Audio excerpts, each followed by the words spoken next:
day, good afternoon, good evening, everyone. This is Viper Survivorland, and I'm back here in Phoenix, Wright, and we left up the trial, right? Yeah.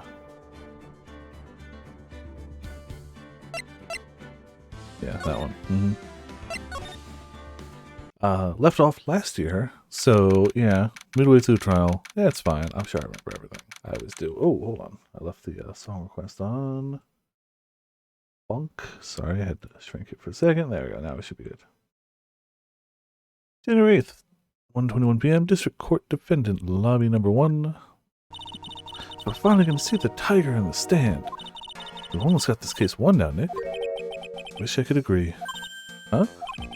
I cross-examined Mr. Armstrong just now. Also, hey, Sor. Jeez. There goes the continued resuspicion.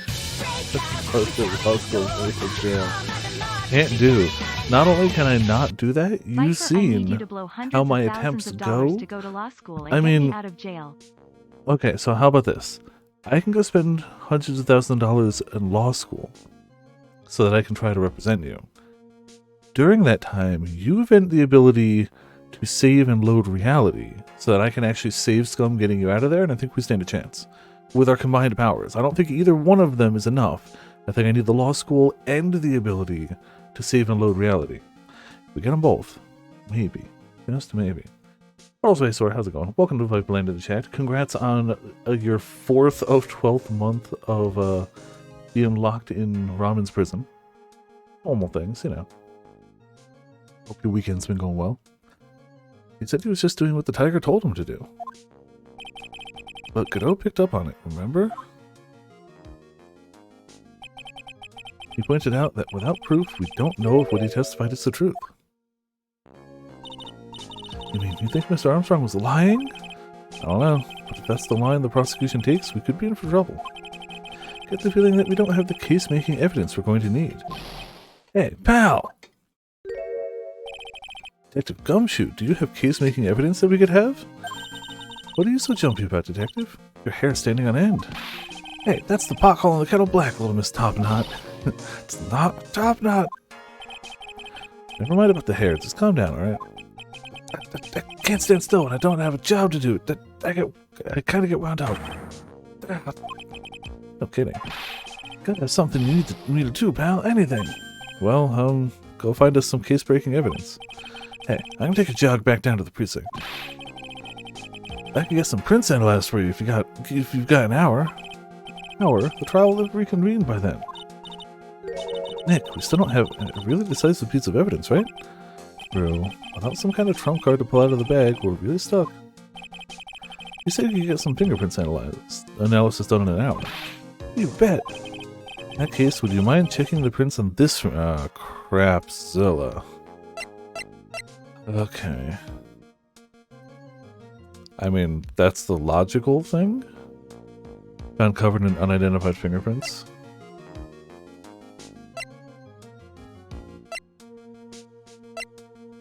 Like, I'm 90% sure it's that, but like, why not look? Like, I feel like that's tempting too, but like, all logic says, all logic just says, get to the bottom. Going back to the station anyway, could you find out whose prints are on this? Oh, hey, that's the small bottle I gave back to you this morning, right? Yeah, I think it's time we solve the last mystery of who the prints on it belong to. Sure thing, pal. Actually, that's been gnawing at me, too. Small bottle given to Detective Gumshoe. Okay, I'll get this out to the lab right away. Just make sure you don't lose the case before I get it back. I'll try. It's pretty much the final showdown, I guess. Time to separate the phonies from the real guys. Thanks, Maya. Real inspirational. January 8th, 1:56 p.m. District Court, Courtroom Number 4. Court will now reconvene. Mr. Godot, did you find this Furio tiger? I haven't tamed him for you. It's a 3-cup job, no problem. Tamed him? The guy's name may be Furio Tiger, Tigre. I'm gonna bounce back and forth. Come on! It's pretty lively. Be careful, he still bites, and he's not tamed! Well, please show Mr. Tigre to the stand.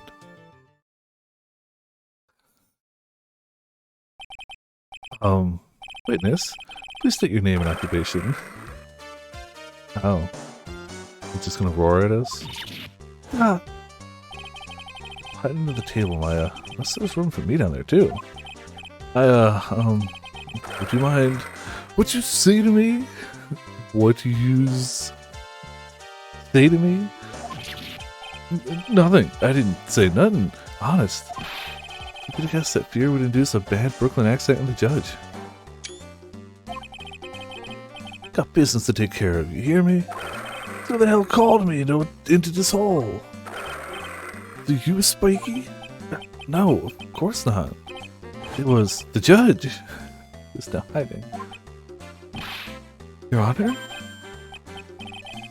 Oh dear, I seem to have dropped my pen. Where on earth is it? Don't mind me, just carry on with the proceedings as normal. That's it, we're doomed.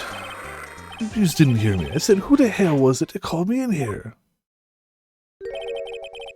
There's no need to shout. We can all hear you. What do you say? There's no point struggling. You're caught in a snare. The relentless snare of the law. And coffee. And I'm the one that hauled you in. Grr. Too cool. Don't let it get the better of you, Nick. Let's start with the basics. You know about the incident in question, correct? Incident? I don't know nothing about no stinking incident, mask boy. You mean you didn't attend the previous trial of Maggie Bird? Maggie who? I got more important things to do than watch courtroom dramas. Oh, well, perhaps you could give up your testimony then. Please tell us about what you did on the day of the murder. Phoenix Wright. He's the one who set this up, didn't you? He's gonna regret the day you ruffled the tiger's fur. You hear what I'm saying? Maybe I should have brought a diaper with me today. Get a grip, Nick. Half the courtroom's just hiding now. Great. I don't know nothing about no murder. I was tied up with business in December last year. Spent all of my time in my office. I got whales signed up to borrow cash from tender lender every single day.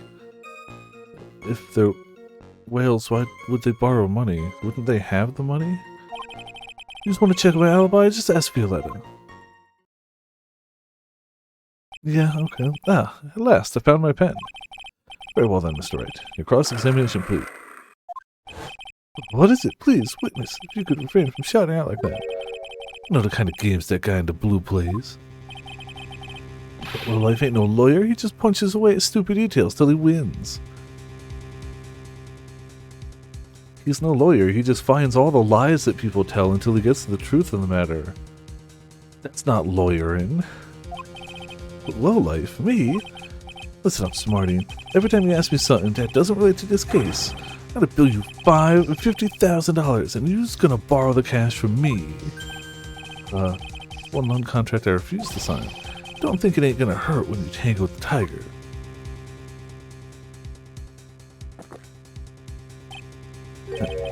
Love a good spectator sport. Just a minute. That's really not. This witness is. How can I put it? Hungry tiger roaming the urban jungle, not the unborn jungle. No. Get on his bad side. I'll bite everyone's heads off. Yours too. Very well. I have no choice but to impose a penalty system here. You better be listening. I said I got business to take care of. Big business. If I don't split now, I ain't gonna catch my bus. Court will impose a penalty for any irrelevant pressing of witness testimony. Keep that in mind as you begin your cross-examination, Mr. Wright. Well, frack. Yes, Your Honor. You can do it, Nick. Come out from under there already, would you, Maya? So, crap. Okay. Also, hey, Ochi. Welcome to... We're gonna get penalized for asking questions? So that'll be good. Definitely save it first. I don't know nothing about no murder. I mean, that's a lie, but, like, I don't think we're supposed to press that. Got up with business. Spent all my time in my office.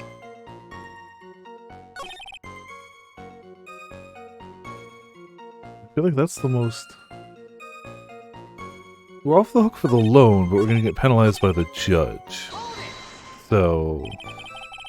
Don't buy that you haven't even heard the incident that occurred at Tribune. He's got a big mouth, right?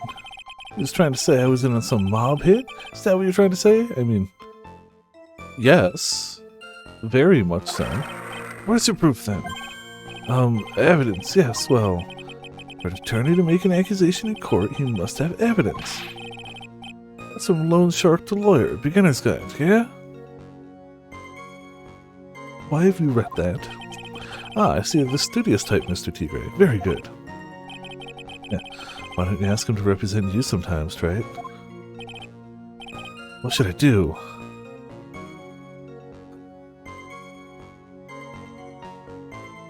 Do we have any evidence that would show that he definitely knows about it? Yes. Well, that just shows he's been there.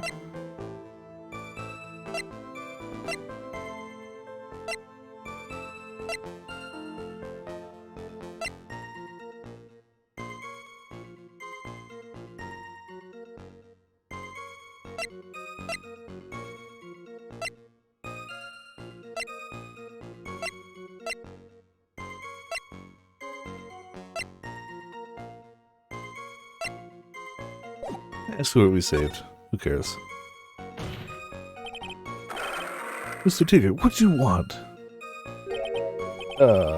If you wouldn't mind going into a bit more detail. It's the dead end, right? And you know it. Remember the rules. Pressing the witness without evidence to back up your attack is prohibited. As I said earlier, the court will impose a penalty for such behavior. Uh-oh.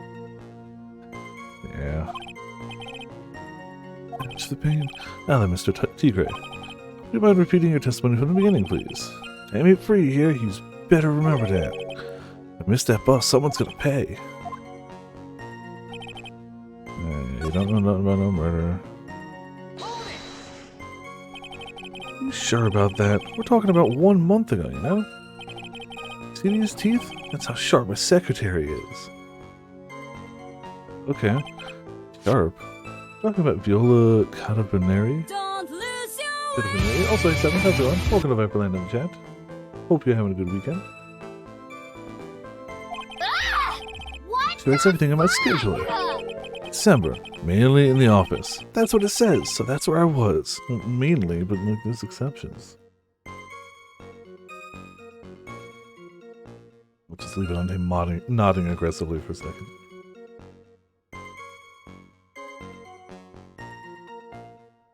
Good. Seems like a rather sketchy schedule. Here he goes again. What the tiger did all December isn't the issue. The important is what he was doing on the day of the murder. So now what? We have the calendar that said he was at a meeting, but I don't know if that proves whether he was at the restaurant. What do you want? If you wouldn't mind going into a bit more detail. So, we have... Alright. Oh. No. It's essential that we establish the witness's alibi accurately. I agree. The victim... Oh, hold on. The victim was killed on December 3rd. Were you in the office that day too? Maybe you didn't listen. Of course I was. I never set foot outside. I had meetings all day with a bunch of cats wanting to do business with me. I had never seen that young kid before. I do believe the witness's last statement was important. Mr. Godot, if you could please? Mr. Tigre, the court asked you to add that last statement to your testimony. When an animal beat you, be a man, Your Honor, and ask him yourself. Okay. Well, see that one we got something for.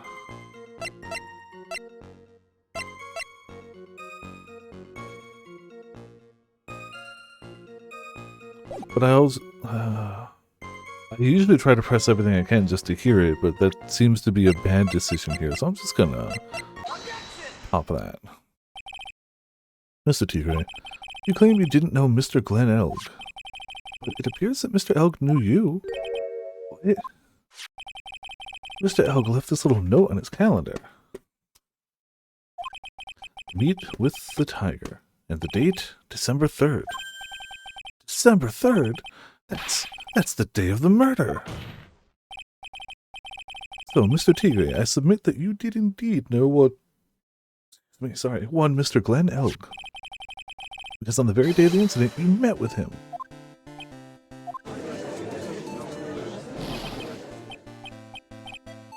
Oh, not bad. He's actually not bad. Sorry?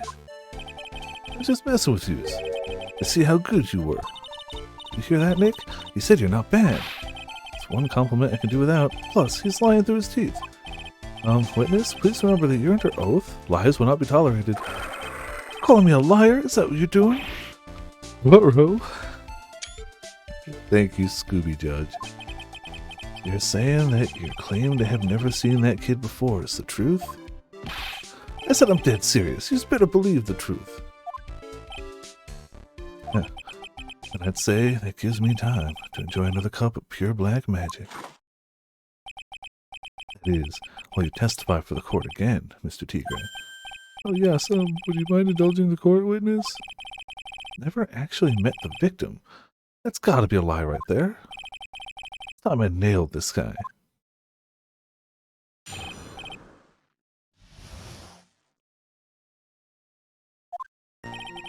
I ain't no liar. I never met Glenn Elk. There was some lame guy with that name, though. Wanted to borrow cash from me. Set up a meeting with the guy at my office, tender lender. Waited around for him, but he ain't never showed. Ain't never been to that Tribulations joint. He's here? Oh, well, we know which one to do here, then. I see. That all seems perfectly logical. You had arranged to meet with the victim, but he didn't show up. Heard it's pretty hard to keep appointments when you're dead. Very well. You may begin your cross-examination, Mr. Wright. Yes, Your Honor. Did I tell you got a big deal going down today? I'm gonna make my bus now. I'm gonna have to take the express train. The bill's going straight to you, Wright. I feel like as a lawyer, he can handle the price of a train ticket.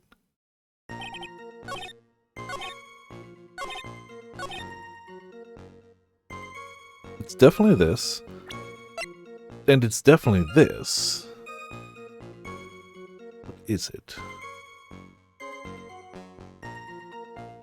All that shows is that somebody advertised. Somebody took the matches. Like, he didn't have to have been in. And it could have been Violetta. Technically, even though, like... But I feel like that's our only one. I feel like I'm gonna press him anyway on it. Never. Not even once. Not even once. I was in my office the day that went down. I didn't put no poison in no kid's coffee, capiche? Do you think he really didn't meet Glenn Elk? Not likely. Because I'm convinced this guy is behind the whole thing. You mean the whole testimony he just gave was a lie? Of course. We can't afford to give him the... Yeah, give him time to think of ways to plug the leaks in it. Gotta nail him while I still can. Okay, so yeah.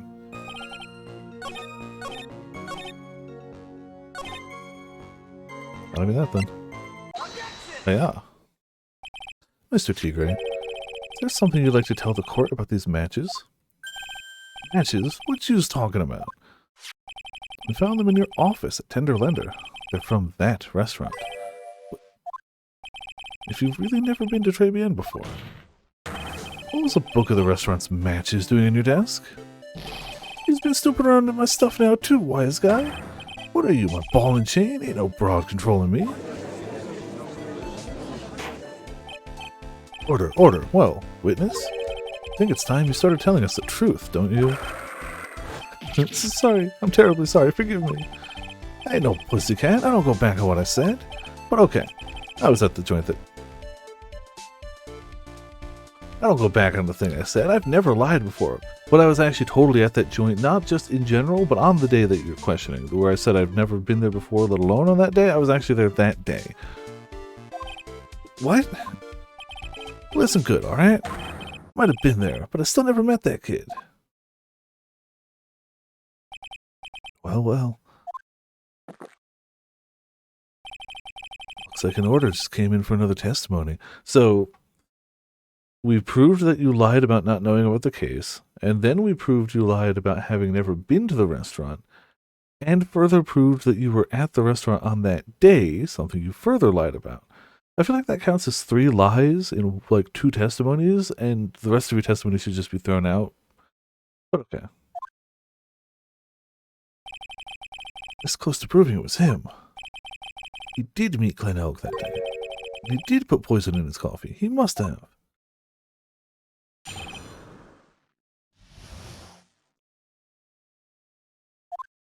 I was supposed to meet with the kid at the restaurant that afternoon.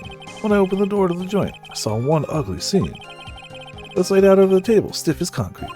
I figured if the place wasn't hot already, it's gonna be, so I split. Heard the cop sirens on my way out, and I went straight back to my office.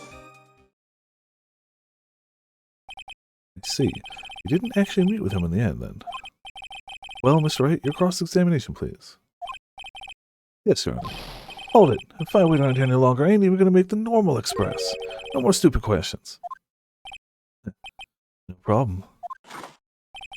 Anytime Pat presses you on something irrelevant, I'll see he pays a penalty. Mr. Cadeau, that's my job. Your job is to slam that little hammer of yours and call a guilty verdict. So do it. Yes, sir. Special Express ain't cheap, right? Just so you know, since you's paying. Man, don't the rules of the law mean anything or— No. No. It long has ceased.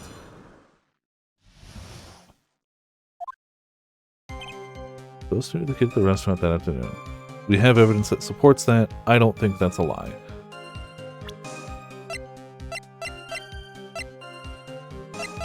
When was it exactly? Doesn't say when, but unless we can prove a time of day, I feel like that we got nothing wrong. Open the door to the joint, saw one ugly scene. I don't think we have any proof to disprove that. I laid out on the table, stiff as concrete. Sirens on way out, straight back to your office.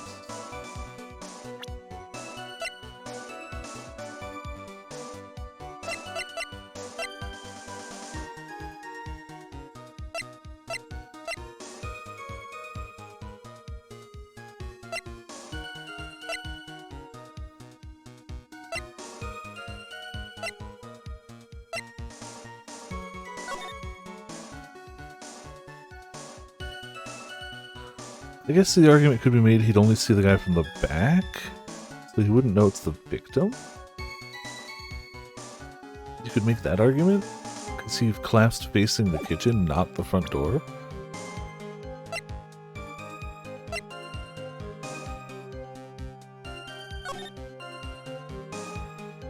And you couldn't see him from the entrance because of the partition. So either of those could definitely be the case. Regardless, it's almost certainly that bit of testimony.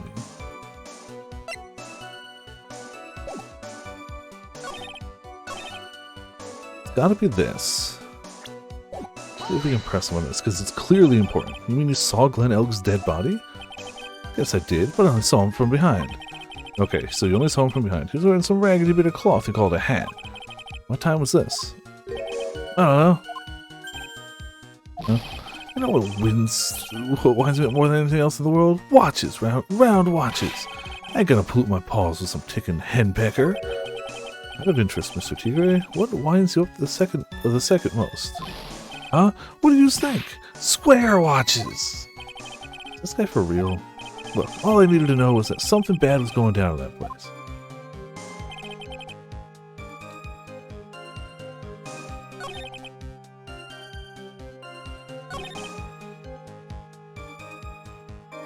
Maybe this one too.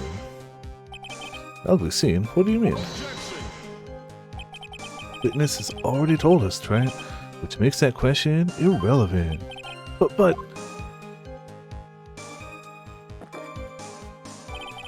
limit myself to 17 cups of coffee during a trial. That's the rule. You better limit the number of times you take a penalty, Trent. Or your guts will look like the insides of a chimney ash. I'll make me burn you again, Mr. Wright. Damn it. Guess I shouldn't have pressed him on that. All these things always okay.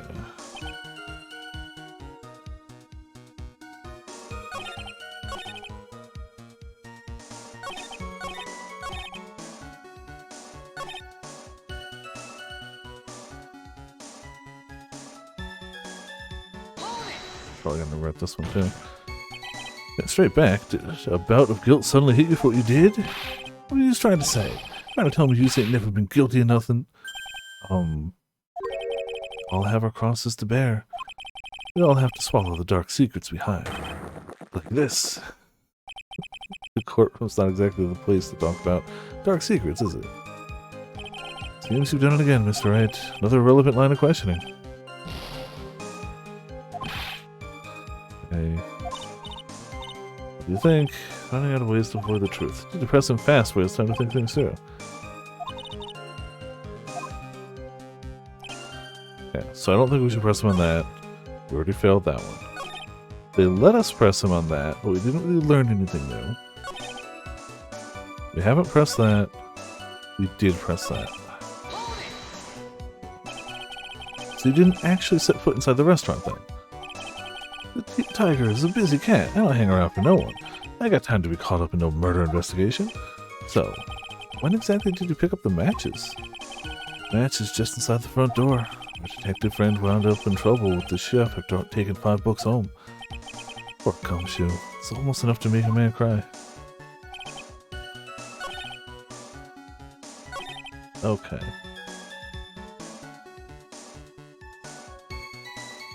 So I stand by the fact that I think the correct answer is either the photo, but more likely the floor plan? It just should, I don't know, front door you might, no. Maybe.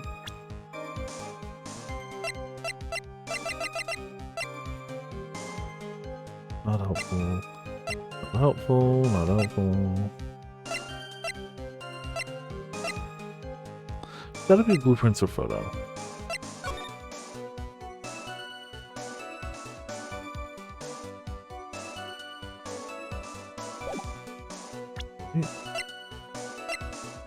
Well, let's just commit and get it wrong. Something of a loan collecting pro, aren't you, Mr. Tigre? No one escapes the tiger's clutches. Well, I'm something of a lie detecting pro. No one escapes the phoenix's clutches. I think it's time we got something straight. What's this, Trite? New line of irrelevant questioning? These are the floor plans of the crime scene. Okay, I was totally right. Good, thank goodness. You say you were standing at the entrance, Mr. Tigre. Oh, for some reason I thought the other rectangle was the entrance, but I totally forgot that was like the magazine shelf. The door is there, yeah. I was second guessing myself because I was like, could you see it from there? But yeah, that's the entrance, so definitely not. Yep, cool. From there, your field of vision would have covered an area something like this. Indeed, the witness would have had a clear view of the victim's seat. Judge, you're an idiot. Isn't that what I just said? I saw the back of the kid's head. Unfortunately for you, that is not possible. If the court would think back, you'll remember that between each of the tables, it's a tall partition. True. Now look at the plans again. The truth is painfully obvious. From the entrance, the field of vision of any customer walking in ends here. So, from the entrance of Tribulations, you couldn't have seen the victim's seat. You did see the victim that day, because you met with him. Oh, you've forgotten the old man's testimony yesterday? The victim was alone at his table. The defense just proved that point to be moot. The victim, witnessed by Mr. Godot, was not Glenn Elk, but a fake. In order to have Mr. Godot falsely testify, the real killer posed as the victim he had just killed and acted out a charade. That will do. This trial has gone on long enough without the obvious question being answered. Who exactly was this real killer who impersonated the victim? He said the killer murdered Glenn Elk, and then impersonated his victim as a performance for Victor Godot. In that case, Mr. Wright, reveal the identity of this criminal to the court. Well, I mean, you know, definitely him. Obviously. The killer is Furio Tigre. No one else could have done it. What? Well, witness. Grah. Now that's cute. You just think you can pin this on the tiger? Maybe you just don't understand. Tiger's king of the jungle, so I dare you to say it again. Come on, you got the guts. You can't threaten me, Mr. Tigre. It's the defense. Go ahead and tell the witness, Mr. Wright. Mr. Wright! Sounds to me like I must be you, old man. You just got guts. I'll give you that. But Mr. Wright, do not leave me to handle this alone. Perhaps I can end this embarrassment. Mr. Godot! Let's just go back over Mr. Godot's testimony one more time. The old man didn't see just the victim. Oh, no, no, no.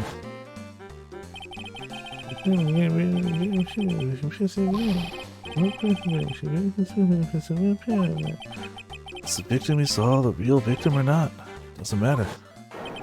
Fact remains, he saw the accused put the poison into the coffee. Yes, it was the waitress who poisoned the coffee. Very impressive, Mr. Godot. Waiting for my absence to launch your attack. Your pen at last, right? It was in my pocket. But anyway, I like how they're all legitimately more afraid of him than they were of somebody with an actual whip. Like, all of them got whipped multiple times, and not at any point during that entire game did any of them hide under the desk. Mr. Godot witnessed 2 people that day. He saw the victim, the supposed Mr. Glenn Elg, and the waitress from behind. Yes, your point, Mr. Wright? I think the conclusion is obvious.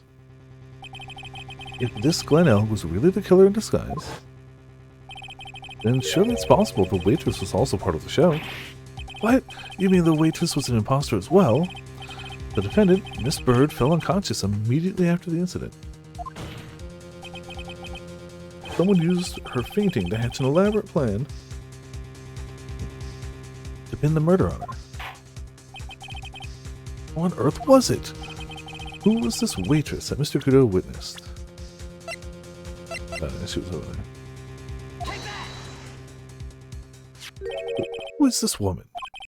Her name is Viola Cadaverini. She's an employee of Tenderlender. She was making a big mistake. Do you know who Violetta's grandfather is? You better be going home in an armored truck tonight, if you know what I mean. Shaking Nick. Where was I? Yes, the defendant, Miss Bird, has stated the following.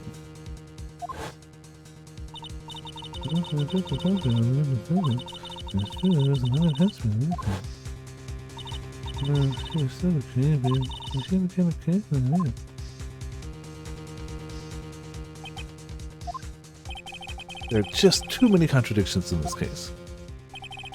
Second man at the victim's table who nobody but Miss Bird seems to have seen. The earpiece worn by the victim in his left ear when that eardrum was ruptured. The radio show he was supposedly listening to half an hour after it was over. There's only one logical explanation that clears up all of these contradictions. The whole incident took place twice, once for real and once for show. Mr. Furio Tigre, the only person who could have committed the crime, is you. Witness, what have you got to say? That's cute. Sorry? He's alright. I could do with a guy like you around. What do you mean? Okay, I'm in on this game. I'm gonna have to charter a jet to get me to my meeting now, but I'm gonna give you just one more thing to think about before I go. Something to think about. He's got it all wrapped up nice, huh? Wait, but you missed out one real important thing. That can't be.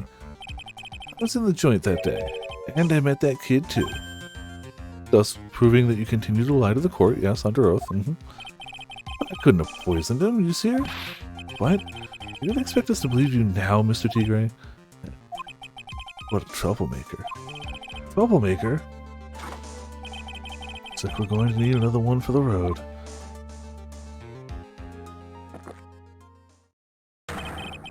One more steaming cup of hot testimony. Indeed. Witness, you will explain yourself to the court. I'll give you one more chance to testify. What happened that day at Tribulations between yourself and the victim?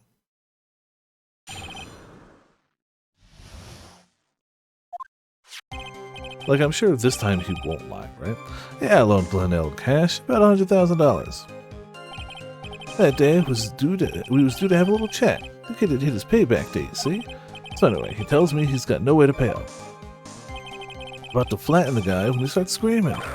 Yes, I won $500,000. Yeah, lucky, you know, real lucky. If that waitress hadn't done what she'd done, everything would have been over. I see that the principal amount you loaned to Mr. Elg was $50,000. Yeah, well, you've got the VIG to take into account. Interest builds up fast, you know? Faster than fast. $100,000 is twice his principal. Yeah. Yeah. The repayment deadline was December 3rd, the day of the incident in question. Yeah, he was one lucky kid. Got that $500,000 just in time. So I have no reason to kill the kid. And if I ain't got no motive, you ain't got no case. Motive? He has to have one, but what is it?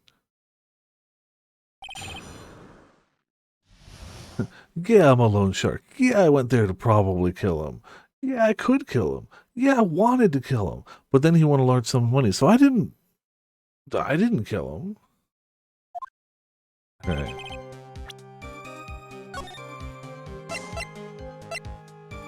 Just gonna save another one. We can go back to that one for more HP and just go through if we need to. They didn't mention a penalty for questioning him this time, but who knows. I don't see... That's probably true. I don't know if we have that paper, but the judge clearly does. So, like, I don't think there's anything wrong with that statement. I believe that too, honestly. No way to pay up. I don't know about that. Because he brought the CD. He's got the CD. How much did he have left in his debt? You want it in round figures? $100,000 bucks? That's the whole amount. Talking about a guy who had 58 cents in his wallet. What? You was telling me he wasn't even going to pay for the coffee? Certainly seems to have been a brave man, this Mr. Elg. That guy was smooth, I tell you. Real smooth. You'll have your money in less than 5 minutes. That's what he says to me. The guy then calls me the tender tiger. He was skating on thin ice with me. Nothing.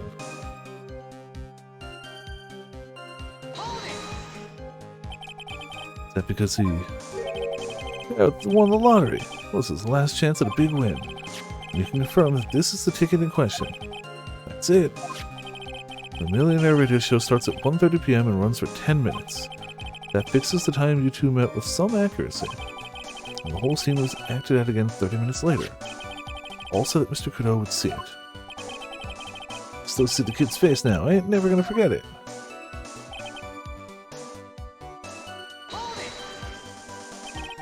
Was there anyone else in the restaurant at the time? I don't remember.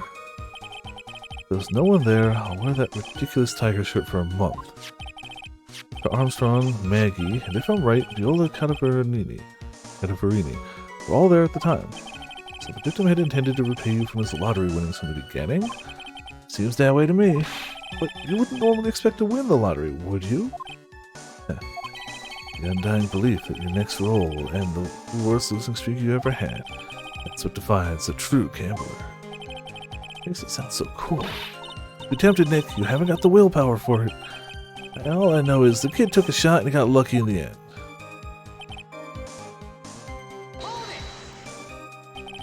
Waitress, you mean... Oh, with the glasses and the defendant's share. Who else could I mean? She hadn't gotten in the way, and things would have been bada bing, bada boom, over and done with. Maybe I should push a little on this. Ask how things would have been. Bada bing, bada boom. What do you mean things would have been over and done with? You just all there or what? I'm talking about the cash. Let's try to get my $100,000 back, that's all. I'm a businessman. It's all coming together before that waitress got in the way. As far as I can tell from the witness's testimony, other than recouping his loan, Mr. Tigre had no motive for killing the victim. Witness, you'll amend your testimony to reflect what you just said. Tiger's motive, huh? Didn't have any other reason to kill the guy. Look at the CD. It's gotta be. Are you saying you had no other motives that day? Yeah, so what? And why didn't you take the ticket with you when you left? Yeah. Do you know what? Good question, Godot. What did you think? Because Four Eyes over there. It's a Maggie. How about you go ask Four Eyes about that $500,000 ticket? She wanted it so bad. You poisoned Elg's coffee. Unlikely theory. Your word hasn't held water lately, Mr. Teaser. It really hasn't. Let's not forget, this witness was actually at the scene, right? The law don't exactly agree with some of the deals I send down. Couldn't be there when the cops showed up, so I split. I see. Did you just admit in court that you run an illegal, kneecapping operation? Your Honor, the witness's last few statements are worth a good 2 cups of coffee. Well, Mr. Wright, are you happy with the testimony, or would you like to amend it?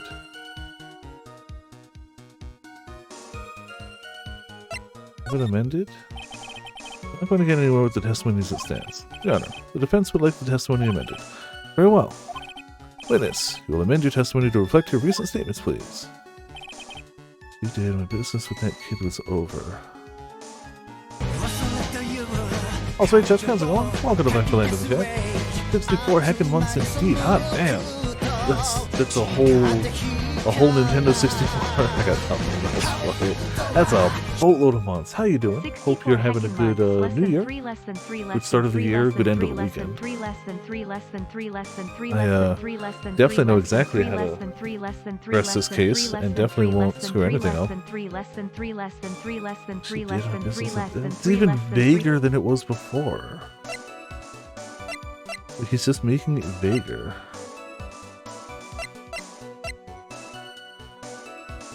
It's gotta be about that. Still...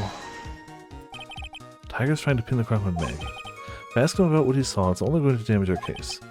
What do you mean things would have been over and done with? Oh, you know all that? Okay, yeah, talk about the cash. Yeah, we already heard this.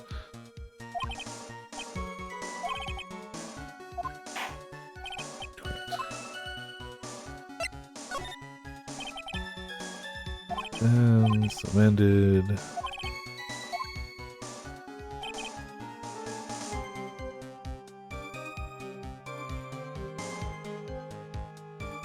So we can swap this between good busy, hopefully good busy. I know start of a new year can always be a little hectic. And, you know, just got, at least where I am, we just got our first, like, semi-substantial snow of the year, so that always knocks things up a little bit. Stores are all busier, people are crazier, driving's hectic. It's gotta be this statement. Gotta be one of the 2 versions of this statement. I'm willing to bet... I gotta put all my cards on the table. So you just intended to get back the $100,000 Mr. Elg owed you, correct? I loaned the guy the cash, so that's my right. Unfortunately for Mr. Elg, I don't believe the $100,000 is what you were really after. What are you getting at, Wright? What else would a moneylender be after other than money? Oh, the moneylender was after money, but money in a totally different league. The kind of money that a single disc like this would fetch. What is that? A computer virus, Your Honor. A virus called MC Bomber. Computer virus? What does one of those do? What does one of those do? Computer virus is a program that wreaks havoc on the insides of a computer. Computer? What does one of those do? Oh my god. Guess the beard isn't the only part of his honor that's from the Stone Age. Explain it to you later, Your Honor. Right now, this is the important point. A virus like MC Bomber would be worth several $1 million on the black market. Several $1 million? Lending money with no hope of ever seeing repayment would normally be bad for business. But in this case, the very fact that Glenn Elg had no way to repay the money is crucial. What? Glenn Elg was a programmer, a highly skilled programmer. That skill was the collateral Mr. Elg put up in order to borrow the money. Objection! Trying to suggest the witness's motive was to get hold of that program? Exactly. The witness may have poor fashion sense, but he is by no means an idiot, Trey. A man like him could get his hands on $1 million without resorting to murder. Of course he could, provided that he had time. What if he had needed the money right then? When the pressure's on, the luxury of choice tends to disappear. Seems you have a logical conclusion for this theory, Mr. Wright. Would you care to share it with us? Why did Mr. Tigre need money to the tune of $1 million? That would be this one.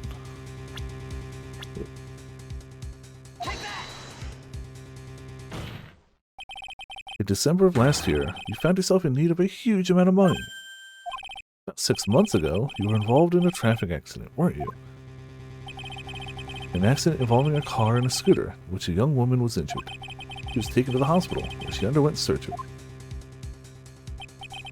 How much of this do you know? These medical papers document the treatment of the young woman in question. According to these, her operation cost $1 million. And yet, when the payment was due last month, you somehow managed to pay it in full. $1 million? Preposterous sum. Someone should sue these HMOs. No one would pay a bill like that. The medical association got wind of it, the hospital would end up as dead as a morgue. But Mr. Tigre had no choice but to pay, because his very life depended on it. You can roar all you want, but I think they were starting to become immune to it. Order! Order! Order! They say his life depended on it, Mr. Wright. Indeed it did. Simply because the injured woman was none other than Viola Cadaverini. Did you say Cadaverini? Bruto Cadaverini, mob boss in charge of all underworld activities in the city, and doting grandfather to his precious Violetta, also known as Viola Cadaverini. Oh, it didn't even make it us. Your life was in danger unless you paid compensation to the boss, correct? Makes sense. You were desperate to acquire the $1 million Bruto Cadaverini demanded of you. So desperate, in fact, that you decided to sacrifice Glenn Elg's life to pay your debt.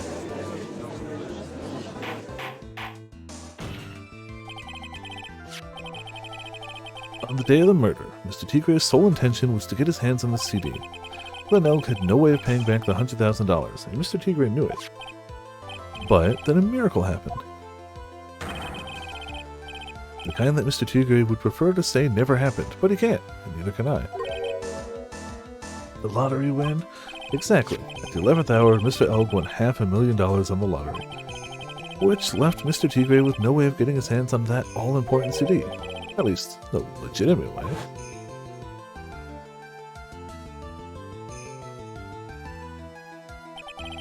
So he resorted to illegitimate means. It's crazy. He murdered Glenn Elg and then made his next move. Frame Maggie Bird for the crime. Mr. Tigre posed as Glenn Elg, while Viola Cadaverini played the role of Miss Bird.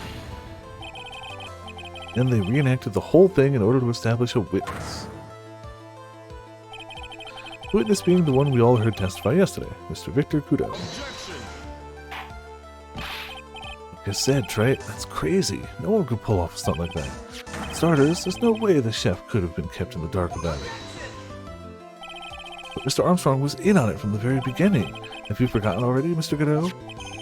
Mr. Armstrong owed the witness money too. $500,000, in fact. He had no choice but to go along with Mr. Tigre's plan. You know, sounds like a fairly watertight... Order! Order! Silence or I'll... You just put on a good show, Spiky. You just want to stay alive in the loan shark business, you gotta be careful. You saying I dressed up like that kid, created a witness, and then framed someone? If I did something crazy like that, I'd leave a trail as bright as my shirt. I ain't dumb enough to do something sloppy like that. I agree. You do? Despite your appearance, you're very careful. That's why you took one more precaution. One more trick to make sure Miss Bird had no way out. What, another one, Mr. Wright? Interesting. Why don't you fill us all in, Trite? Crap. What was this trick you say Mr. Tigre performed to frame the accused? Well, that's all of my HP.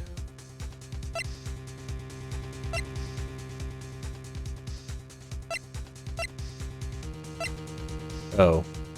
Yes. That.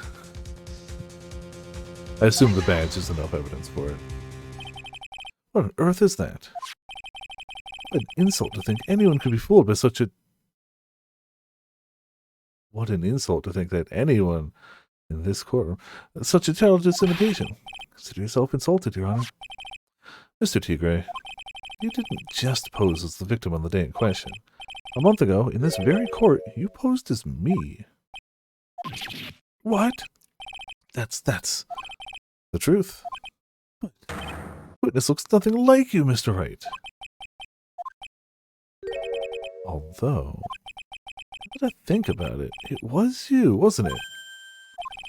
No doubt it was you, standing in here, this very court, a mere month ago. The Phoenix Wright who put on the most disreputable, shabby defense I had ever seen.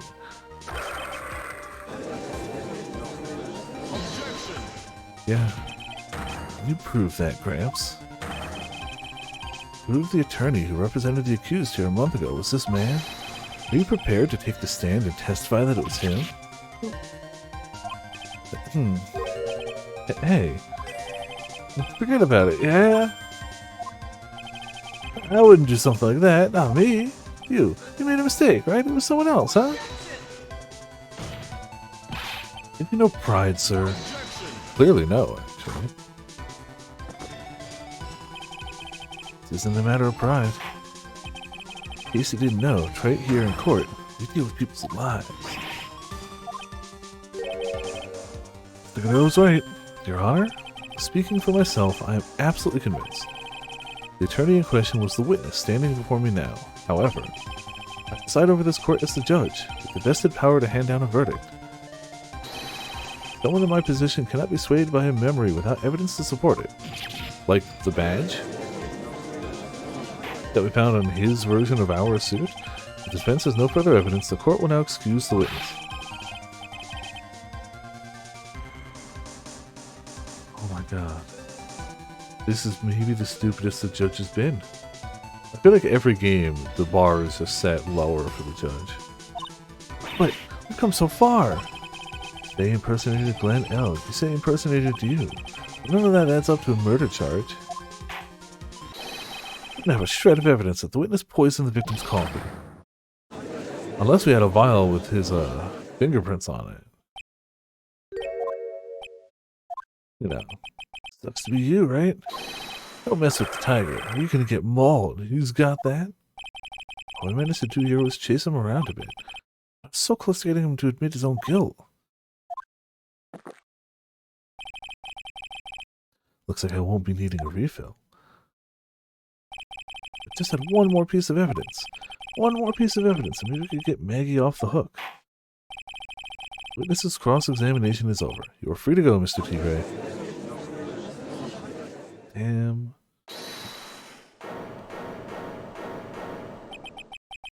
Your Honor, sir. Yeah. Wait. Detective Gumshoe. Sorry it took so long, pal. I staked everything on this. My badge, the works.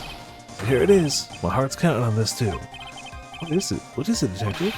It's been obvious, pal. It's the final, decisive piece of evidence. What? What?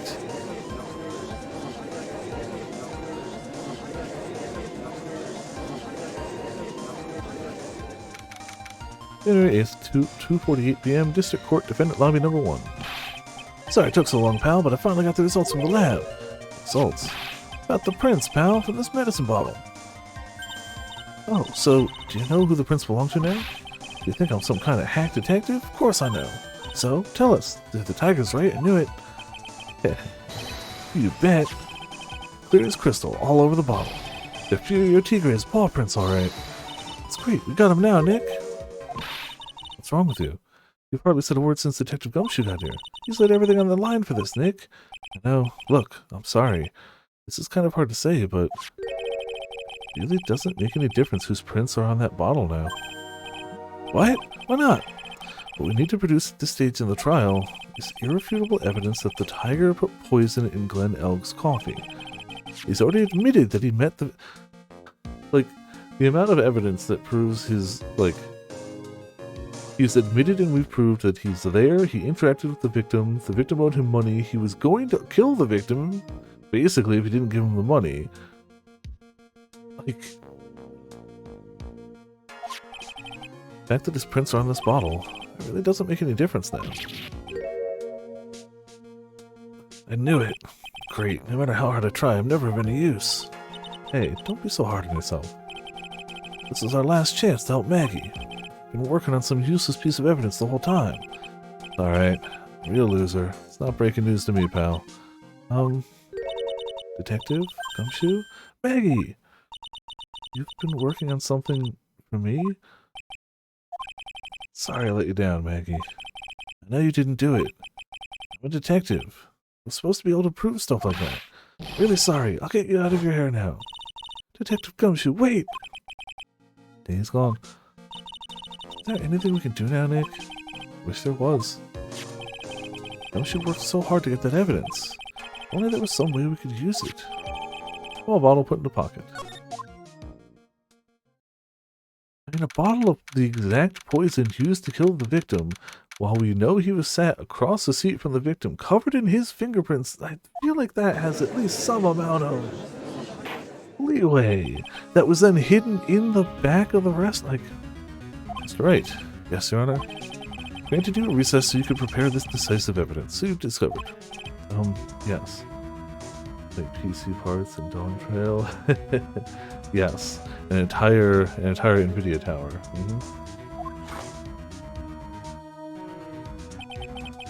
It's okay. I can't wait to see a red door and want to paint it black. Don't keep us all in suspense, Trey. Show us. Naturally. You can assume it's evidence that will actually stand up in court, can't we? Think Phoenix. Don't let Gumshoe's hard work go to waste. One more time he's gonna waste. I ain't been to no court before. Yeah, bull crap. Well, maybe he has escaped court for his entire career, but let's save again, because I know there's going to be some sort of choice and I'm going to botch it somehow. These lawyers sure know how to, also, we know he's been to court before impersonating us, but whatever. Sure know how to blow things out of proportion. No doubt, given the nature of the evidence, it will speak for itself. Nevertheless, you will talk us through it, Mr. Wright. Oh, I know I can't prove anything new with this evidence. Really backed into a corner here. But maybe if he thinks he's got me beat. Let his guard down a bit. Keep us waiting any longer, Mr. Wright. Present this final defense. Okay, so, I mean, we have to present this. This is the defense's final piece of evidence. Isn't that victims? Your Honor, naturally, the court is already aware of the contents of this bottle. However, interesting new information has come to light. We have clearly identified some fingerprints on it. Fingerprints belonging to you, Mr. Tigre. But, Mr. Wright, what conclusion are you hoping to draw from this new information? That the vial of poison, which is the exact same type of poison that killed the victim, while this guy was sitting across from the victim with motive to kill the victim, it is covered in his fingerprint. Like, I'm saying he poisoned the victim. Everyone here knows what this bottle contains. Except one man. One person in this courtroom should theoretically be in the dark. Prints on that pansy-looking bottle? Is that what you're saying? What the hell's in it anyway? Phony trial, a phony lawyer, and phony clues. Everything about this case has been phony. Seems like the perfect excuse for some phony evidence. Mr. Tigre, this is the decisive piece of evidence that will prove your guilt. Why? Because it contains...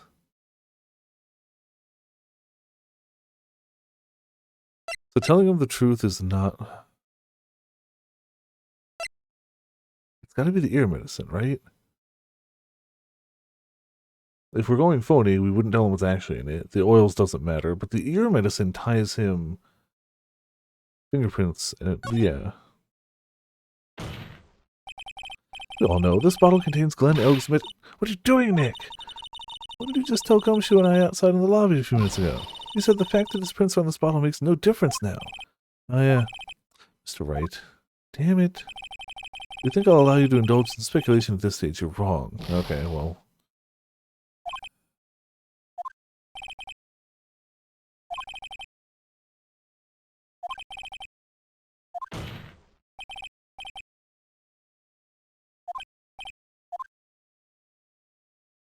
oils. Evidence on its own isn't worth anything. Guess let's just have to take the plunge and... Wait a minute, Nick. The aromatherapy oil's not going to help anyone now, is it? Right. You think... okay. Well... Is that a mistake? What? Is it a vial of potassium cyanide? Clearly I should have read it better. But we saved, though, to be fair. It's the exact reason we saved.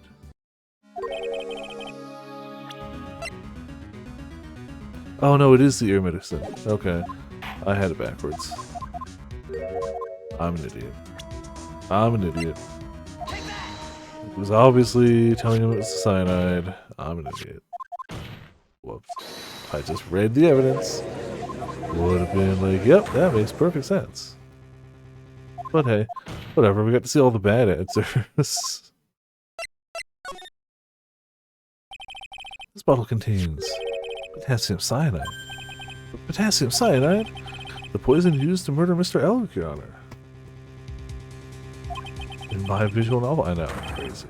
The victim's killer used this very bottle. Let's be honest, if I didn't wait like 3 weeks between this and the last time we played it, I would have remembered that. Probably. But whatever, I easily could have read it, so. On this bottle, Mr. Wright, we found your fingerprints. Well, how do you explain that? You'd make a good clown, you know that? What? He ain't never gonna get this to stick. He's just making me laugh now. You think a cheap bluff like that's gonna fool the tiger? Bluff? See straight through you, Phoenix Wright. Get the bottle with the cyanide in it. No. This is the bottle we found traces of the poison in. Don't mess with the tiger, or you're gonna get ripped to shreds. The cyanide bottle was brown and it was made of glass. That cheap piece of trash. Don't look nothing like it.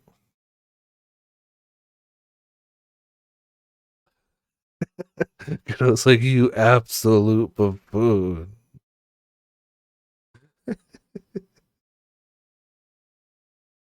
Ah, crap. Got him. At last. What? Why is everyone going quiet? I said that bottle. Is this the bottle you're referring to? Yeah, that's it. That's the bottle the cyanide was in. But you ain't gonna find my prints on that bottle. Don't let that cozy-looking suit fool you people. That lawyer's just playing games. Tell him, Mr. Prosecutor. Tell that guy where to go. Still haven't figured it out? Do you realize what you just said?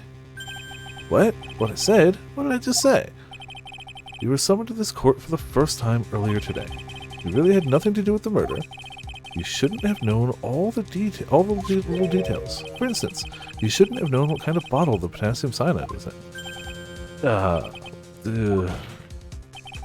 Just now, you slipped up in front of every single person in this courtroom. You described the exact bottle used by the killer to hold the poison.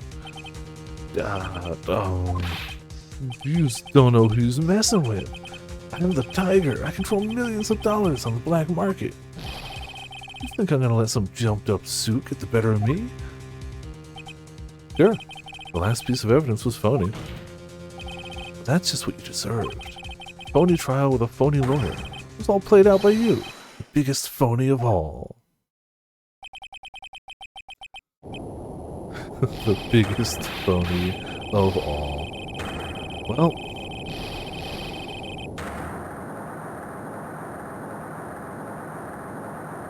I think maybe we got him. Go ahead. Somebody say objection. Oh, did he actually roar the lights out? What's going on? It's like a blackout. Well done, Trent. Saved my 17th cup of coffee just for you. Savor it. While you watch the police restrain your prey. It roared so loud it legit knocked out the power for a second. Alright. That's right. You caught a tiger by his toe, but if this one hollers, he won't be let go. Thank you, Judge. You were saving that the whole trial, weren't you? Now then, how are things going with Mr. Tigre, Mr. Goodell? being arrested on suspicion of the murder of Glenn L. Your Honor. Fortunately for us, we managed to rectify a very grave error.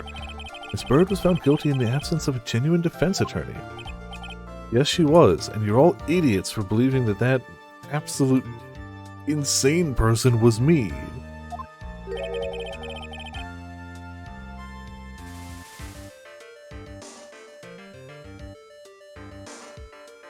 In the absence of genuine evidence. But the tiger made one mistake. Indeed. He very nearly got away with everything if it wasn't for that one slip of the tongue. Barrio Tigre is a truly frightening criminal. Yeah. A truly frightening one. It's that defense attorney over there. No. Well, I am now in a position to deliver my verdict. This court finds the defendant, Maggie Bird, not guilty. Yay!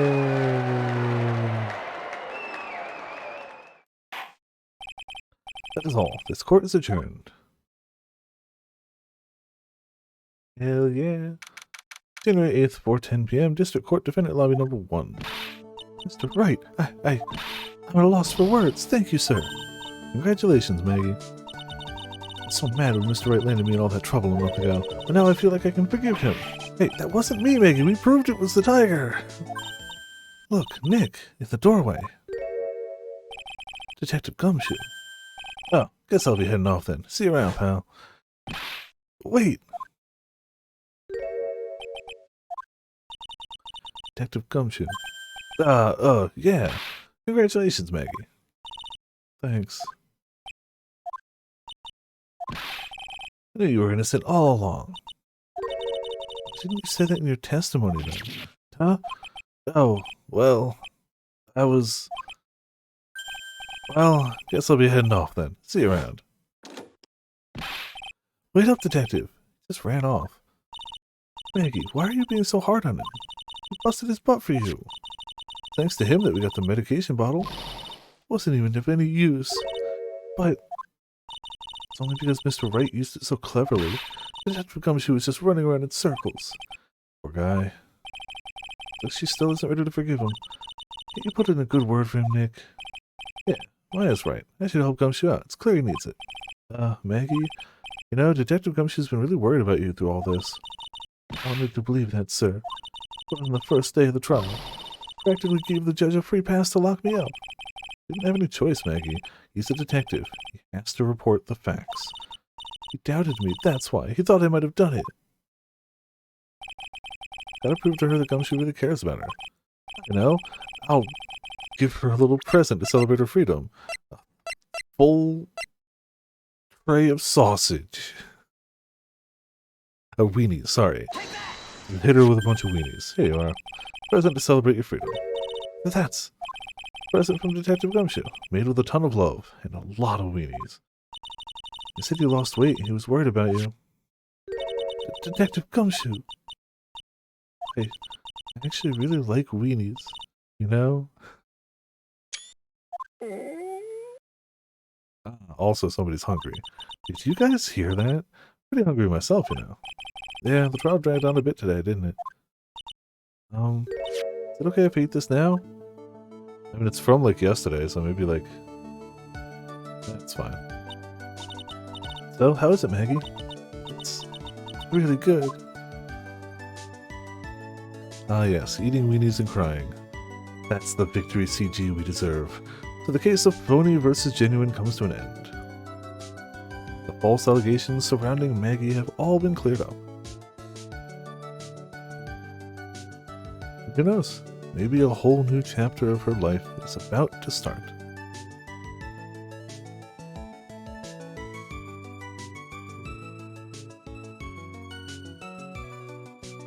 Episode 3, Recipe for Turnabout to the End. Hell yeah. I have to assume the next one's probably the last. I feel like they usually go about 4 cases. I don't know, something else there. Who knows? Turnabout Beginnings. Oh. Oh my. Maybe I'm wrong. Save it up here.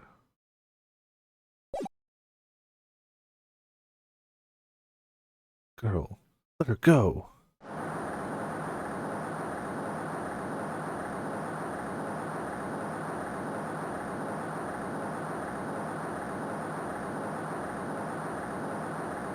Shut up. I'm closer. Kill her. Sorry. But you're not going to get the chance.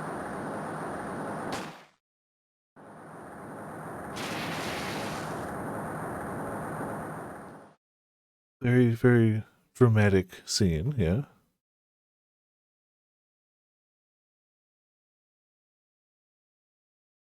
Reading through the file of an old court case.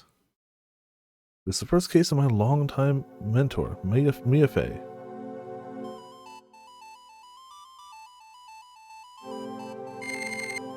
Name, Terry Falls. Charge kidnapping, murder, sentence, death penalty.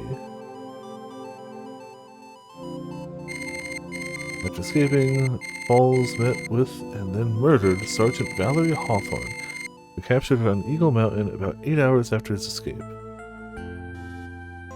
Her very first client was a death row inmate who had recently broken out of prison. It was a whole year before Mia and I ever met.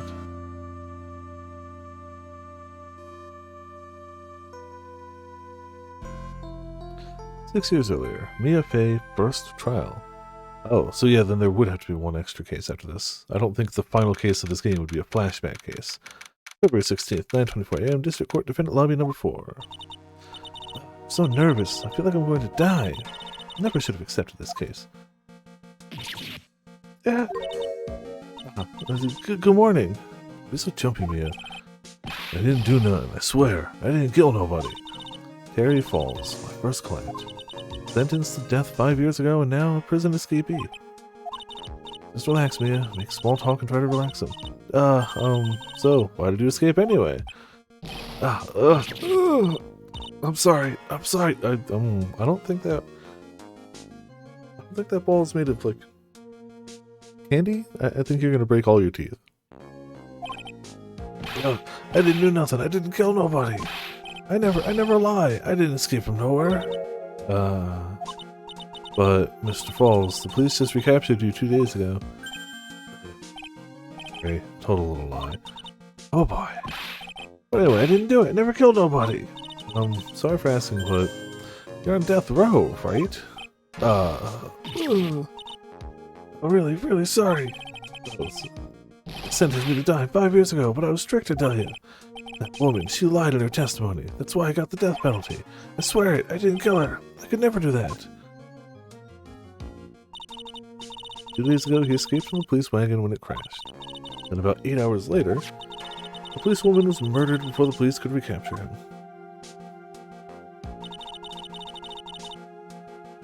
The police believe that Terry Falls did it.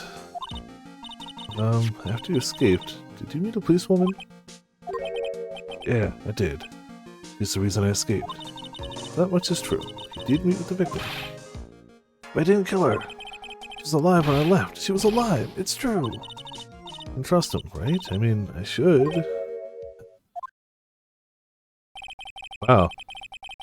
I wonder who this could be. This could be anyone. Absolutely anyone. I mean, who knows? Thankfully, they in no way look any amount familiar to anyone we've met in recent times.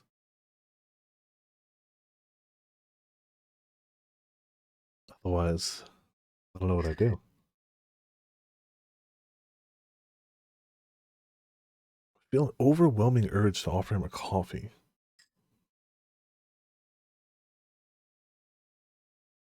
Thankfully, I don't have any coffee, so, well, guess that won't happen. I'm not gonna figure out the truth just by staring at the guy. Here. Why are you here? Came to see how our little kitten was doing all alone in the big scary lion's den.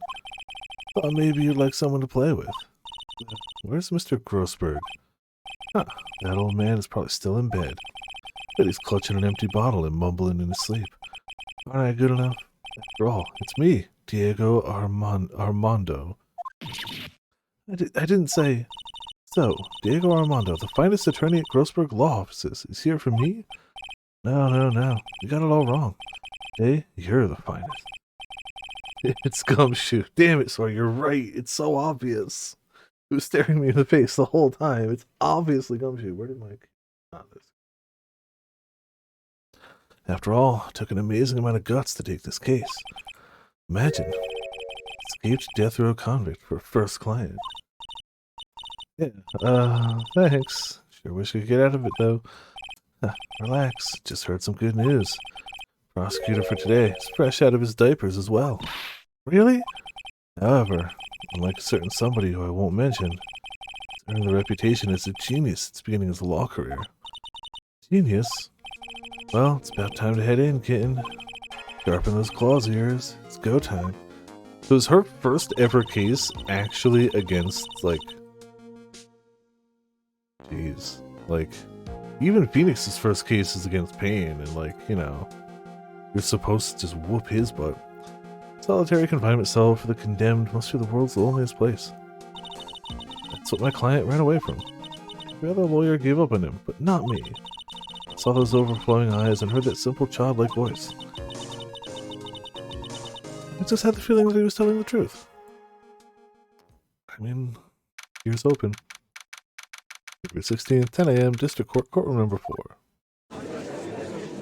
Yeah. I can't believe he's even last year than he is in present day. I don't remember what voice we gave this guy. He showed up briefly before, and I don't remember what voice we gave him. This doesn't matter. He's the same. We're just going to say he's the same as the other judge. It's irrelevant. He's the same person. He's the same person. Court is now in session for the trial of Terry Falls.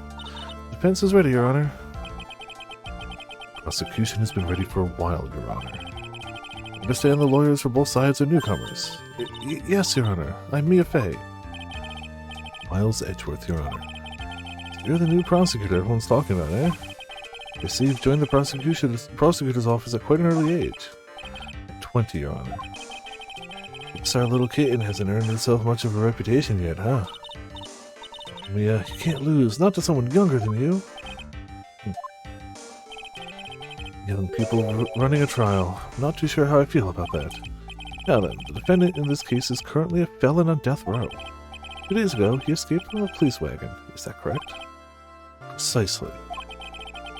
But the defendant's not on trial for escaping prison. The day that defendant escaped, a policewoman was murdered. So we're here to determine if Mr. Falls was responsible for her death. You got it, kitten. Well then, Mr. Edgeworth, let's hear your opening statement. Yes, Your Honor. It was 5 years ago. The defendant, Terry Falls, was sentenced to death in this very court. His crimes were kidnapping, extortion, and murder. The girl he threw off the bridge was only 14 years old. Really horrible crime. Remember it well. There was no decisive evidence, so the trial was long and protracted. Right, but in the end, what finally decided the case was a certain witness's testimony. Witness testimony?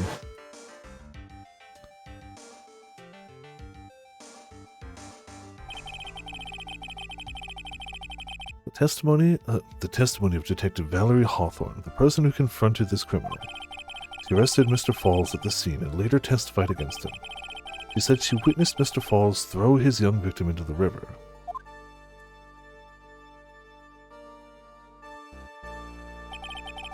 For those who are not aware, Eagle River is well known for its powerful current. Most bodies that fall in are never recovered. But Miss Hawthorne's testimony was the one that put him away. This woman you just mentioned, that wouldn't be. Exactly.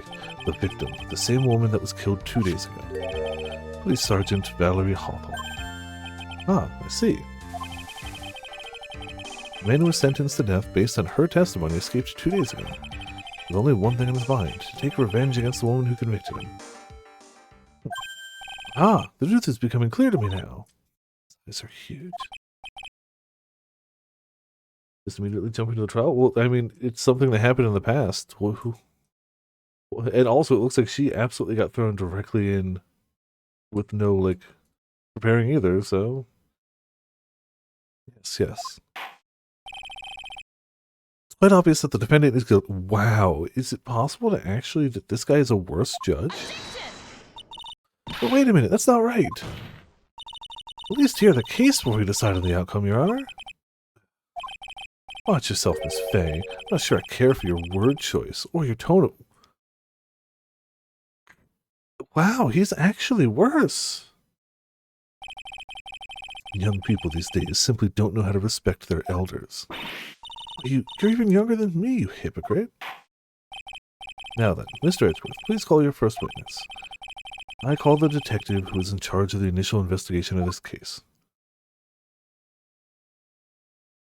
Of course, it's Gumshoe in a cleaner jacket. Witness, state your name and occupation. Gumshoe. Dick Gumshoe. I'm the homicide detective in charge of the case, sir.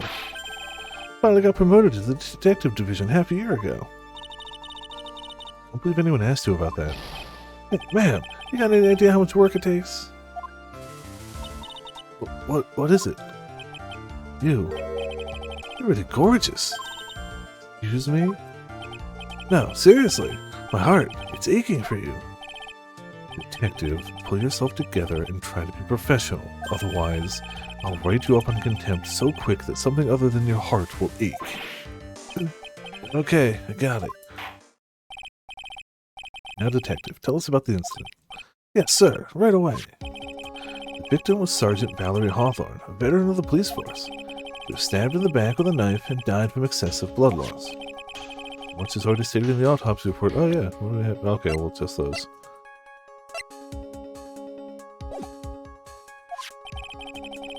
I would like to hear more details about the incident itself. Yes, sir, I got you. Okay, let's take a look at this aerial map of the area here. This is a sketch of Dusky Bridge, an old suspension bridge. The river that runs under there is Eagle River. The victim and the defendant met there, on top of the bridge. After stabbing her in the back, the killer carried the victim back to his car. He was recaptured at a police checkpoint as he was trying to make his getaway, sir. I see. Dusky Bridge map added to the court record. Was the victim's blood found on the bridge? The victim, Sergeant Valerie Hawthorne, was wearing a thick coat, sir. Unfortunately, no traces of blood were found on the bridge. Mr. Edgeworth, I warn you that I absolutely despise conjuncture. There was no blood on the bridge, and you have no proof that they even met there. Your Honor. If you would listen to the testimony we have prepared, I'm sure you'll be convinced. The two of them most certainly did meet on the bridge that day. Why, Mr. Edgeworth, I'm not sure I like you, wagging your finger at me as though I were some hoser. Detective, proceed with your testimony.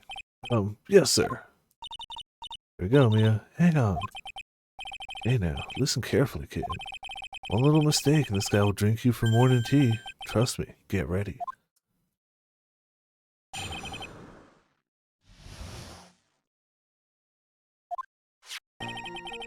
The day of the incident, unknown person phoned the sergeant, asked to meet.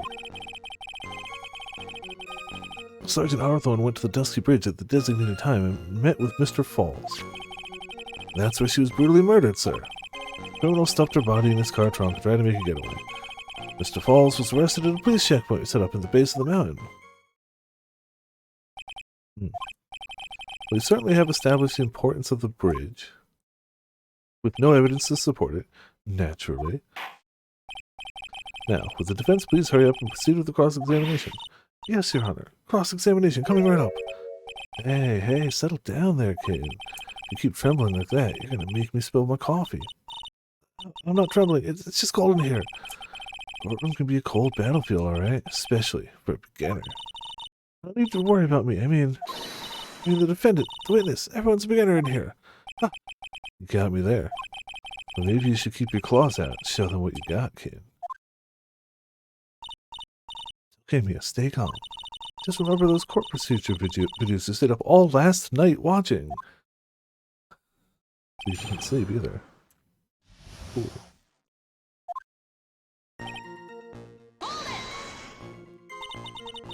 This unknown person.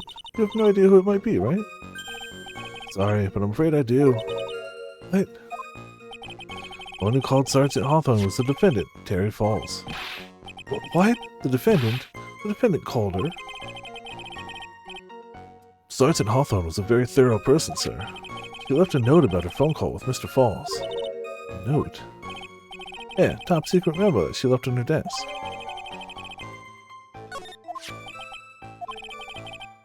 What is this note? It seems like the one who called her to the bridge was indeed Falls Falls, 4:30 p.m. at that bridge. Wear a white scarf for identification. Talk to Dahlia. Tell her this time the whole truth must come out. Man.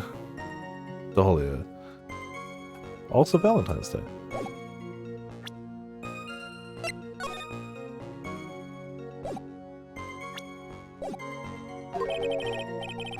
The defendant, Terry Falls. Ugh, whose bright idea was it to keep that note from me? Looks like the judge is even more sure of his verdict now. Listen up. Never ask a question if you don't already know the answer. That's Detective's fault. He's the one that said unknown person. Now that 2 hours, almost all games still work. All bookmarks back. That's all over. Hell yeah! Congrats on the new computer. And also, hey, Ark, welcome to Viperland in the chat. I assume the new computer is a nice upgrade and probably working pretty darn well. Now, don't make that face at me. I just said it that way because the prosecutor told me to. Is that a trap? A cute face. I didn't expect him to be so sneaky.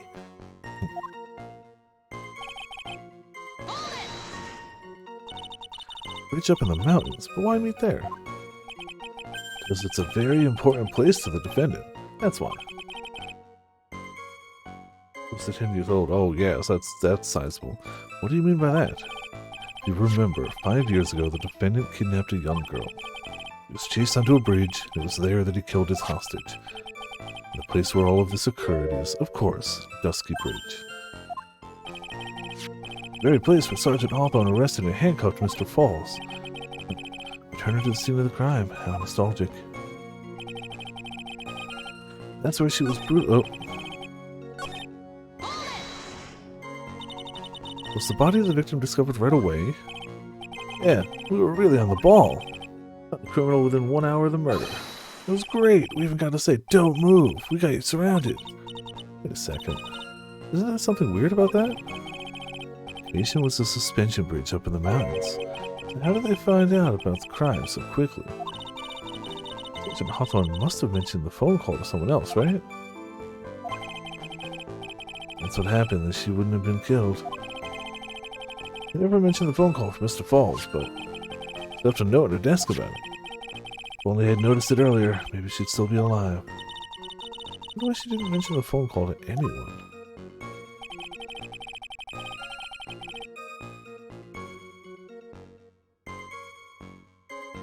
Yeah, that's the old one. Oh, okay. I don't know how we're going to prove any of this with the limited stuff we have. Like, we have next to nothing. Mr. Falls had a car then. Well, the bridge is way up in the mountains, ma'am. The defendant and the victim both went there by car. I mean, how else, right? You mean the defendant drove his own car? Oh no, of course not. It was stolen. He stole it from a young couple that had been waiting at a red light. Car thieves. I'm not sure how I feel about car thieves. Is that sure about how he feels about anything?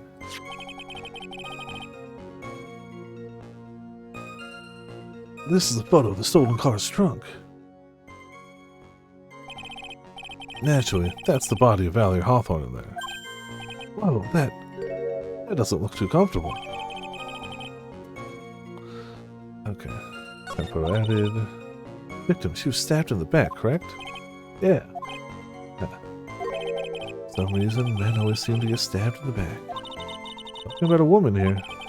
Can't tell from this photo, but the knife was stuck in her back, nice and firm. The condition of the body when it was discovered is very important information.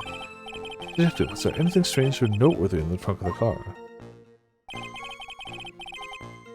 I don't see anything strange, do you? Anyway.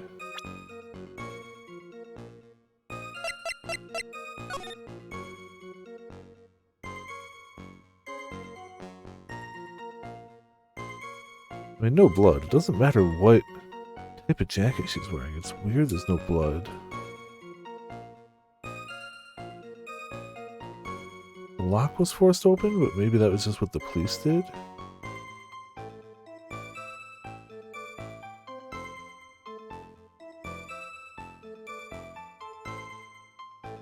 I don't immediately see anything else weird about the inside.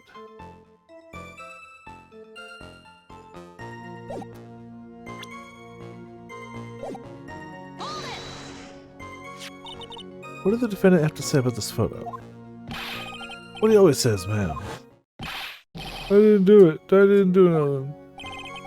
All he says. Nothing. I wouldn't say he did nothing. But at least we know he stole a car. Just what he always says, Your Honor. And then he always says... sorry. Told a little lie. Or something like that. Well, in any case, it seems he was caught and arrested. Precisely. Arrested at a police checkpoint. Apparently is some impressive police work. Well, no, actually, it was way too close for comfort. We set up that checkpoint just after 5 p.m. I figured that Mr. Falls might just try to run. What do you mean it was too close for comfort? Two of them arranged to meet at 4:30. It takes approximately 30 minutes to go from the bridge to the checkpoint. That was kind of close. Any later, Mr. Falls could have slipped right by. Listen up, kid. There's a big trap waiting for you in that testimony. Trap? Walk into it carelessly and I'll leave more than just a flesh wound. Fun, huh? No, it's not. Well, if you want to have any chance at all, you better get some more information. If you're gonna get caught in a trap, it's best to get caught early. You know, I always look for a contradiction afterwards. The ever famous contradictions. I sure hope I can find some of those.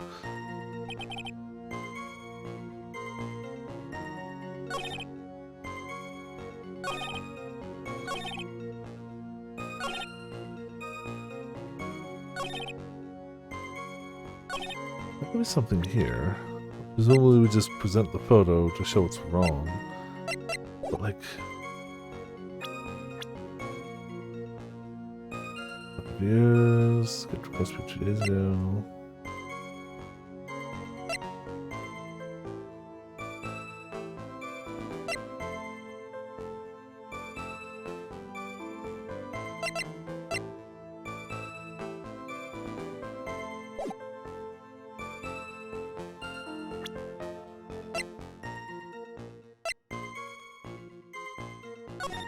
Would be the note. Oh. Yes. Wait, this? What is it? Do you have something to say, Miss Faye? I'm sorry, I totally forgot. What? No! This is the first time I've ever had to actually address someone like that. In practice, we're coming to court. Honestly, Miss Faye, I'm not sure I like this. Say there, little kid. Want a piece of my coffee candy? Candy? Well, you're still too young to be drinking real coffee. Oh, Mia, shake it off. You're a lawyer. Detective. Yes, ma'am. This photo. You said that there was nothing peculiar about it. Is that correct? Yeah, that's what I said. Well, then I suggest you take another look at the note written by the victim. The note? Very clearly says, wear white scarf for identification. Oh, I must have forgotten what the victim looked like. Thus, this special request. Ah, I have one very simple question for you, Detective. Where's the white scarf? I seem to find it in this photo. Well, to be honest, we didn't find it in the trunk, man. You stopped there. You should have looked for it. Yeah. Coffee candies made of coffee, though.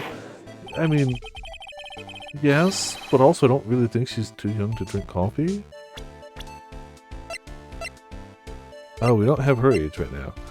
But she's older than Miles, who's 21. So yeah, she's old enough to drink coffee. He's just being... He's a normal person.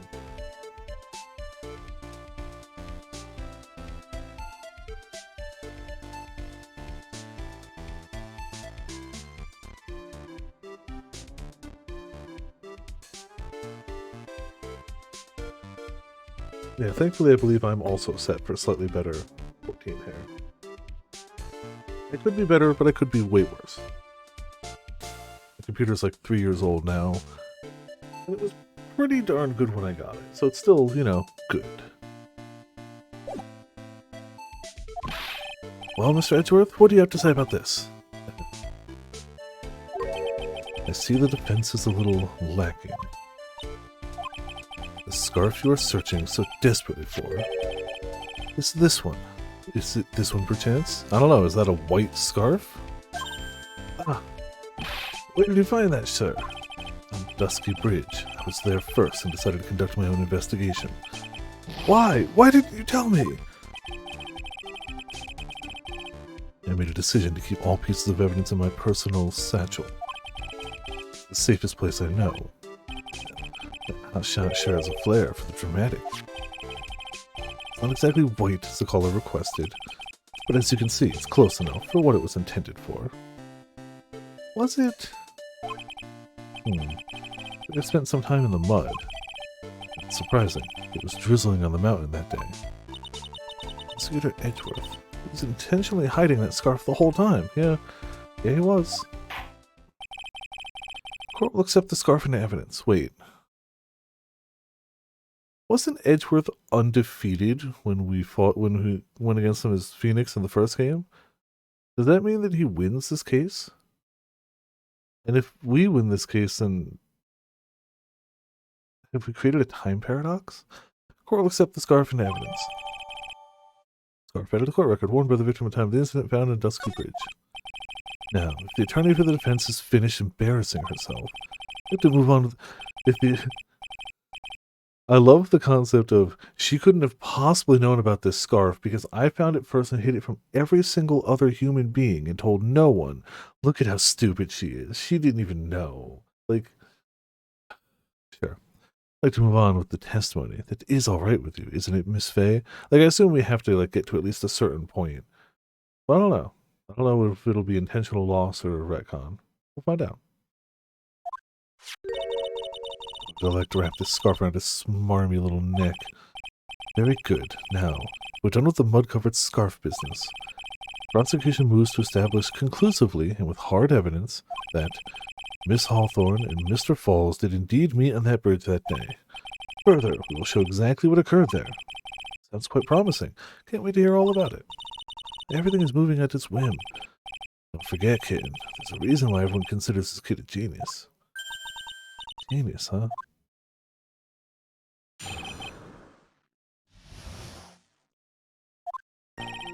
Actually, there's an eyewitness who was there when the incident took place. This photo was accidentally taken by the witness. It shows the Vic wearing the scarf, sir. It was drizzling that day. Unfortunately, it's a little hard to see what's going on. Anyway, the criminal shoved the victim down from behind and stabbed her in the back. No, we couldn't have. It must have been when the scarf fell off. We just DBZ teleport behind her. Nothing personnel tackle her. Looking at this photo, I really get the sense that this bridge is very high up. About a 40-foot drop from the bridge of the Eagle River down below. Mr. Edgeworth, who took this photo anyway? They say that it was a well-intentioned third party. Ah, a potential witness. So why isn't this person in the courtroom? Well, they said they absolutely did not want to testify. The person in question is very delicate, Your Honor. Besides, as long as we have this photo, we see no reason to compel them to testify. Not sure how I feel about that. This photo added to the court record. But as you can see, Terry Falls had both the motive and the opportunity. I think it's quite clear at this point what happened on that bridge. Ah, the truth is becoming clear to me now. Huh? Yes, it's quite obvious. He's clearly guilty. Not again. That's not fair. I haven't even done my cross-examination yet. What do you mean,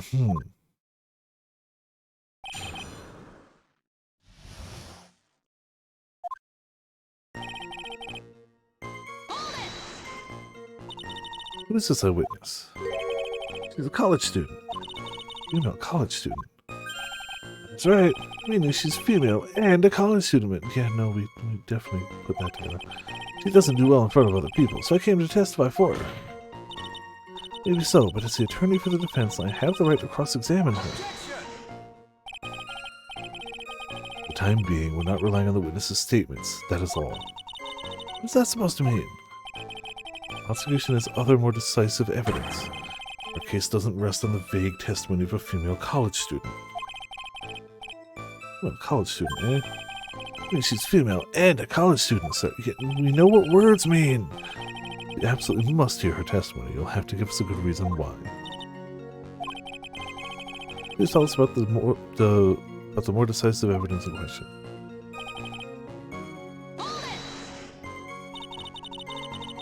The victim was wearing a scarf in that photo, alright.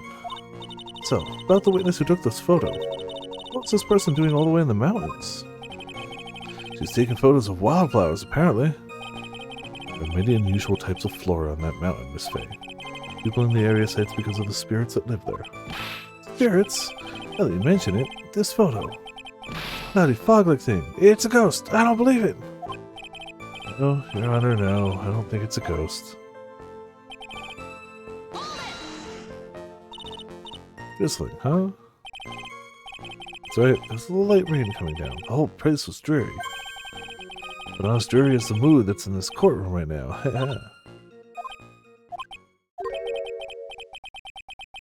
Looks like a cold front just moved in. In any case, the point is that the area was quite damp. There was even some fog. I even slipped and fell while I was on the bridge. It was really something. That part of the witness's testimony as well. Of course it is. He pushed the victim hard on the back and she fell down right on her stomach. I remember that happening once myself. It was really brutal.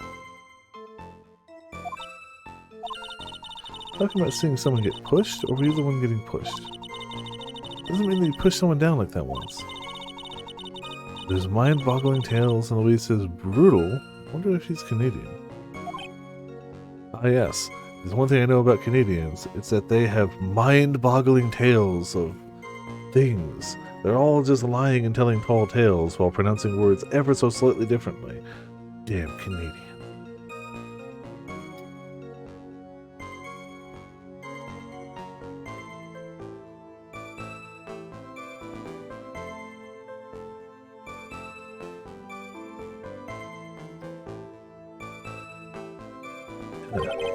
Save your nasty look for the right person.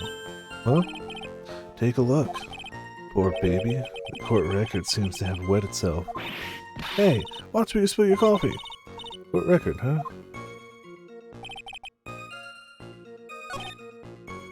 Oh, damn it. Talk about a surprise. I had no idea there was a photo. So, what do I do?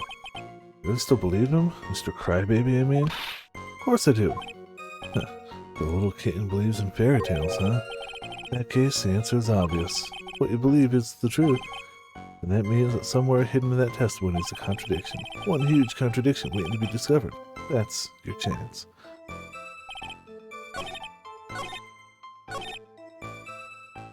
I feel like just the photo itself proves that wrong. Right? So the time of the crime, there was a light drizzle coming down, correct? Yeah, and fog too. Just a generally soggy atmosphere. Wait. I can work with this. I can work with this. There we go. Well, I have evidence that doesn't go with the soggy atmosphere. It's the photo of the victim's body that was found in the car trunk. Considering the conditions at the scene of the crime, something isn't right. Well, by all means, please enlighten us as to what isn't right. What is it about this photo of the trunk that doesn't fit with the conditions on that day? There's no water? But where do you point to the lack of water?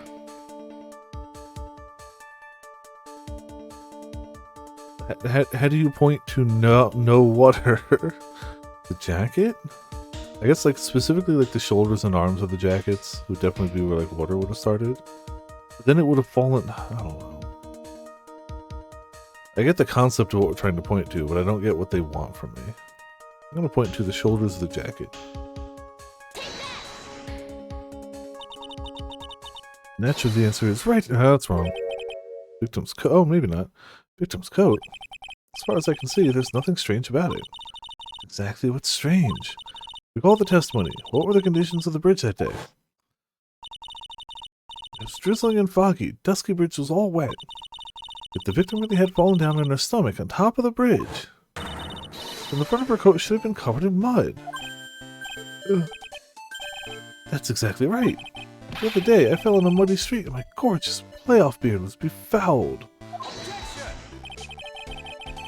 I do admit that the crime scene was quite wet that day. However, that doesn't mean that the top of the bridge itself was muddy. Your Honor had fallen in the shower instead of on a muddy street.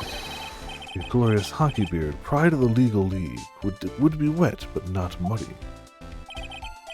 Fortunately, I have yet to test that. Still, your point is well taken. Can you prove that the surface of the bridge is muddy that day? The surface of the bridge, huh? A real man wouldn't stand for a taunt like this. Neither would a real woman. Of course I can. Here's the evidence that proves the surface of the bridge was muddy.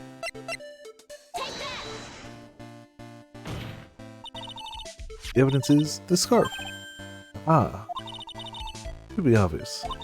If the scarf fell into the bridge and got this muddy, it means that the bridge was obviously covered in mud. No, I can't be outwitted by this novice bimbo. Same to you, buddy.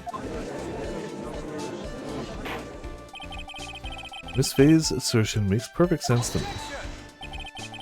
To admit that there appears to be a contradiction between the condition of the victim's body, a coat, and her scarf. However, the real question is, why is there a contradiction? For every contradiction, there exists an explanation. Let's look at what the explanation in this case might be, shall we? Alright, not like he's really giving me a choice. Doing pretty well for a little kid. Mr. Armando, no matter what he says, contradiction always comes down to a lie. Either the victim discovered in the trunk, the witness's photo showing the defendant and the victim, or the witness's testimony that stated she saw the moment of the murder. Just relax and think it over. It's pretty simple, isn't it? False evidence. One of those three. What you said just now, I'm not sure I like that. It wasn't me, Your Honor. It's a coffee aficionado over here that said it. Of course, not in the habit of accepting false evidence in it. Blame it on him, Your Honor. He's the one trying to slip false evidence into the court. We won't let him. We'll expose his evidence as the flimsy scam it really is. Yes. False evidence in this case is the... It's gotta be...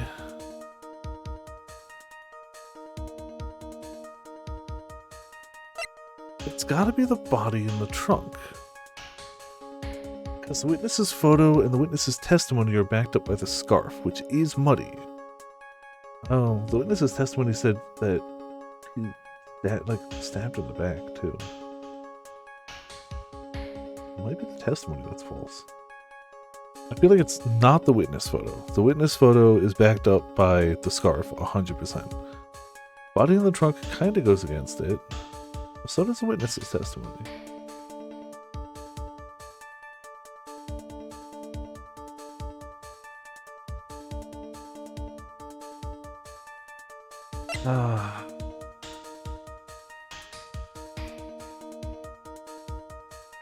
Got a 50-50 chance.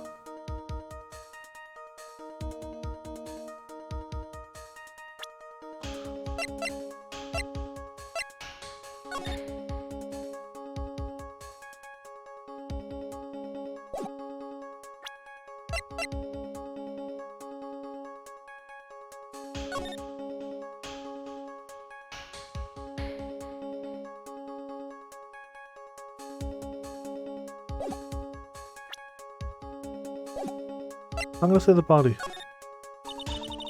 The victim really did try to repel her killer, and if she did fall down on the bridge, then you would expect her coat to be dirty. Therefore, the body that was found in the trunk of the car was not the body of Valerie Hawthorne. What do you have to say to that, Miss Redwood? Objection. Not only a whisper, but he mixed in a sigh, too. Valerie Hawthorne was more than a simple meter maid, she was a sergeant. Absolutely no chance that a mistake about her identity could be made. This is right. Let's put on, Miss Fay. I will penalize you for making unsubstantiated accusations. Don't do it, Mia. Don't cry until you get home. In any case, this court is not in the habit of accepting false evidence, you know. Blame it on him, Your Honor. Okay. Then it has to be the testimony. No-brainer. Obviously, it's the witness that's suspicious. During his earlier testimony, the detective pointed out a crucial fact. The criminal shoved the victim down from behind and stabbed her in the back.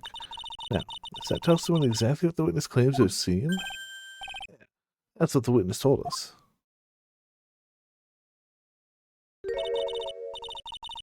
The testimony is filled with holes. After all, the victim's coat isn't dirty at all. That's true. Not just true. It's the truth. Thanks. There was a truly decisive witness in this case. Certain that boy of wonder over there would have called them in the first place. Your Honor, the defense requests a cross-examination of the eyewitness. The testimony presented so far is not only vague, but contradictory as well.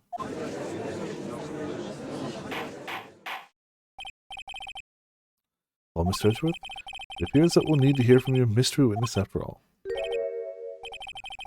You should brace yourselves for the brutal truth.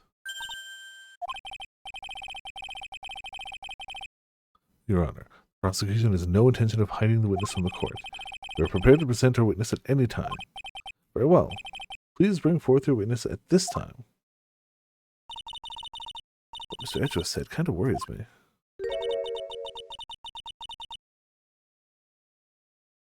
What does it mean by the brutal truth?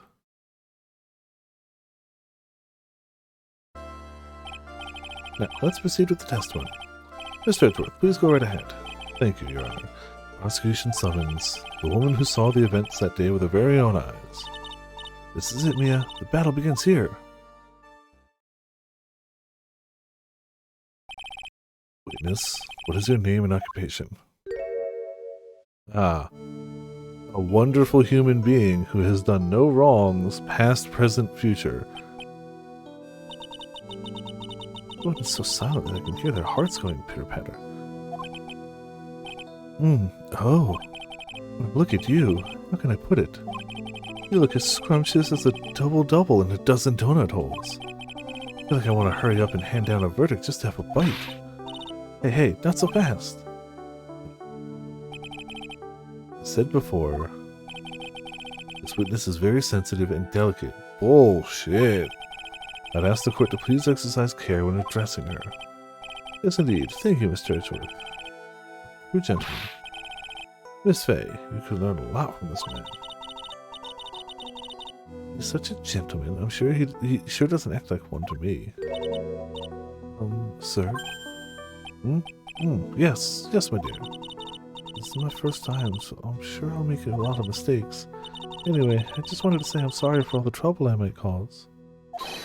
Not at all. It's no trouble at all. Now then, may you please have your name and occupation? My name is, Melissa Foster. Yeah, definitely. So what now? Apparently this judge is Canadian, so anything you don't understand, you're supposed to just be like, Canada stuff. I'm a college student, a freshman in the literature department. We're on the scene when the unfortunate event occurred, correct? And you were the one who took this photo? Is that accurate? What?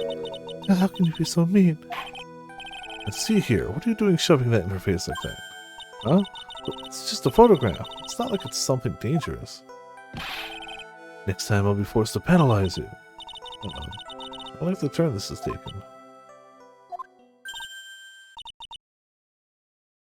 She's staring at me? And you would be... Huh? I'm the defense attorney. My name is Mia Fay. I see. So you are... Now then, young lady, could you please give us your testimony? Yes, Your Honor. I'll do my best.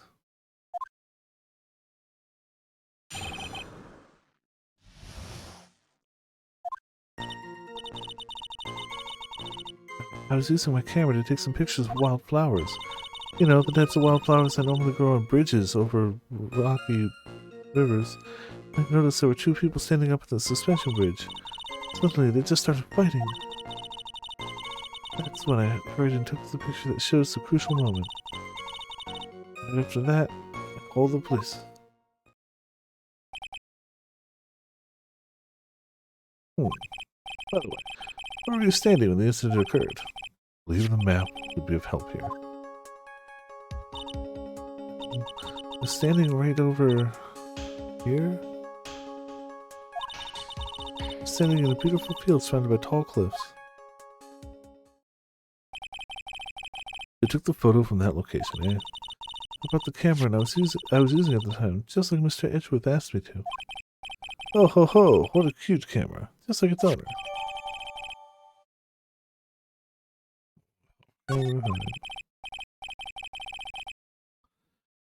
Alright then, Miss Fay, time for your cross-examination. But I warn you, make the witness cry again and you'll feel the wrath of my gavel. Okay.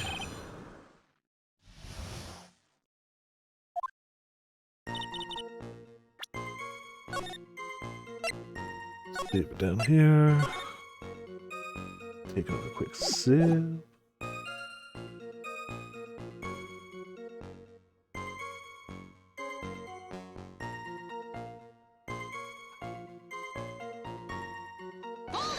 See what she's gonna say about all this.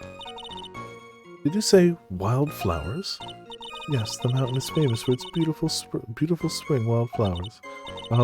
It's only February. Well, I can't wait for spring to come. Oh ho, I know just how you feel. Just like when I first started growing this glorious beard of mine. Just couldn't wait, so I wore a dyed blonde Santa beard until mine grew in properly. Would you mind if we got back to the facts of the case, Your Honor? I noticed that the... Oh, there it is. Is there anything strange about the two of them? I'm a bad girl. I know I am.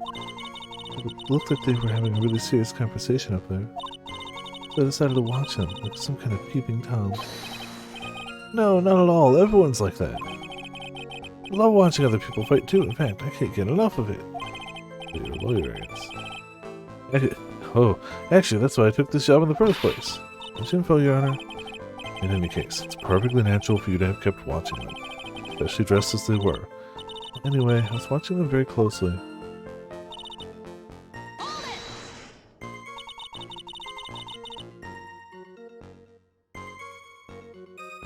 You have any idea what they were fighting about? Yeah, no, I have no idea. Why do you ask that? Oh, I just thought that maybe you overheard what they said. No. I would never eavesdrop. No more class than that. Sorry, Miss Fay, don't drag the witness down to your level.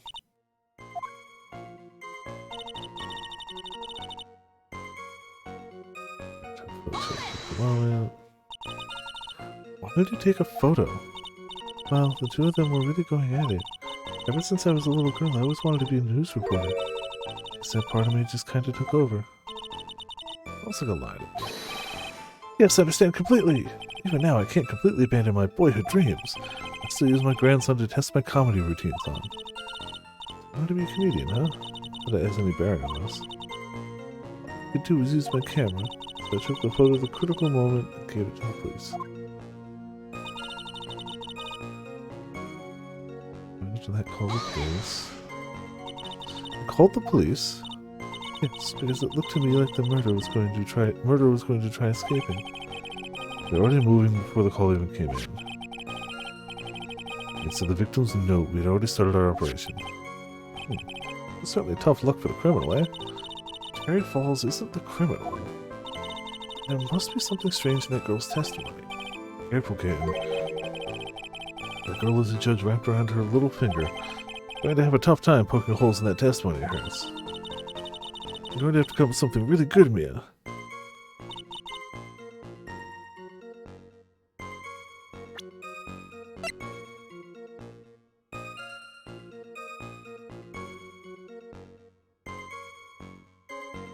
Small but powerful model. These have been taken by the witness.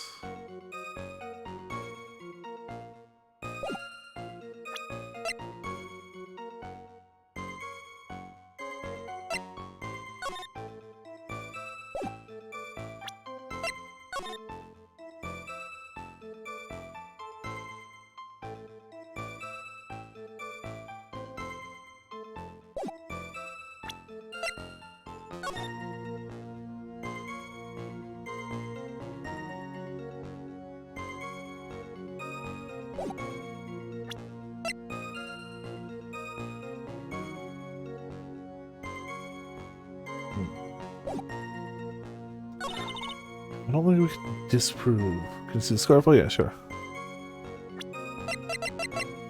There's no further like zooming in on it now. It's not a white scarf. They've just waved it off as like, oh, it was probably close enough to serve the purpose. It is muddy. Yes. We got so far on it.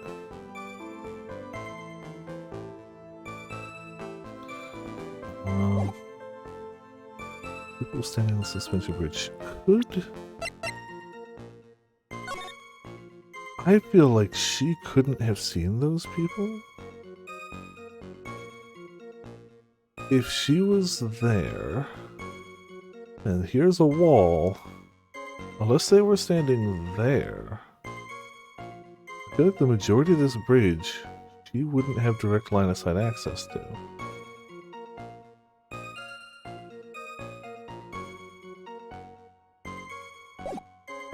But if not, then the crime photo...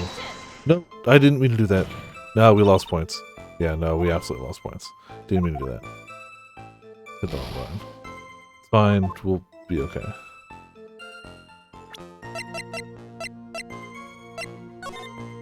Well, the witness... The photo, I believe to be real. Well, at least so far we believe it to be real. I guess she must have just seen it. You can see the rocky wall there, so I guess you could just see around it. Let's go with that. Actually, you can see where they were in the photo. They were right about there, because you could see these connecting wires to it. So yeah, I guess you could just see it. Okay, so that's not the contradiction. Notice there were two people standing up on the bridge, yet that seems like you did when you took the picture. They just started fighting. I feel like your photo doesn't show the critical moment. Like, if they started fighting, this doesn't look like anyone fighting. This looks like two people chatting. Admittedly, in the rain, on a really weird suspension bridge, like, there's issues with it, but, like, it doesn't seem to be, like, a conflict photo.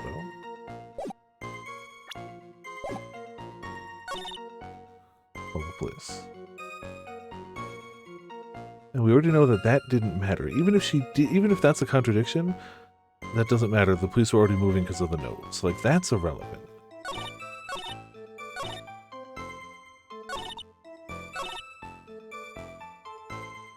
And she did take a photo. We could argue whether it shows a critical moment. So, like, it's got to be that one. It's got to be that, right? No, music didn't stop. Honor, what do you think? Okay.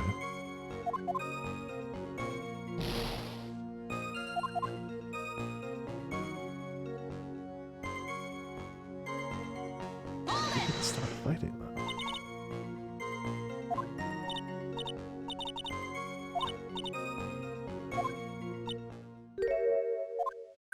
Yeah, whatever, you wouldn't need to stop, it's fine.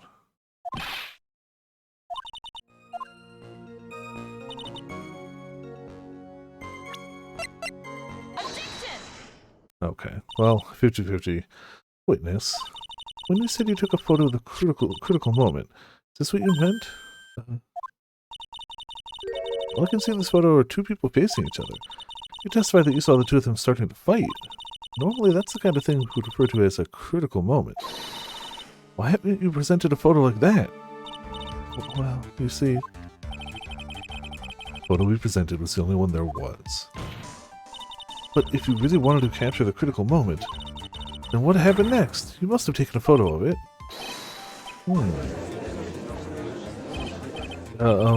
My apologies, young lady. But Miss Faye's assertion is not without a certain amount of merit. He can certainly downplay a situation, can't he? I'm sorry, I'm a very bad girl. I used it all up. Film, I mean. Ran out of film? This photo's the last one. What? Fortunately, that is the truth. Wow, an argument that would not hold water in this day and age with so many digital cameras. Personally examined all of the photographs she took that day.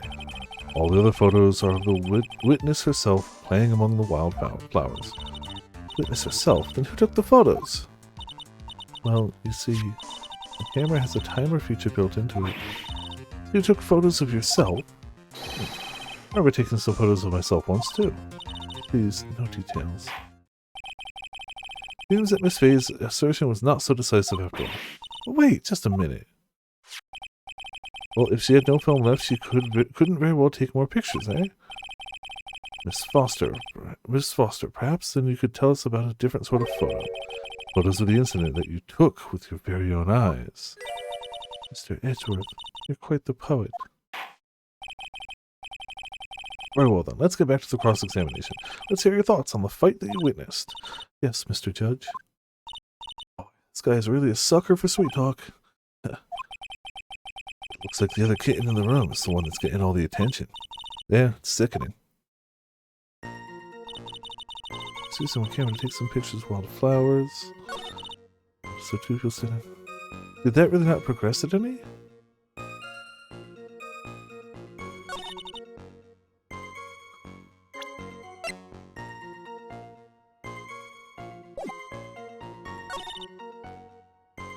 Oh, okay. The victim turned around and tried to run away, but she only got about 10 yards where she was stabbed in the back. Okay, so she added to the end of it. Got it. The victim? Why do you think she tried to run away? Through police training, she certainly knew better than to turn her back on a criminal. This is a large, powerful man with a knife. If it had been a quaggy woman like you, I'm sure she would have acted differently. Waggy? Why you? If it had been me, I probably would have jumped into the river. There's something wrong with this testimony.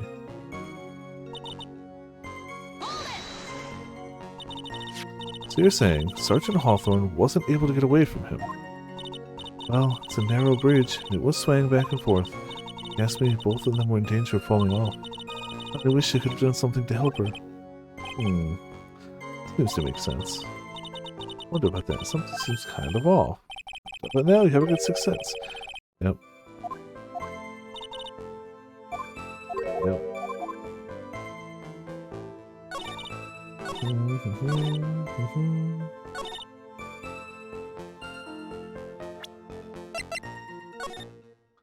So we could fairly convincingly prove, mouse cursor, there you are, that they were there, because in the photo you can see those attach. That's 5 yards. There's no way she ran 10 yards away from him. Right? If she was here, and she was on this side, he was on this side, no she didn't. Look at that. Witness, your testimony is a joke. What? But I just... Miss Faye, I thought I warned you not to make the witness cry. One short testimony and 2 bad contradictions. There's no possible excuse. You say there were 2 contradictions? It's simple. Just take a look at the diagram of the area. According to her testimony, the 2 of them were in the middle of the bridge. But if they were, and the victim had turned around and tried to run, well then, she would have hit a dead end. She said 10 yards, but she couldn't have ran even 5. This dusky bridge is collapsed on that side.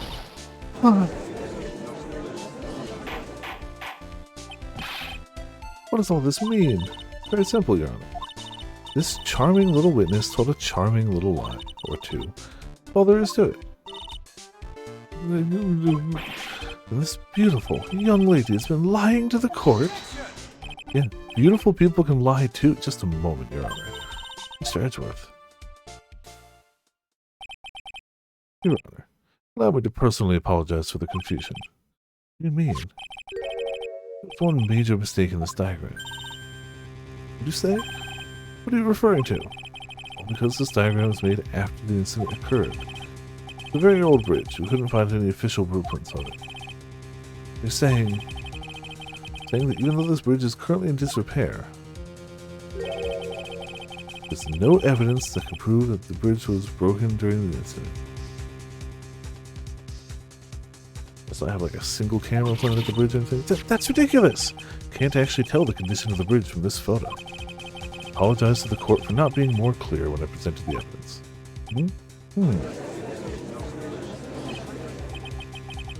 That's good. What do you mean? And from the beginning, he's a genius after all. The name of the bridge was his insurance policy. What a coward. Well, Miss Fay, it seems like you've done it again. Made a reckless accusation. I'm so sorry. I should have been more careful myself. No, it wasn't your fault at all. Now then, shall we go on with the trial?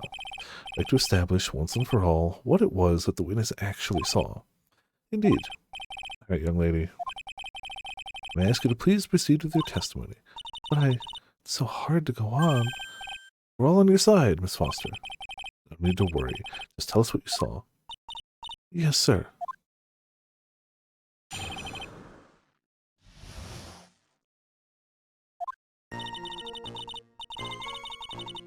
After he stabbed her in the back, he quickly picked her up in his arms. Then he carried her over to the car.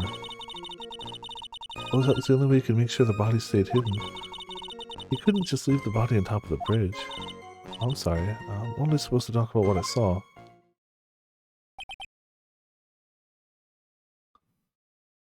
Witnessing such violence must have been difficult. Yes, sir. I am still shaken up. He accepts his testimony as it is. We're finished. Don't say that. Oh well. Maybe he'll stop off at my favorite cafe on the way home. They make a real great mocha latte. Alright, listen over yet. What I like to hear. Alright, Miss Fay, your cross-examination, if you please. Contradiction is staring you right in the face, Mia. Go on the attack. Sure.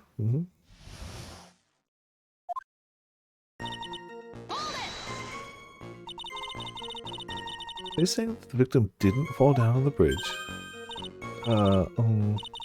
Actually, maybe she did fall. But she didn't fall down on the bridge. If falling down, this photo wouldn't make any sense.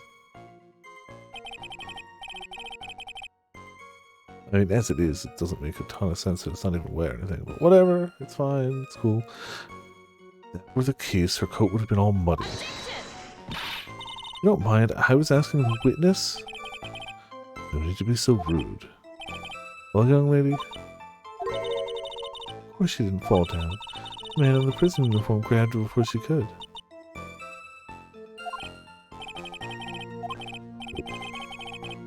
Damn it. Then what did the defendant do after that? Carried over to the car. Oh, what's the line of this there?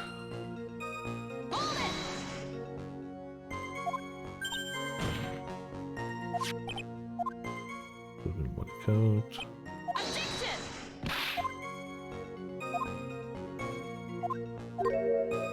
Yeah.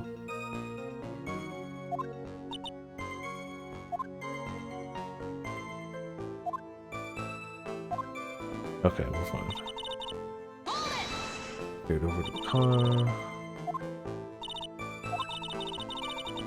Where's the witness at? Yes, did anything strange happen when you did that? Well, I don't know if you'd call it strange or not, but that's when the victim's scarf fell off. Now. You mean this scarf? The words match what we found at the scene. I don't see any problem.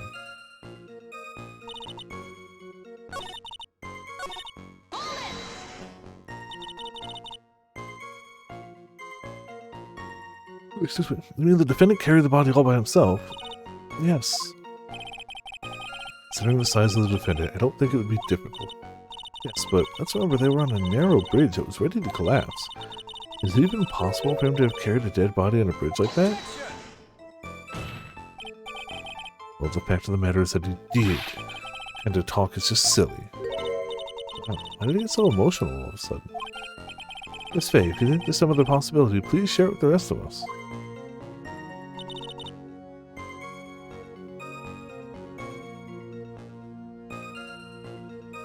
Another possibility.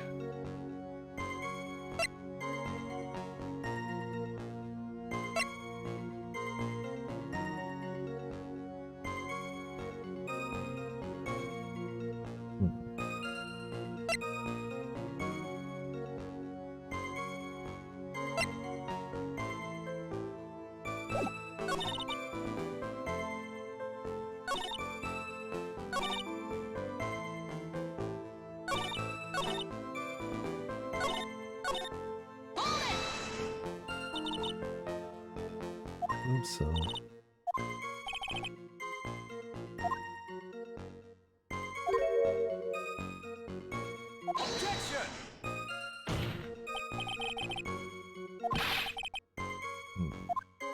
what do you think's matter?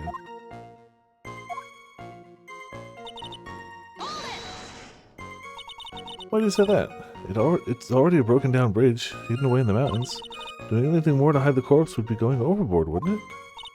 Yes, but that mountain is famous among hikers. A surprising number of people go up there. But it's February, right? It was raining that day, correct? It's also a small temple and a channeling dojo there. You know those monks that just love cold, isolated places. The witness is trying to say that the corpse could have been found at any time. Besides, the witness is merely reporting what she witnessed with her own eyes.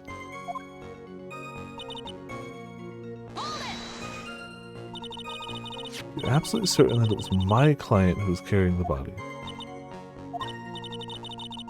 He was wearing a prisoner's uniform, but as for his face, they're saying you didn't get a clear look at his face. Well, far, far away. It was raining as well. I thought I was only supposed to say exactly what I saw. Excellent. You're a remarkably honest young woman. I knew about this testimony is bothering me, but what? Hey, kid, have you ever put salt in your coffee? No! Why would I? Why not? It may actually go better with coffee than sugar, right? Listen, the point is, if you're not sure, you might as well add a ton of salt to it. It might bring out the rust in something, like a piece of evidence. That's right, Mia, go present something you've got nothing to lose. You do. By the way, I wouldn't put too salt in my coffee. Two don't go well after all.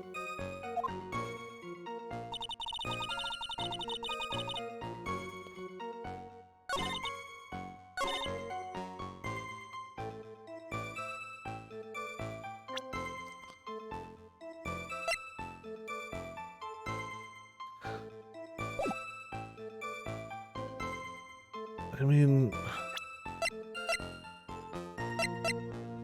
it's gotta be this one? Because the other way to make sure the body could stay hidden would just be to push it over the edge. Like, they already established earlier, most bodies that enter Eagle River do not get found. So that one? Killer not wanting his victim to be found, I can understand that. However, the idea of moving the body for that purpose is clearly odd. There's a much easier way to make sure the body wasn't found. Well, what is it? Take a look at the map of the area and you'll see how.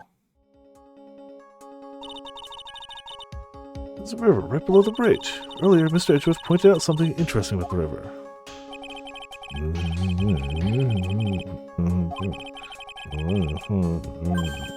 Ah!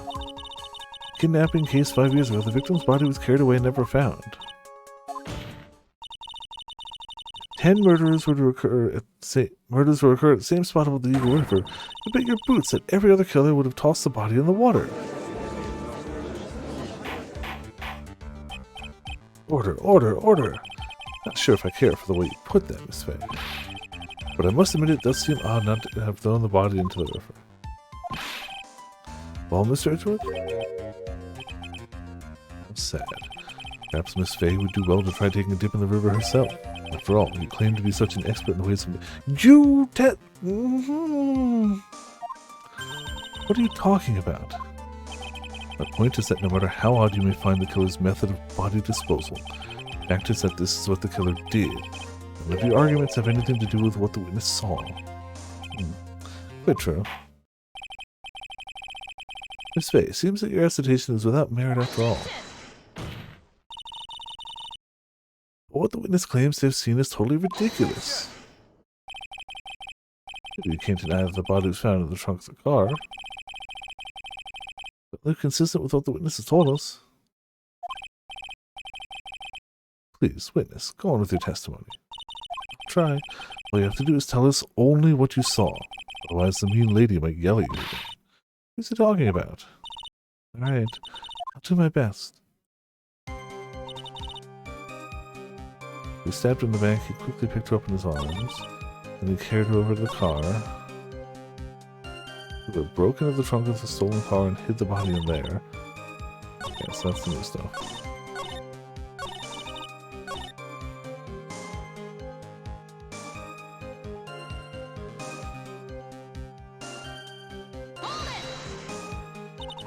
Are you saying that the victim didn't fall down on the bridge? Actually, maybe she did fall. Of course she didn't fall down on the bridge. If she had fallen down, this photo wouldn't make any sense. If that were the case, her coat would have been all muddy.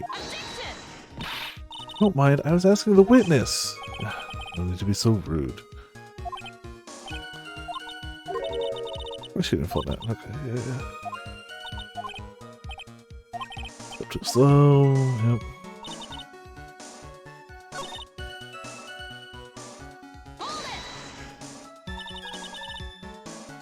What did the man do then?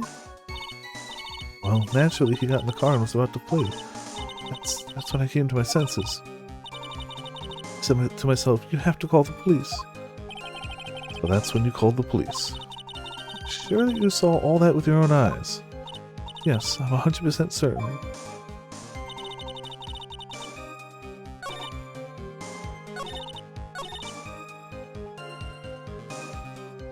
It's the only real new piece of evidence, or testimony. Broken into the trunk of the stolen car. To be fair, in the photo it does look to be broken into.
How does she phrase it again?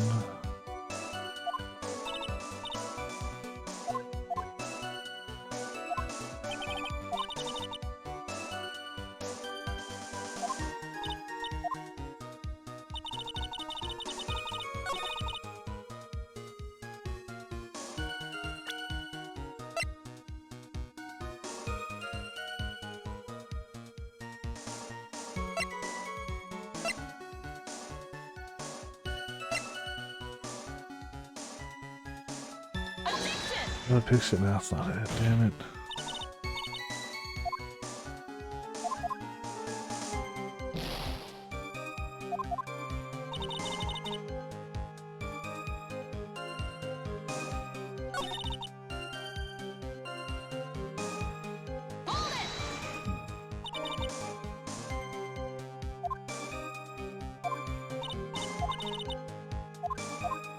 It's populated, whatever.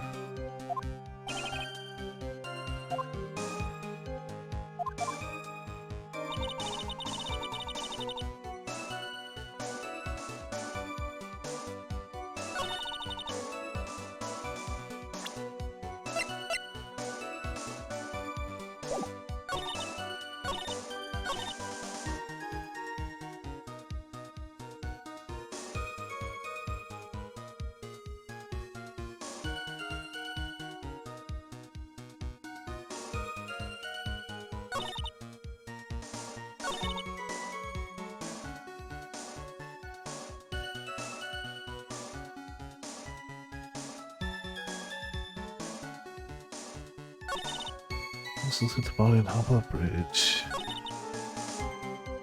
That one doesn't change anything. It's got to be the new testimony, right? It's to be.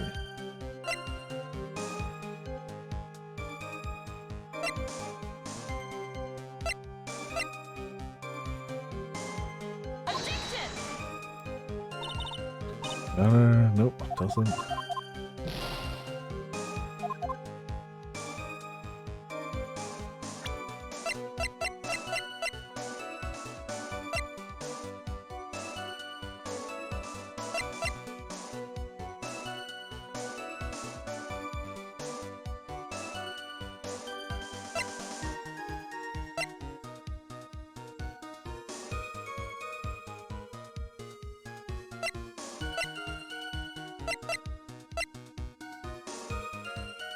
Damn it.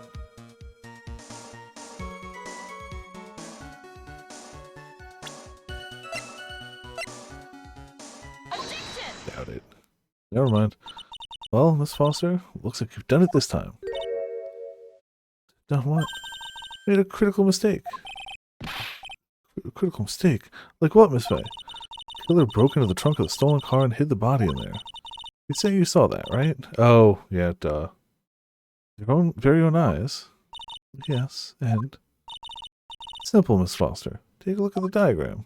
I wasn't thinking about this. The place you claim to have taken the photo from that day is here. You see what I mean? Even if you tried to see the car.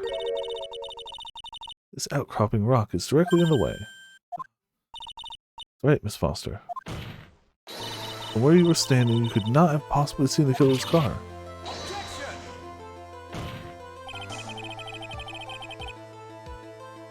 I admit that the diagram shows a large outcropping of rocks. However, it isn't so tall that it would stop her from seeing the car. That's right. Not high at all. I was able to see his car just fine.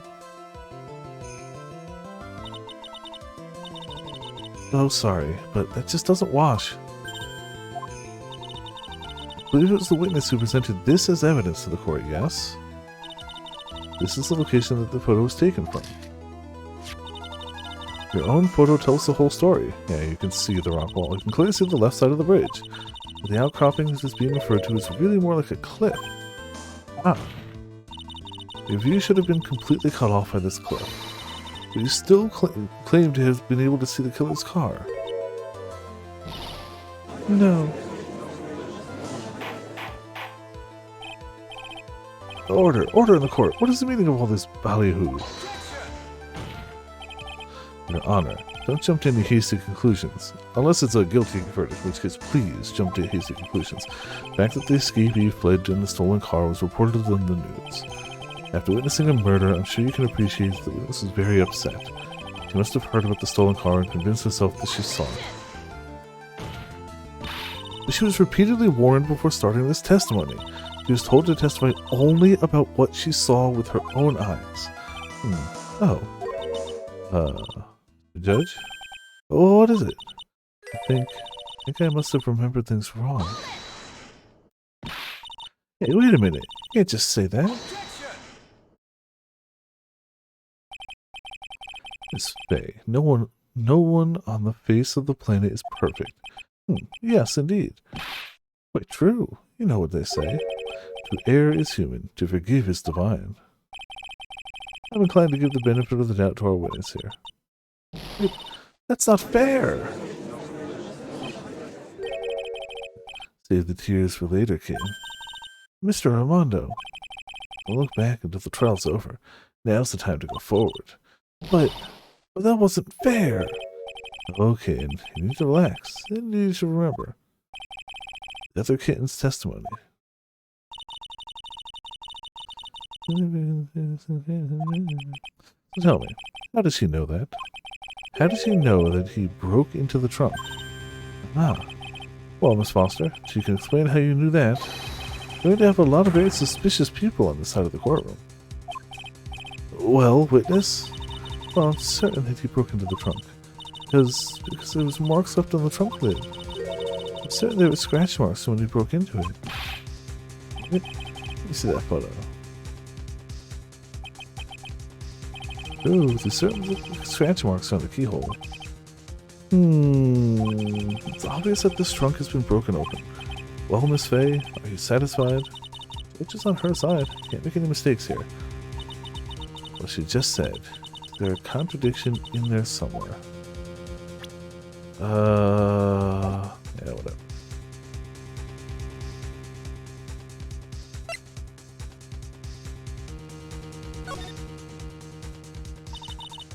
Melissa Foster. Looks like you finally betrayed yourself. What? You said you were in a field taking photos of wildflowers. But even so, you knew about the scratches. The question is when? When did you get a chance to see these scratches? Finally. I finally got her. Getting pretty tired of waiting over here. Perhaps it would be faster if Miss Faye explained herself.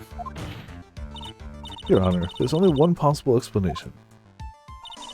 The reason the witness had seen those scratches was... After the passed by, she put the corpse on herself. She's the owner of the car.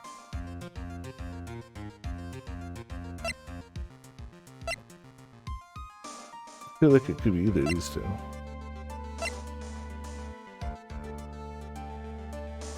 Say that. Because the stolen car actually belonged to her! That is why she knew about the scratches. Well, Mr. Edgeworth? Frankly, Your Honor, after hearing a pathetic response like that, I have to question whether or not such a pathetic lawyer should even exist. I had to try it. You hear that, Miss Faye? I believe Mr. Edgeworth just called you a knucklehead. Yeesh, isn't that overdoing things a little bit? Alright. Yeah, that's fine. We got this. Yep, game over.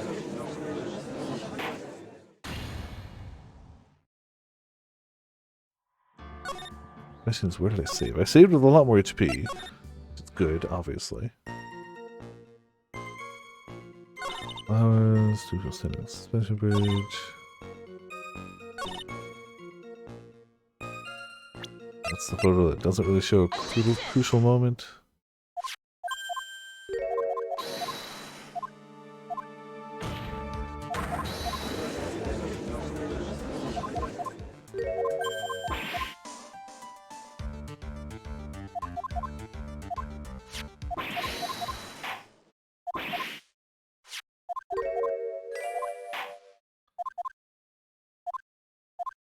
Alright, she gets more.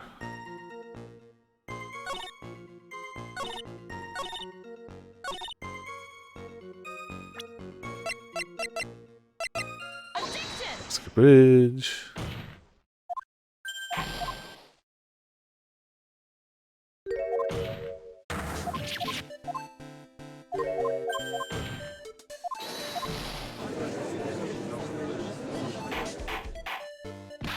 Never really stays in our favor long with the music, does it? Not long at all.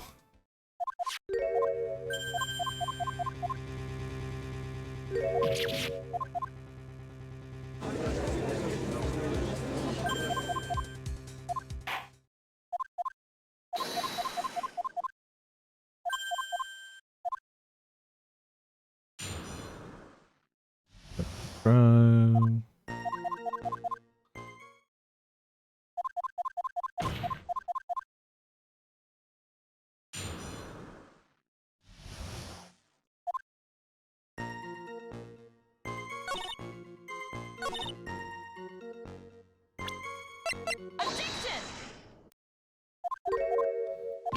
Yep, just roll over the side. Why didn't? Yada yada.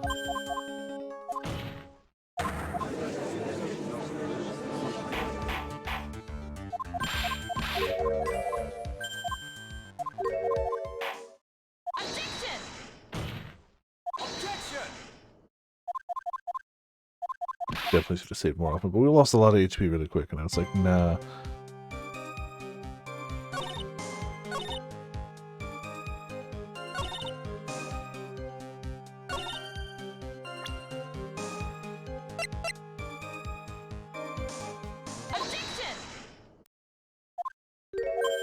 And now we have a boatload more HP than we did before, I guess. Not that I failed intentionally, just, you know.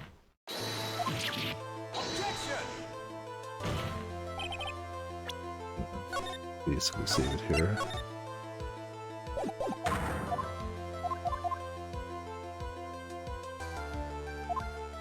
I'll do the hair flip. Bang flip.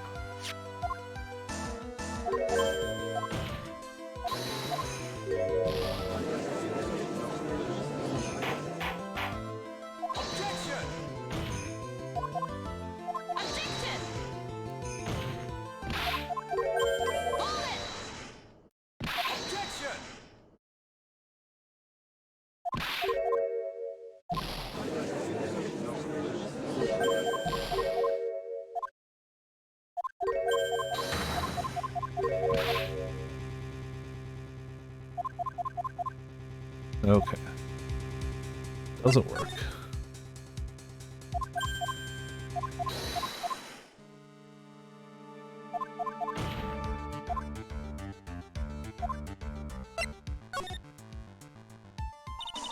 It's only one way that the witness had the chance to see those scratches.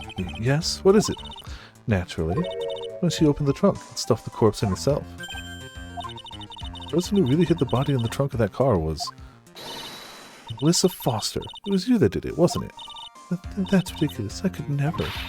It was the man in the prison garb. He's the one that... I don't think so, Miss Foster.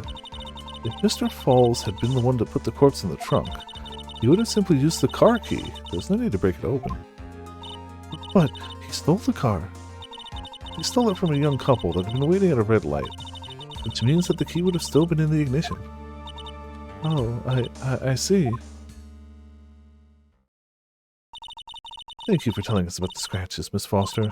Without that, we never would have uncovered the truth. But it couldn't have been Mr. Falls that put the body in the trunk. No. Preposterous. Stephen suggests that the witness put the body in there. If that were true, then how do you explain the photo that she took? The corpse could only have been put in the trunk when the incident occurred. We already know that at the time she was taking photographs. Now's your chance, Mia. Finish this thing. On the contrary, I'm not so certain about that anymore, Mr. Edgeworth. There's no need to think too deeply about it. What I'm saying is that the shutter for this may not have been pushed by Miss Foster herself. Yeah, it's a timer function. Let's take another look at this camera and see what features it has, shall we? It has a timer built into it, even a mini tripod. Why, it's almost as if she had brought this camera just to take this picture. What are you trying to say then, Miss Fay? Then when the crime occurred, Miss Foster wasn't at the field as she claimed. Well, she really did use the camera's auto timer. And the answer is yes, she was somewhere else. Exactly, she was not in the field. Would the defense please explain further? Listen, this is a crucial point. What you're saying is saved. Got it, understood. Message received.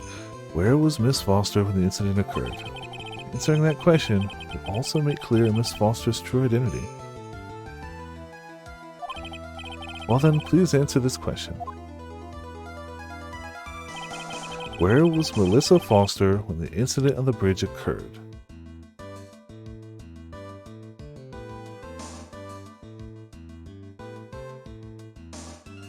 I mean, if she was hiding the body, then the only place she could have been was here.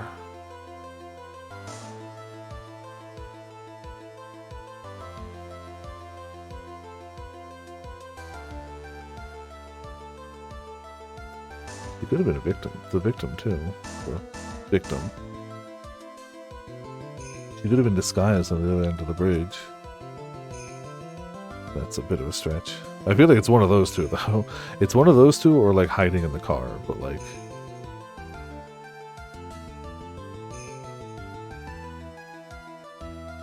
You don't believe in me? Oh, yeah, no, it's more likely that I screw up than anything.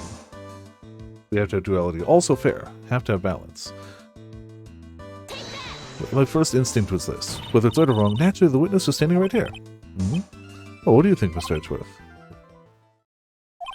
Before pointing out where the witness was standing, Miss Fay should do something herself. She should figure out where she stands, if you catch my drift. Oh, don't worry. The drift was certainly caught. Okay, yeah, so... Cool. Not there. Well, then the obvious is she was right here. Actually, the witness is right here. But that's where the victim, Miss Hawthorne, was standing. I thought she had a disguise for a big, bulky prison man, but, you know, I guess she could disguise herself here easier. Order, order, order! Miss Fay, what on earth? Your Honor, if I may. After parting with the victim on the bridge, the defendant fled by car. This would mean that there was no time to put the victim in the trunk. In other words, if someone put the body in the trunk, it could only have been before the defendant met the victim. And of course Mr. Falls met with the victim. The only person with the opportunity to put the victim in the trunk. It's the same man that killed her, Terry Falls.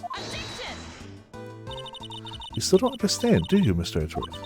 By the time the witness's photo was taken, the victim was already dead. The person in the photo who was not Valerie Hawthorne.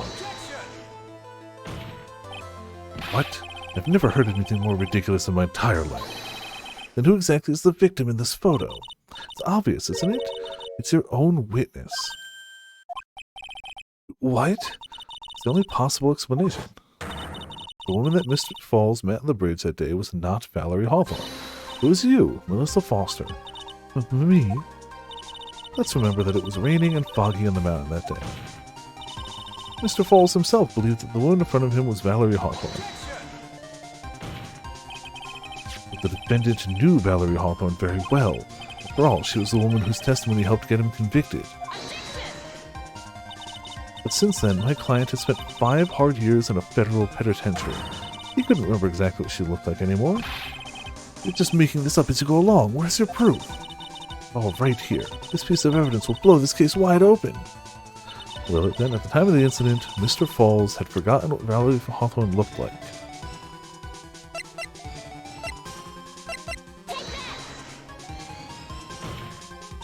Mr. Falls had forgotten the victim's face.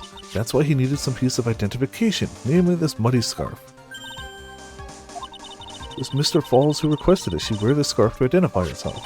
That's already been proven by the note the victim left. In other words, as long as you were wearing a scarf like he asked, anyone could have pretended to be Valerie Hawthorne. Well, what do you have to say to that, Melissa Foster? No. Oh, I think we just killed her. She's dead. Alright, cool. Gone.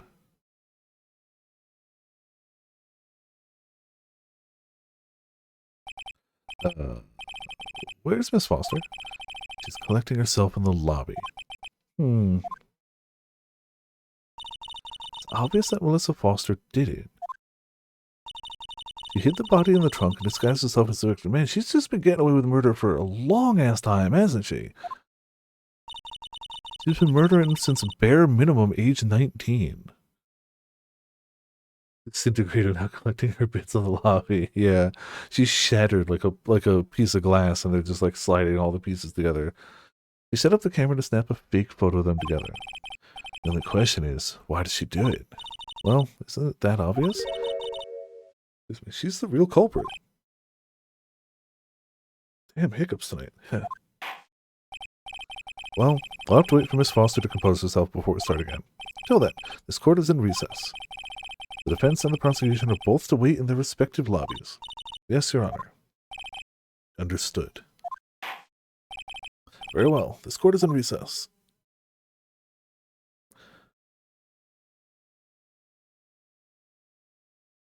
Alright, well, we made it a ways. As much as I do enjoy going around gathering the evidence and like piecing together what like you think is happening piece by piece as you find out a little bit of stuff, it's also interesting to take a case like this where the evidence is just given to you a little bit at a time in the case, and you just got to work with that. We got an hour 15 left. I think we can hit another checkpoint, I hope. We'll see. Depends on how long it'll be. February 16th, 1:14 p.m. District Court, Defendant Lobby number 4. Mr. Falls, I'm sorry. I want to say thanks. You're real good. You really hooked me up. Thanks. We're almost there. Once I prove that she committed the crime. Yeah, but there's one more big obstacle we gotta get past. Obstacle? Yeah, motive. Why would Melissa Foster kill that policewoman anyway? Motive, huh? Anyway, we're still badly in need of information. Information, right! What we need the most is info about this Dahlia Hawthorne, Melissa Foster herself. All we know is that she's a student studying literature. And one more thing. What is it? Well, the incident that happened 5 years ago, of course. Kidnapping murder case that Zebra Boy is on death row for. But I didn't do nothing. I didn't kill nobody. I never lie. Mr. Falls, in that case, tell us more about it. What happened 5 years ago? Okay, trust you. That day, 5 years ago, I dream of it every day. This picture reminds me everything. Bridge looked the same just like then, 5 years ago. You could fall apart any minute. It's been broken like that for at least 5 years. Sorry, buddy, but you sound like the one that could fall apart any minute. It's true, I did kidnap her. 5 years ago, I kidnapped my girlfriend, Dahlia Hawthorne. It all comes back to her. Your girlfriend, huh? Hey, hold on there. Did you say Hawthorne? Victim's last name. Dahlia Hawthorne, Valerie's little sister. What? Are you serious? The girl. Let her go.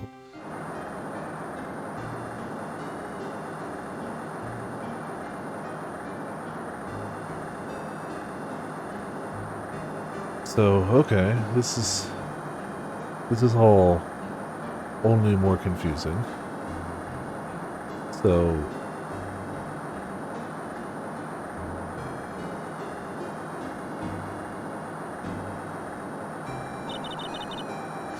the detective back then is Valerie Hawthorne. First I thought shooting someone for kidnapping was crossing the line, but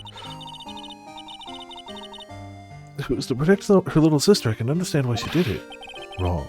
No protect sister. Valerie, betray me. Betray us. What do you mean she betrayed you? Everything. All lies. All make-believe. Kidnapping, too. Make-believe kidnapping? Dahlia, my girlfriend, my love, my teen angel. Did he actually say my teen angel? He's seen one too many soap operas. I do anything she says. Anything Dahlia says. Anything Dahlia says. Hold on a minute. What you're saying is that the kidnapping 5 years ago was planned by me and Dahlia. And Valerie, too. Valerie was in on it? Dahlia's family rich, jewelry business. We got one jewel, that's what we thought. Me and Dahlia wrote kidnap note. We said to her dad. Asked for $2 million diamond. Tell him make exchange at Dusky Bridge. We tell him Valerie make transfer because she knew detective. A police detective in your pocket. A police detective in your pocket is a useful thing, alright. In the end, you were planning on splitting the 2 million 3 ways, huh? Yeah, but that woman.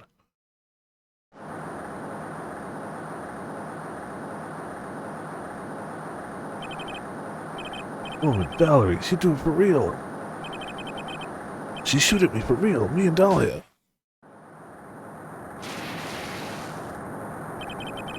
Shot an arm, Dahlia. She jump in river.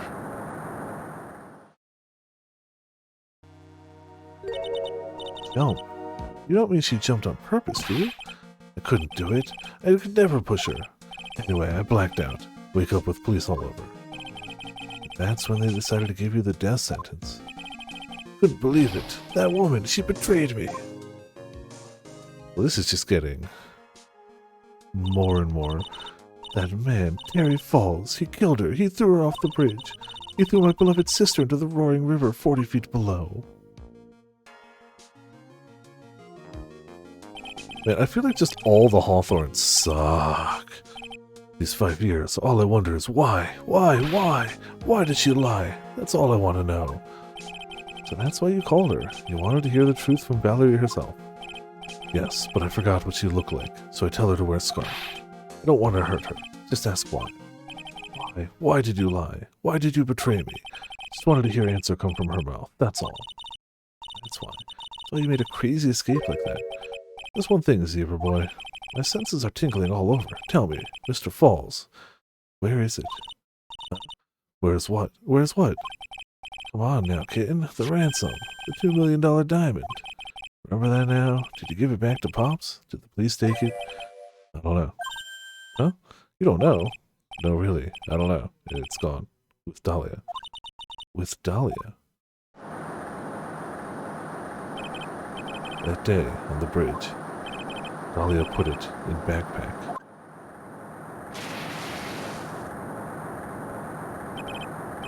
Now gone with Dahlia. Gone forever. Into Eagle River.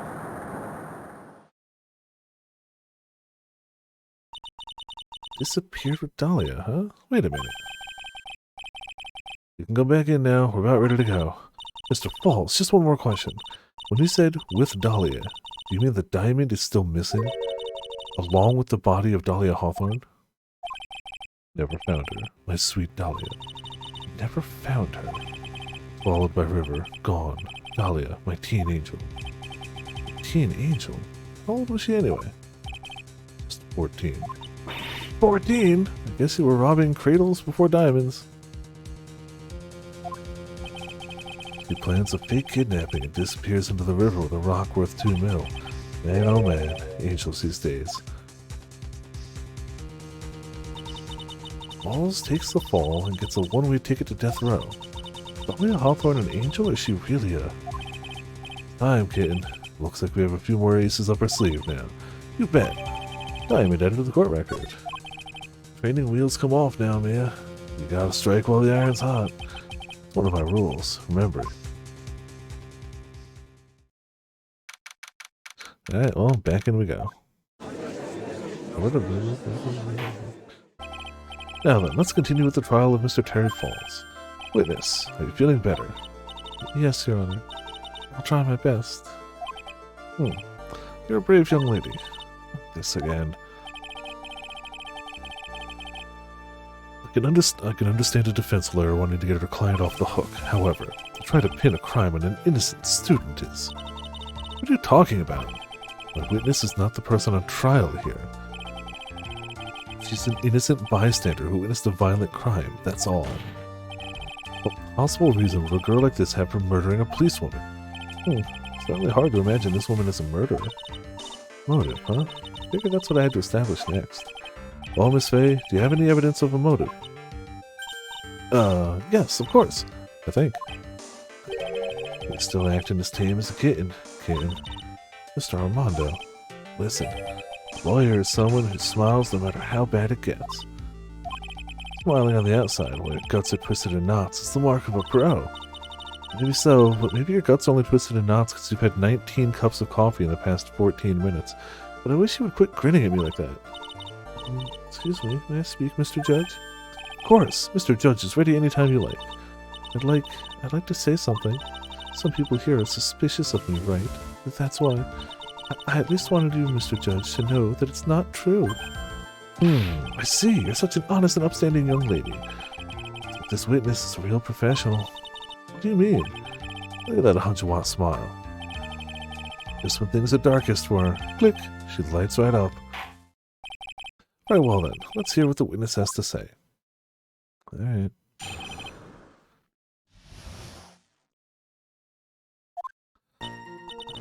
I was out of the country until the year before last. Until I entered college, I had never even been to Eagle Mountain before. I certainly don't have any reason for wanting to hurt a police officer, holding a grudge and killing the officer who testified against you 5 years ago, or kidnapping a poor girl. I just think the defendant is a terrible, horrible monster. Did we mention in front of her that he kidnapped a girl? Out of the country, eh? Precisely. Furthermore, she has no possible motive for committing murder. Indeed. Get off to bat, kitten. Sharpen those claws and put on your best smile. You bet. Somehow I have to tie her to this case.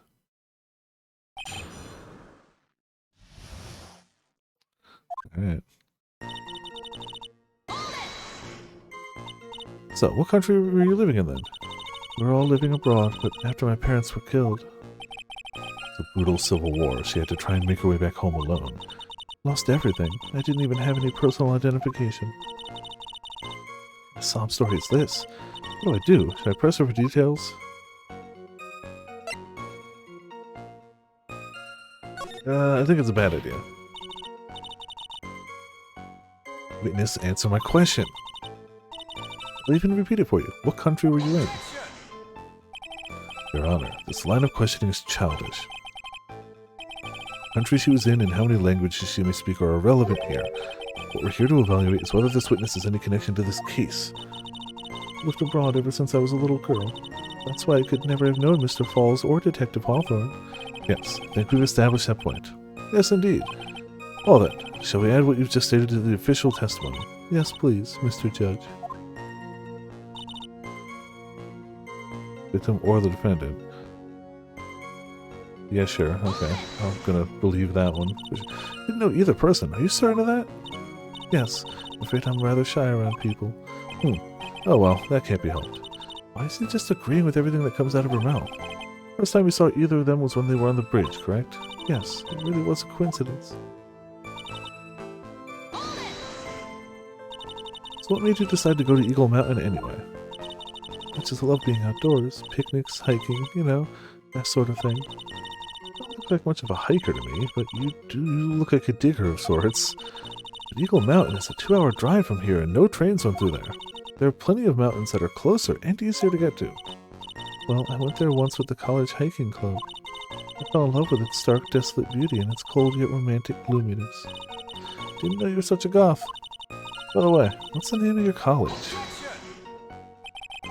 Prosecution objects to any questions that involve the witness's private life. All that matters is that she is a material witness to a crime. The witness doesn't need to respond to questions that are clearly malicious in intent. Thank you, she's really gone too far, asking questions about my credibility or where I am or anything. Miss Faye, you're treading on thin ice here. Hardly said anything. Talk about sensitive.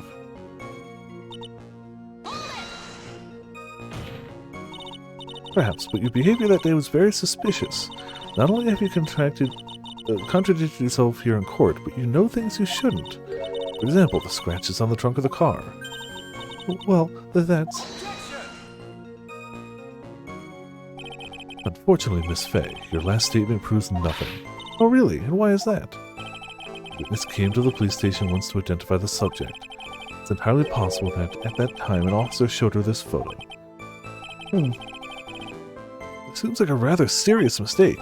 The oldest trick in the prosecutor's book. That's not fair! That wicked inmate, I'll never be able to forget that horrible day. Grudge. Well, the policewoman's testimony was crucial, wasn't it? Crucial in getting the defendant sentenced to death. Yes, and that's precisely why he harbored such deep anger against her. So much anger that he forgot his own guilt. My client has always maintained that he's innocent of these charges. Seems rather forgetful, your client, I mean. Not only did he forget about what he did, but he forgot the poor policewoman as well. What do you mean by that? Your client forgot what the detective looked like, right? Too bad for her that he didn't forget about her testimony as well. Well, she's right about that. Mr. Falls is kind of forgetful. He said he forgot what the detective looked like. What did he mean by that? Well, he couldn't tell who she was without some kind of identification, right? Quite right. That's why the victim was wearing a scarf as identification. Why, if I'd been wearing a white scarf that day, he probably would have tried to kill me. It's true. He's clearly a bitter man. This is bad. Mr. Falls' reputation just keeps getting worse and worse. Sometimes it's best not to poke too deep. What should I do with that last statement? Screw it. Your Honor, what the witness just said now was tremendously important, but I could add it to the official testimony. Prosecution has no objection. After all, the defendant is a killer, and a mentally unbalanced one at that. That testimony only helps further prove the point. No, that's not why... Enough. Witness, if you would. My pleasure, Mr. Judge.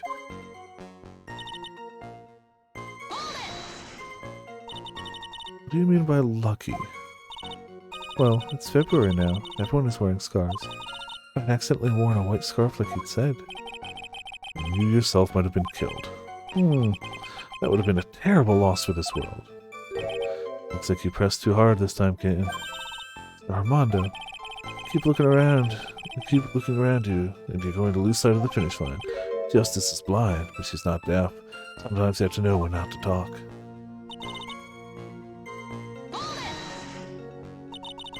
You knew about that incident? But weren't you out of the country until the year before last? Well, I saw a report about the escaped convict on the news. They had an in-depth report about this whole history. So you're still living abroad 5 years ago, is that right? Yes. Can't let her get away with these lies. Listen to me, she's neck deep in this whole thing. Somehow, you're just gonna have to get her to show the court her true self. Okay.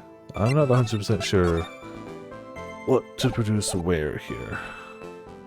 The only new evidence we got is the rock. Let's be honest, it's not gonna help us right now. We could theoretically present the blue scarf. A bit about the white scarf.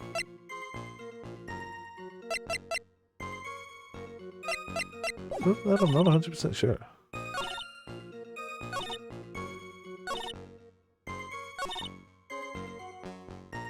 It's the best I got. I don't think it's right, but... Witness, I want you to look at this photo you took. Hard to see in the photo, but look at the scarf the victim wore as identification. Ah, you're talking about this scarf right here, eh?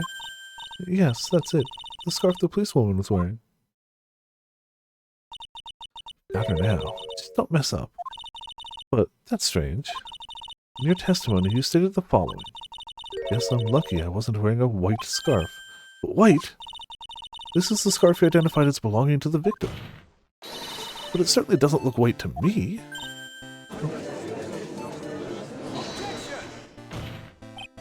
Well, it was foggy that day, and it was raining as well. Not surprised that she mistook it for white. Sorry, but not this time. The witness just confirmed that this was the victim's scarf. Yes, but what's the significance? It's true that the scarf doesn't look white, but there's only one explanation for this mix-up. The reason why the witness thought this scarf was white is... White?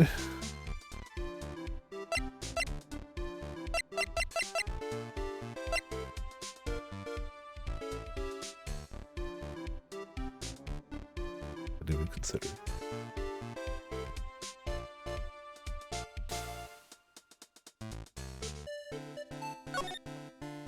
Definitely not that. It's not that, it's not the camera, it's not the diamond. Technically, could be that, because it was said to wear white.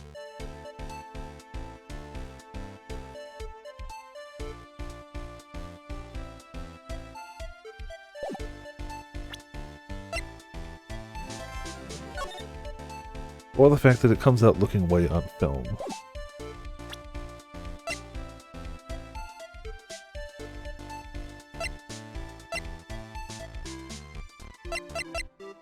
It's either the witness photo or the victim's note.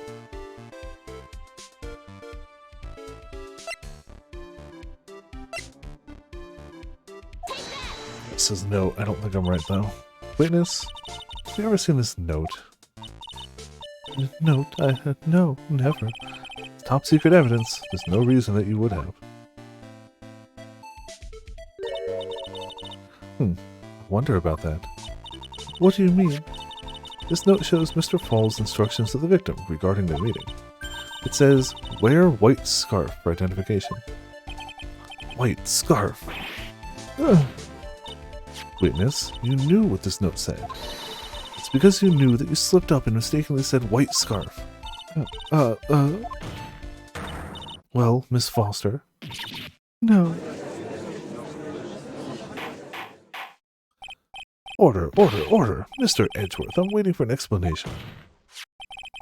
Make sure this note wasn't leaked to the public.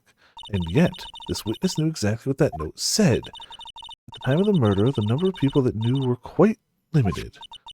Terry Falls is one. The person who wrote the note, Valerie Hawthorne, is another. And finally, one more person. Did you say one more person? That's right, a person that no one would have suspected. You figured it out, kitten? Yep. The third person that knew the contents of the note was... Gotta be that, right? Because it straight up says it. And also because of other stuff we know.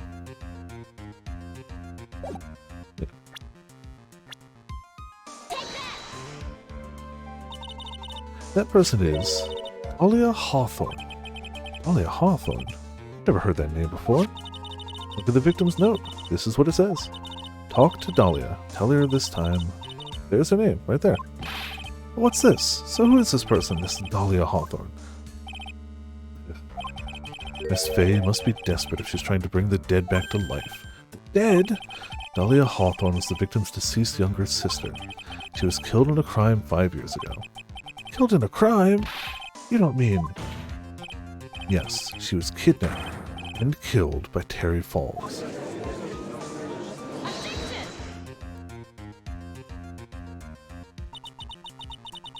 You said she was killed, but was she really? What are you implying? Of course, people thought she had died 5 years ago, when she fell off the Dusky Bridge and was lost in the Eagle River. However, her corpse was never found. She was declared legally dead 5 years ago. As far as the law is concerned, Dahlia Hawthorne is officially dead. But the fact remains that her body was never recovered. Dahlia Hawthorne was 14 years old 5 years ago. If she was still alive, she would be 19 now. Melissa Foster? I believe that's the same age you are. Even you couldn't. Miss Faye, you're not saying.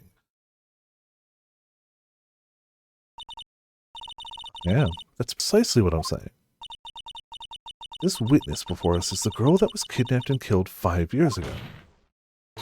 This girl is in fact Miss Dahlia Hawthorne. But why? Who's apparently actually been killing people since like 14. Or at least plotting things. Nice work.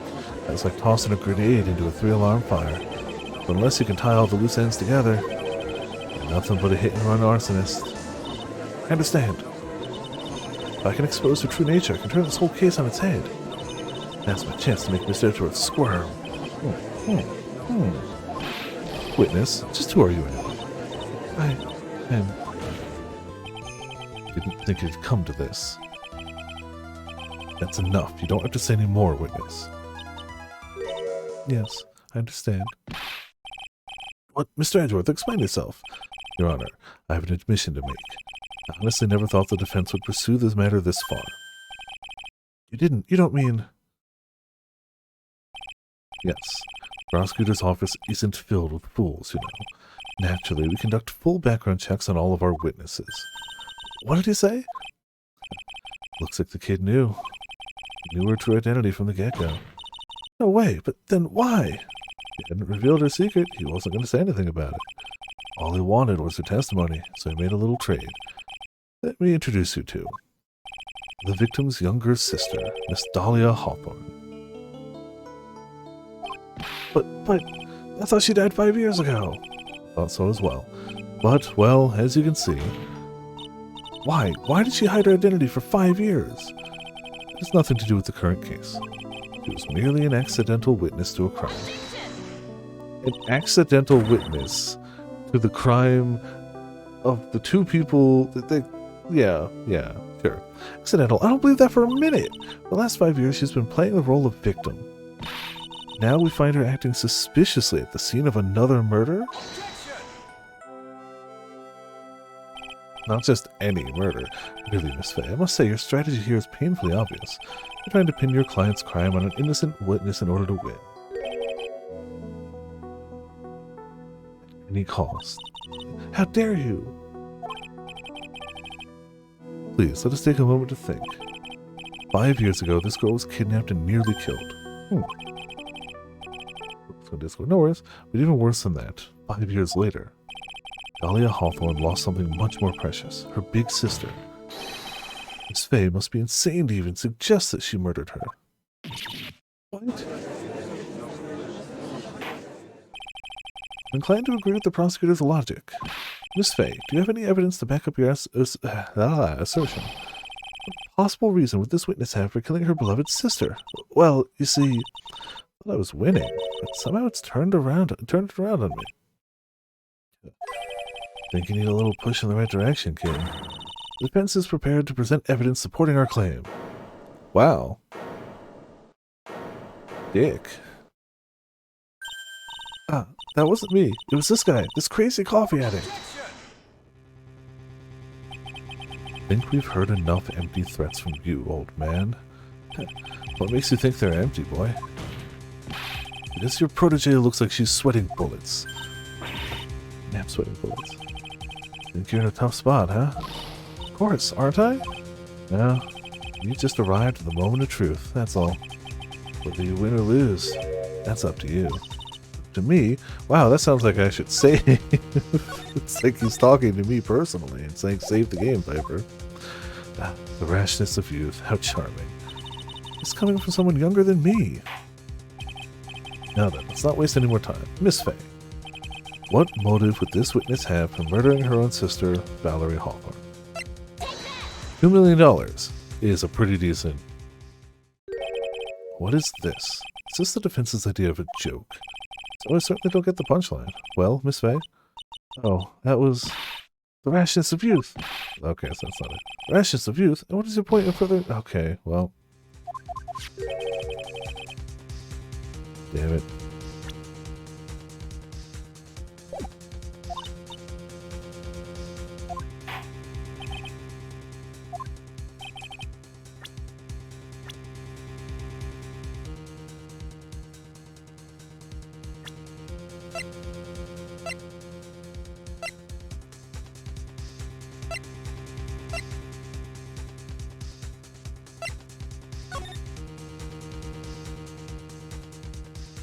Oh, her sister wanted to tell the whole truth. Would be my, yeah.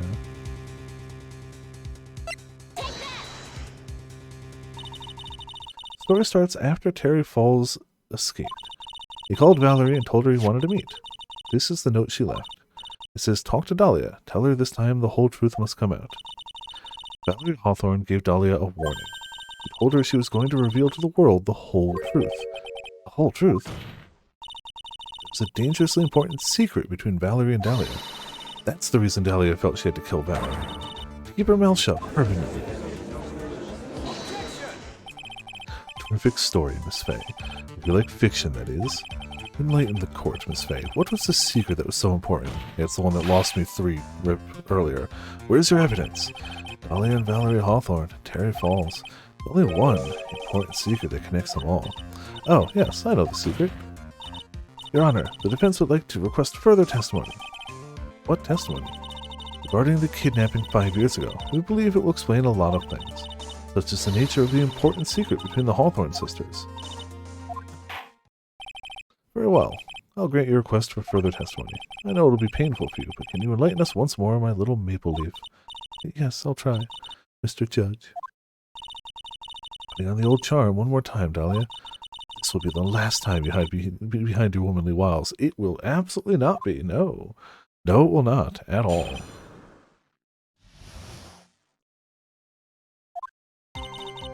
5 years ago, I was kidnapped by Mr. Falls. The ransom price was a raw diamond. My sister Valerie brought it to the bridge.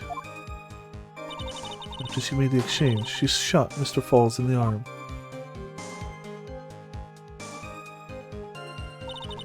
So Mr. Falls tried to kill me by shoving me off the bridge from behind.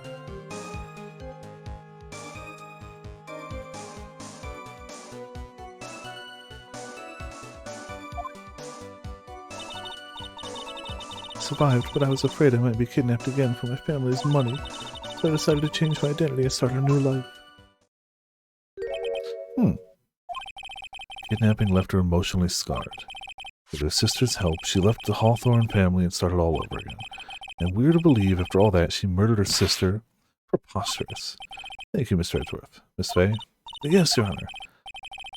As you've heard, the witness is still traumatized from the kidnapping. Ask you again to be extremely gentle in your cross-examination. Mr. Edgeworth got to jump on me again. We're not allowed to fight, and let's twist some arms. Listen up. Still got that info, that ace up her sleeve. What info? Come on, kitten, don't say you've forgotten already. The fact that the kidnapping 5 years ago was staged. Right, it was a fake kidnapping. Terry Falls told us that in the lobby.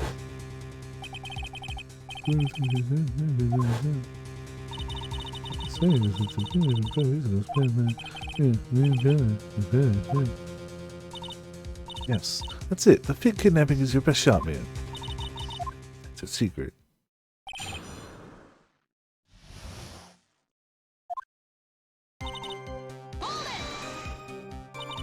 Did you and Mr. Falls have a relationship? Yes, as a tutor. You were tutoring him? Mr. Falls? No, of course not. Don't be ridiculous. Mr. Falls came to the house to tutor me. That makes sense. 5 years ago, she was only 14. Probably came up with the kidnapping plan during that time. Hawthorns are in the jewelry trade and are quite wealthy, you see. Quite the clever fellow, that Mr. Falls. Did you hear him right? Did you just call Mr. Falls a clever fellow? I heard the diamond is valued in the neighborhood of $2 million. $2 million? I'm still uncut, so it's about the size of a pint of milk. $2 million pint of milk. Don't know what to think about that. Defendant demanded that his sister, Valerie, make the exchange. Not as a detective, of course, but as an individual. By the way, I want to ask you, Mr. Edgeworth, why do you think he wanted to make the exchange up there on the mountain? If he ever got surrounded, it would be hard to escape. Well, there's one thing a kidnapper wants to prevent, and that's police involvement. In a place like that, it would be easy to tell if he was being followed. With only one entrance to the mountain, he was ensuring his safety. What a wickedly clever man that Mr. Falls is. Yeah, right. It's all your plan. Anyway, Valerie brought the diamond to the mountain and... It's a dangerous thing to do, considering you're being held hostage. Yes, but actually that saved my life. What do you mean? You see, Mr. Falls was holding a knife in his right hand. Somehow I just knew he was going to use it. I knew he was going to use that knife to kill me. That's why my sister shot him. It was to save me. I'd like to hear more about what happened right after that moment. When Mr. Falls was shot in the right arm, he let go of me. I was dazed. I turned to try and run away, but Mr. Falls turned to grab me as well. As I ran past, he and I locked eyes for a second, and he gave me a large, bloodthirsty grin. Bloodthirsty grin? Oh. And in the next instant...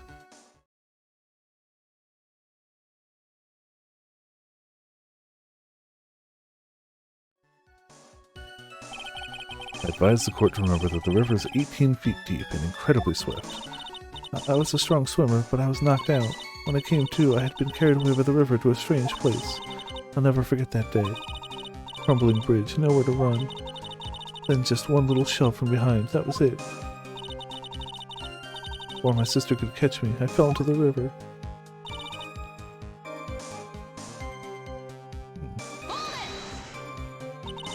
That's why you hid your identity. Yes, I only told my sister. Valerie Hawthorne, eh? Yes, she's the only one who knew about me. Meanwhile, legally, this witness has been deceased for 5 years. I didn't ever want something like that to happen to me again.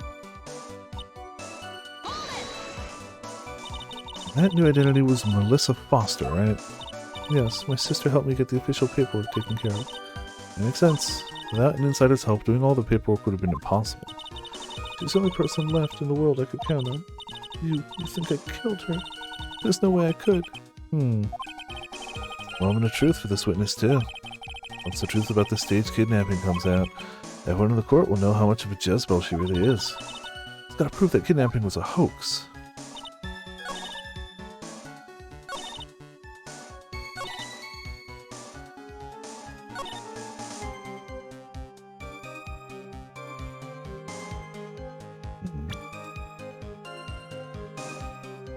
What can we show? Like, what can we show?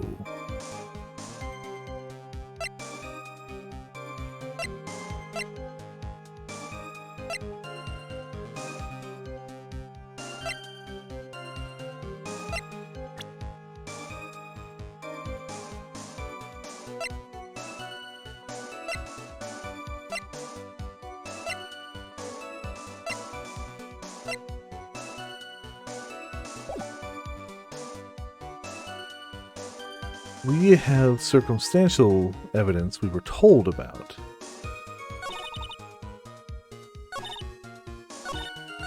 But we don't have... The only physical evidence we have from that was the diamond.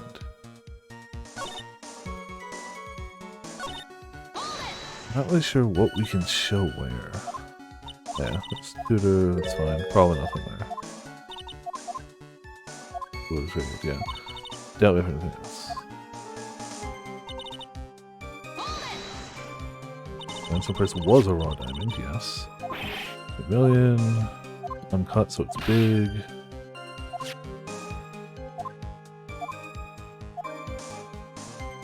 The mountain was just, yeah.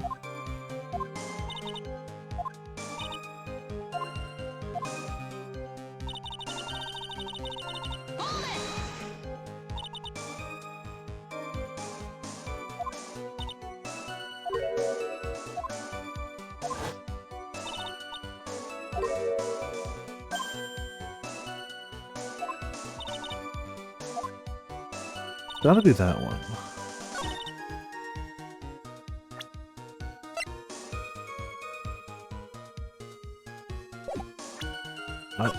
The best I have is showing the diamond there.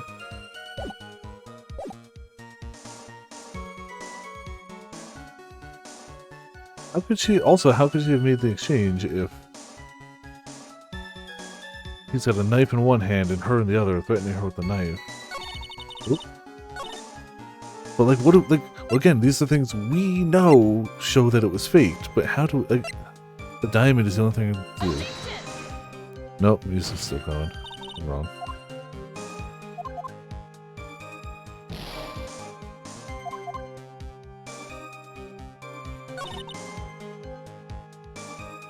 I get the general gist of how things are going out. I just don't really know how to...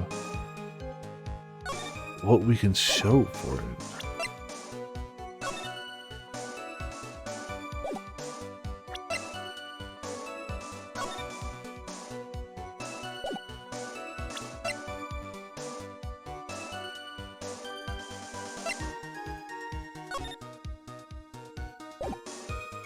Any of those.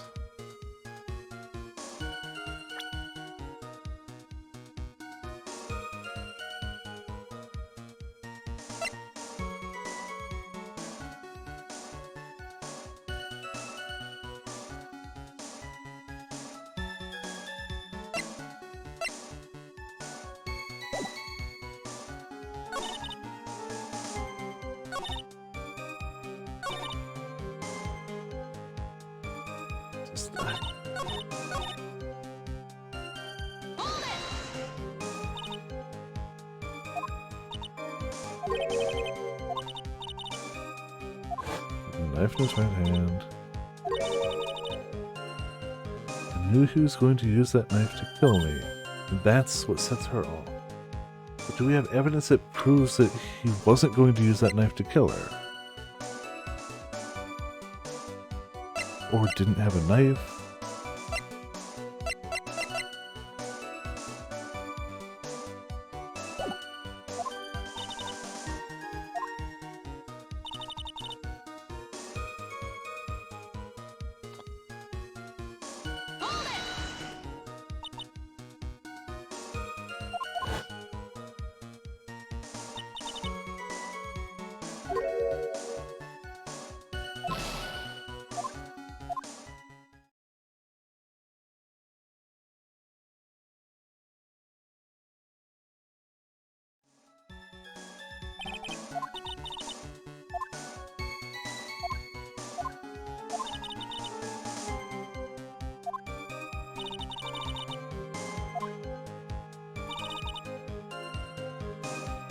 That one's probably not it.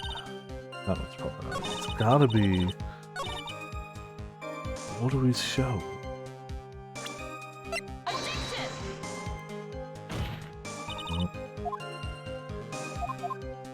It's gotta be the diamond. It has to be. It's all we have to show.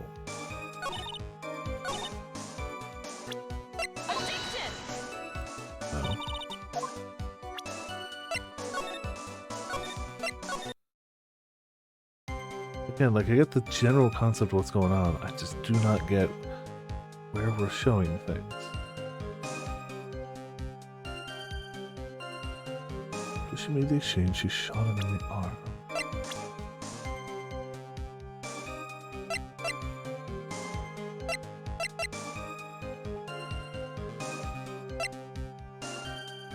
We know that she did shoot him in the arm. That happened. So it's not like we could be like, ah, he doesn't have any scar. Like, no, he did get shot in the arm. That happened. From his own mouth.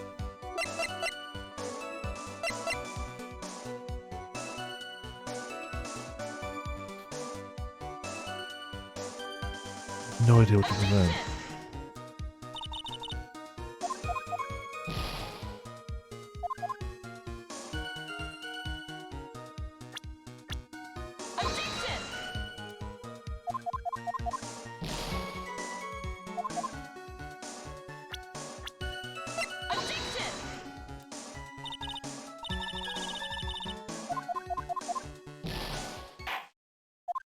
Oh no. We've been doing pretty well today. I at no point today did I get super stumped until right now, where it just I get the story being told, but I don't get what I have to show to continue that story. Behind.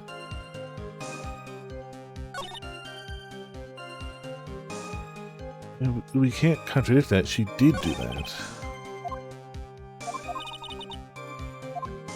Gotta prove the kidnapping was a hoax.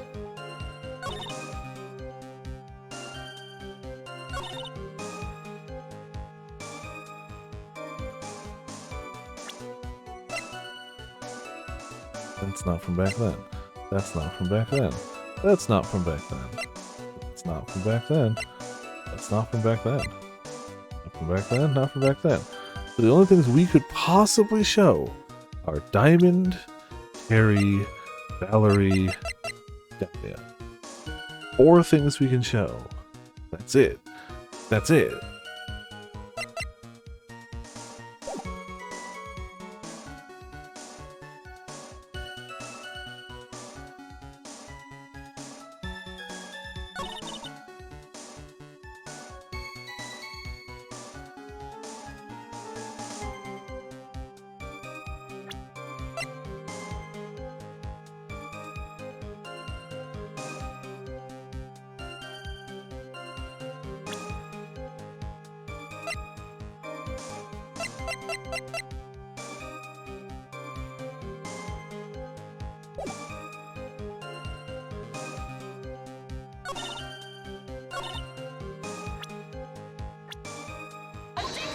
Maybe this one.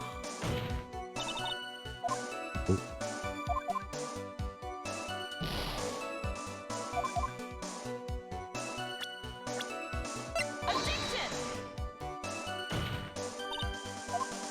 Nope.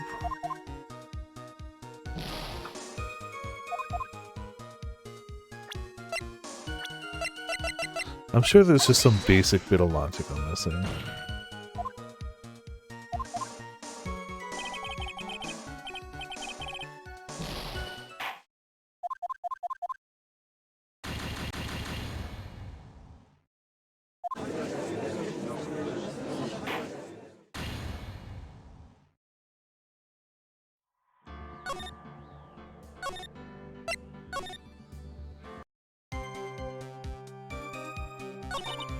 Once more from the top.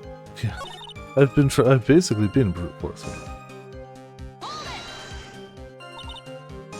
Okay, this is just the tutor. Okay, I don't think there's anything I can so contradict that. Big diamond, expensive. Why the mountain?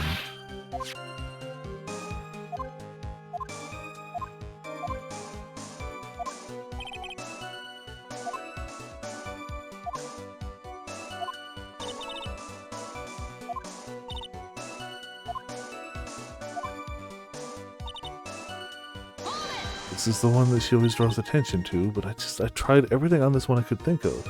Like, even brute forcing it, I tried all the ones that logically would fit here.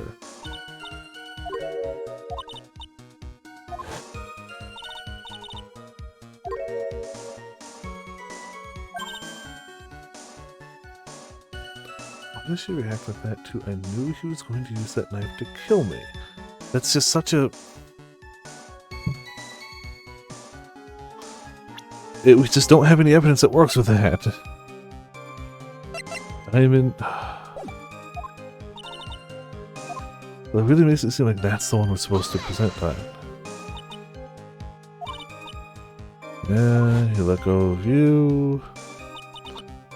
Tried to run. He met the gaze, grin, shove, fall.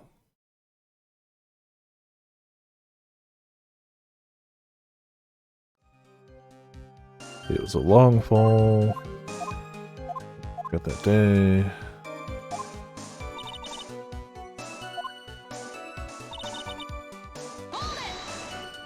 Unless I don't think there's going to be anything we can find here, because, like, she clearly did change her identity. And she clearly had some help. How can we prove it wasn't from Valley Hawthorne, really?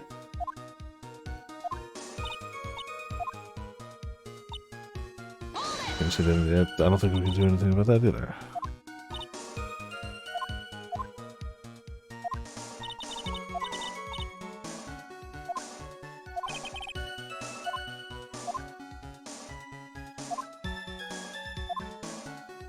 To prove the kidnapping was a hoax.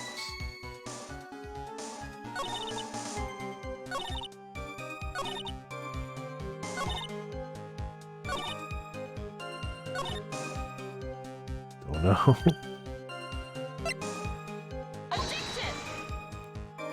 Be stupid now. We're just gonna try to brute force it. All hints point to this being the one we have to present something on.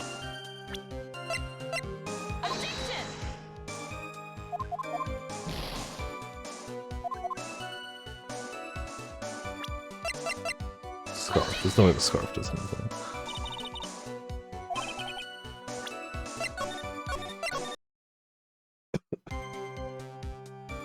It's like a T.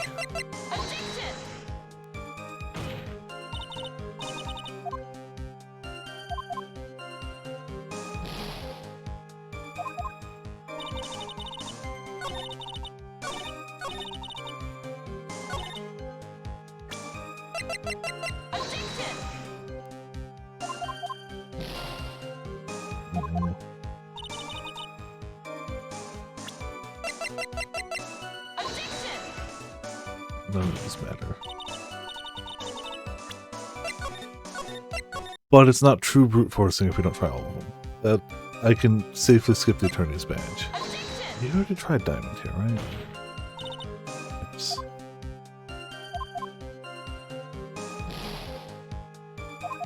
Don't think I tried the camera, but again, not true brute forcing if we don't. Okay.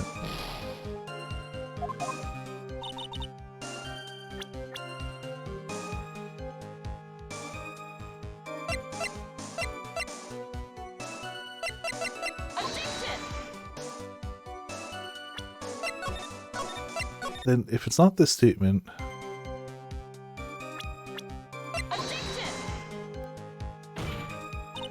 it'll only be the next one, but I thought we tried that one too.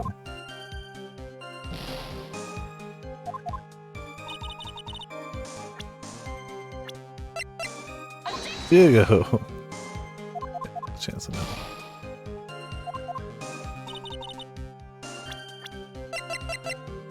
Gumshoe.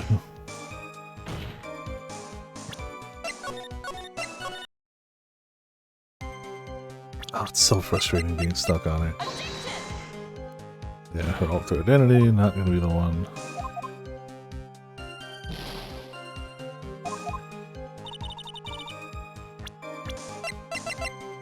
Edgeworth.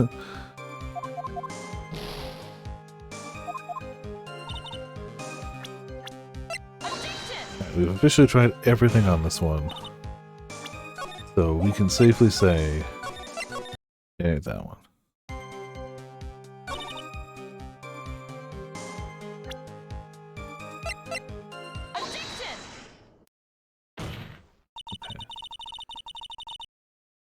You say that Mr. Falls pushed you into the Eagle River. This way. Oh, but that's hard to believe. But it's true. I felt a push on my back. Certain of it, it was Mr. Falls. I'm sorry. I guess I wasn't clear enough. I shouldn't have said, that's hard to believe. I should have said, that's impossible. Impossible? I asked that the court recall the conditions of Dusky Bridge now and 5 years ago. The bridge hasn't changed one bit in these last 5 years. If someone had pushed you from behind as you claimed, instead of being carried away by the river, you would have been smashed by the bedrock below. almost certain death. Do you understand now, Dahlia Hawthorne? The very notion that my client pushed you from behind is impossible. Well, it's finally found the way forward. Your Honor, this event occurred 5 years ago. Why, for all we know, the water level in the river may have been higher back then. But it's 40 feet from the bridge to the river. Small changing in the water level wouldn't have made a difference. You're right. The events occurred just as the witness had testified. The defendant couldn't have pushed the witness into the river. Young lady, what is the meaning of this? You see, Just a moment, Your Honor. It's true that the witness testified that the defendant pushed her into the river. However, she stated that she fell from the back end of the bridge. What do you mean? After being shot in the arm, it's plausible that Mr. Falls panicked. Therefore, he couldn't have unwillingly pushed her off the side of the bridge. That's true, she would have fallen into the river. Well, Miss Hawthorne, is Mr. Edgeworth's explanation correct? Now that you mention it, do you remember now, when I fell off the bridge, my skirt got caught on one of the bridge sideways wires. You can't be serious! Order on the court. Seems Miss Faye's assault has finally reached its conclusion. Now, Mia, this is no time to retreat. Fortunately for you, this is just the start of Miss Faye's assault. What? I believe your reasoning went something like this, Mr. Edgeworth. After being shot in the arm, it's plausible that Mr. Falls panicked. Therefore, he could have unwittingly pushed her off the side of the bridge. However, once again, I'm forced to say that's impossible. Ridiculous. What's so impossible about it? Because your flawed logic contradicts the court record. Oh, mother, father. Was it?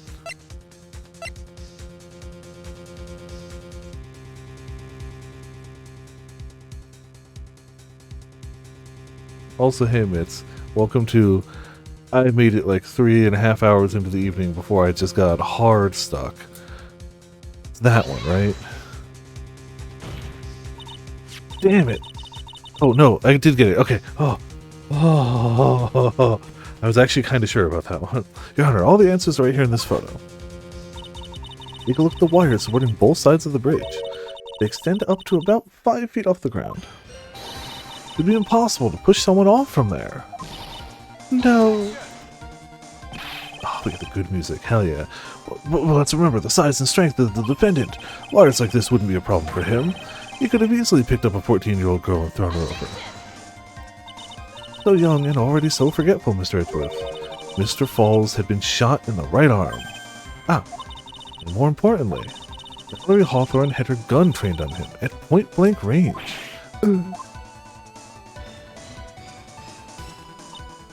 So, Mr. Falls throwing the witness off the bridge? That is clearly impossible.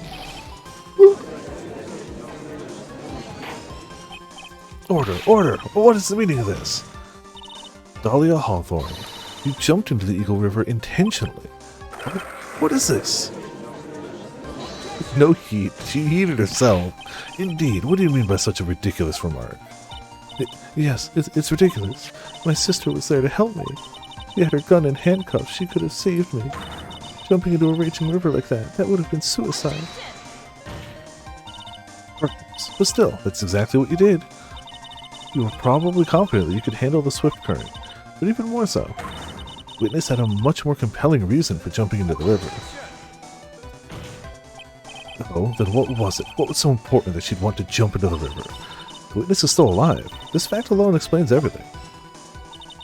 This is why she risked her life by jumping into the rapids of the Eagle River. Now it's the diamond. 5 years ago, something else disappeared along with Dahlia that day. The item that Valerie brought up the mountain with her, the $2 million diamond. I like how his shocked pose starts with him just going perfectly, like, straight. No, it can't be. Yes, Dahlia had it all planned from the beginning. The $2 million, she was going to keep it all for herself. She forced Mr. Falls to help her fake the kidnapping.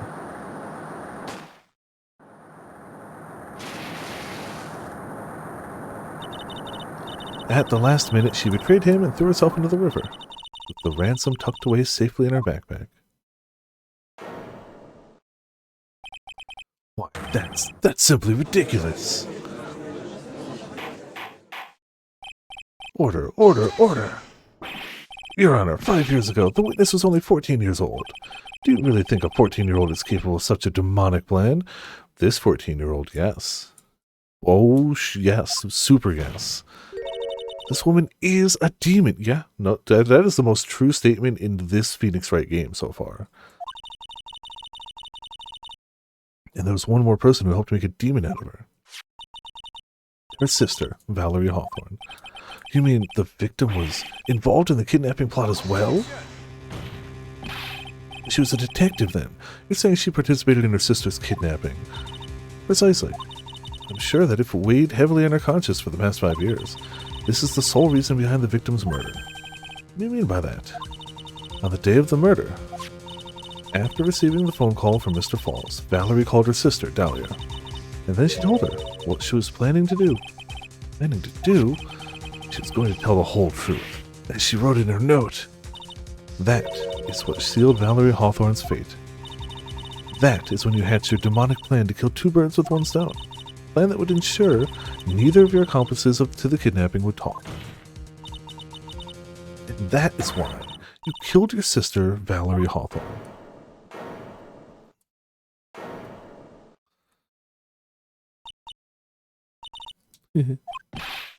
Who's that, laughing at a time like this? Forgive me, it's just hilarious. Witness, is that you? You amuse me, woman, Miss Mia Fey. You can certainly weave an exciting tale.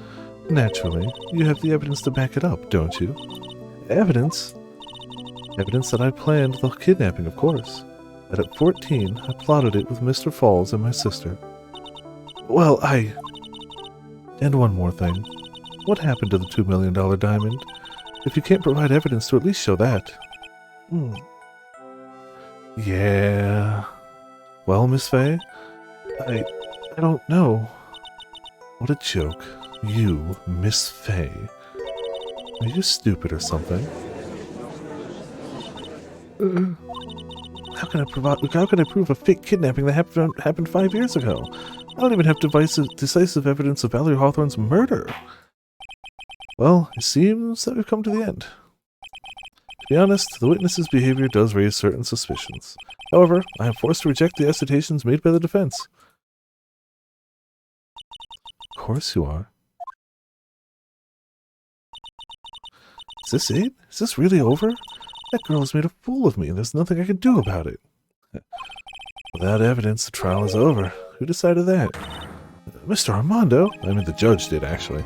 Come on now, kitten. Haven't you figured it out that you can make your own rules? For example, even if there's no evidence, there's still testimony. Testimony? The day in question, Dahlia Hawthorne murdered her sister, Valerie Hawthorne. She hid her body in the trunk of Mr. Falls' stolen car, then went to meet with him. Guys, this is sister, Valerie Hawthorne.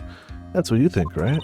Yes, that's right. In that case, there's only one answer, right? There's only one person left who can testify about Valerie Hawthorne's murder.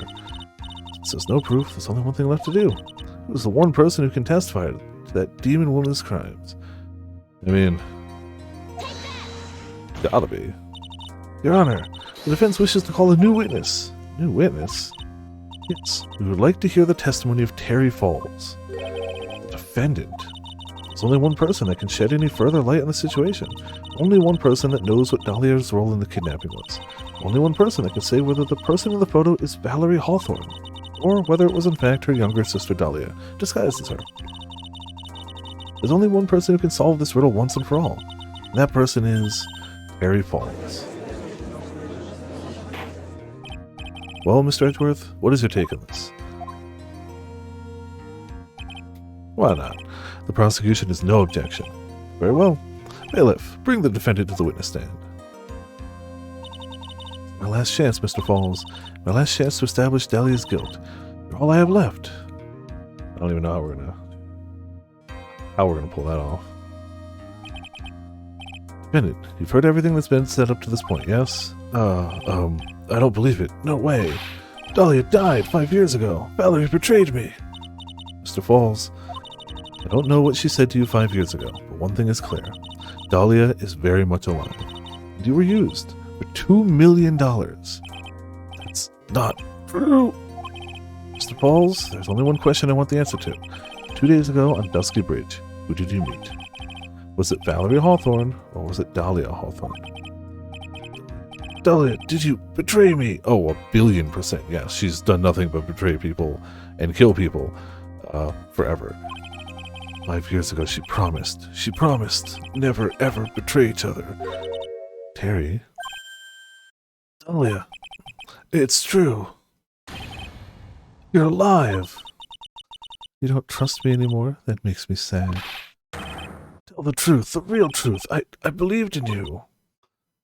Shouldn't need to say it. You should already know. But there's one thing that I will say. My life is in your hands right now, Terry. Dahlia. I will allow Mr. Falls to testify once and only once. Well then, Mr. Falls, yours will be the final testimony in this trial. Witness. Sorry, I apologize. Water, please. Water. Can't talk. Need water. Oh well, guess it'll have to be my coffee instead. At least it'll match the way he's probably feeling right now. Darker and bitterer than hell itself. Alright.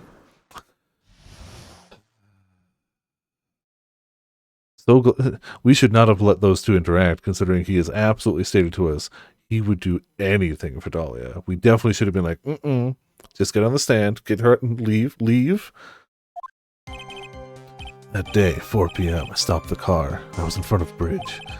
She wasn't there, so I waited on Bridge. I watched my car from Bridge. I never put no body in that car. Finally, one woman came. She stood in front of me. I don't know. I don't... If this is the final testimony, then presumably it goes later? It would be nice to finish the case. We talked, then she left. That was Valerie. Not my Dahlia. I'm hoping that we can wrap this up and only going a little over. But if not, then I'll reap what I sow. Mr. Falls, you're covering for her. Do you think she would do the same for you? That's enough, Miss Fay. His last statement was a fitting way to end the final testimony of the trial. Well then, Miss Fay, please proceed with your cross-examination. Is how you wanted to end, Mr. Falls? Another guilty verdict to go along with your death sentence. Only one person who can stop it. You can, I think. Also, if I didn't get stuck for like 20 minutes earlier, we definitely could do this. According to the note, the meeting was supposed to take place at 4:30. You certainly arrived early, didn't you? It's raining. Already dark, too. You waited on the bridge for 30 minutes?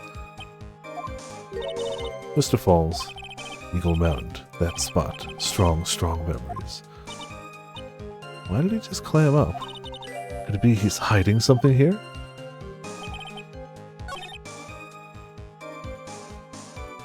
What the hell could he even be hiding? I don't...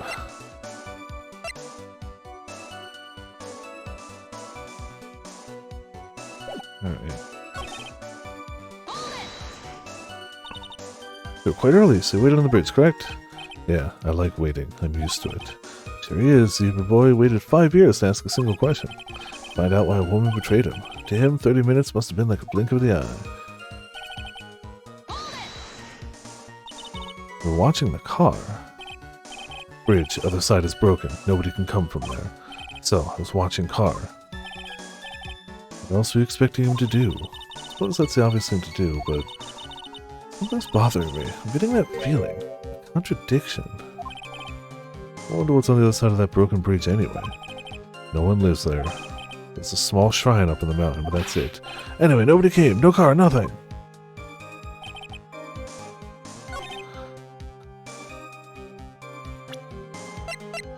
But... then how did this photo happen? If no other car pulled up, and nobody came from the other side of the bridge, that's my guess right now. Mr. Falls, think carefully now. You're certain that it was Valerie Hawthorne? I never lie. It's the truth. It was Valerie. Remembered her face. Wait a minute. If you had remembered her face, then why did he make her wear a scarf as identification? It's okay. I told a little lie. But the woman I met, she was different from the woman standing here now. It was different. It was Valerie. So many contradictions in this. What did you talk to her about anyway? Mr. Falls. Valerie told the truth about the kidnapping 5 years ago. She said someone needed to take the blame for it. That's all I could think to do. That's why she lied, got me the death penalty. Were you satisfied with that answer, witness? Elliot died. It was my fault. I don't really remember. Maybe I did. Maybe I did push her. It don't matter no more. Either way, my Dahlia, my sweet teen angel, dead. You just saw that. She isn't dead. Valerie talked to me on bridge. Nothing left to live for.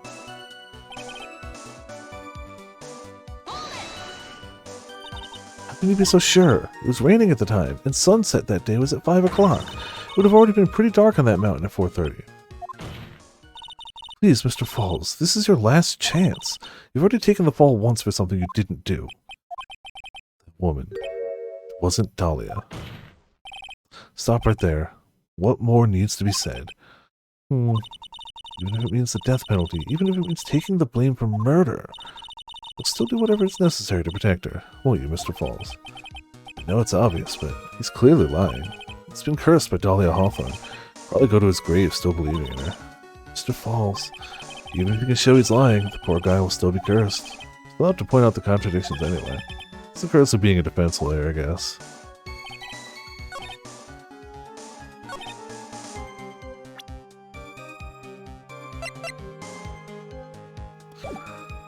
Make another goddamn save.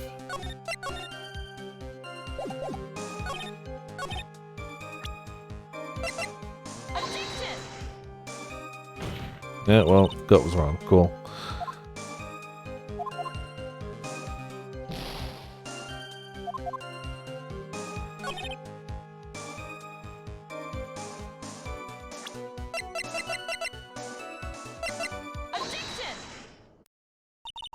So when you got to the bridge, no one had arrived, huh?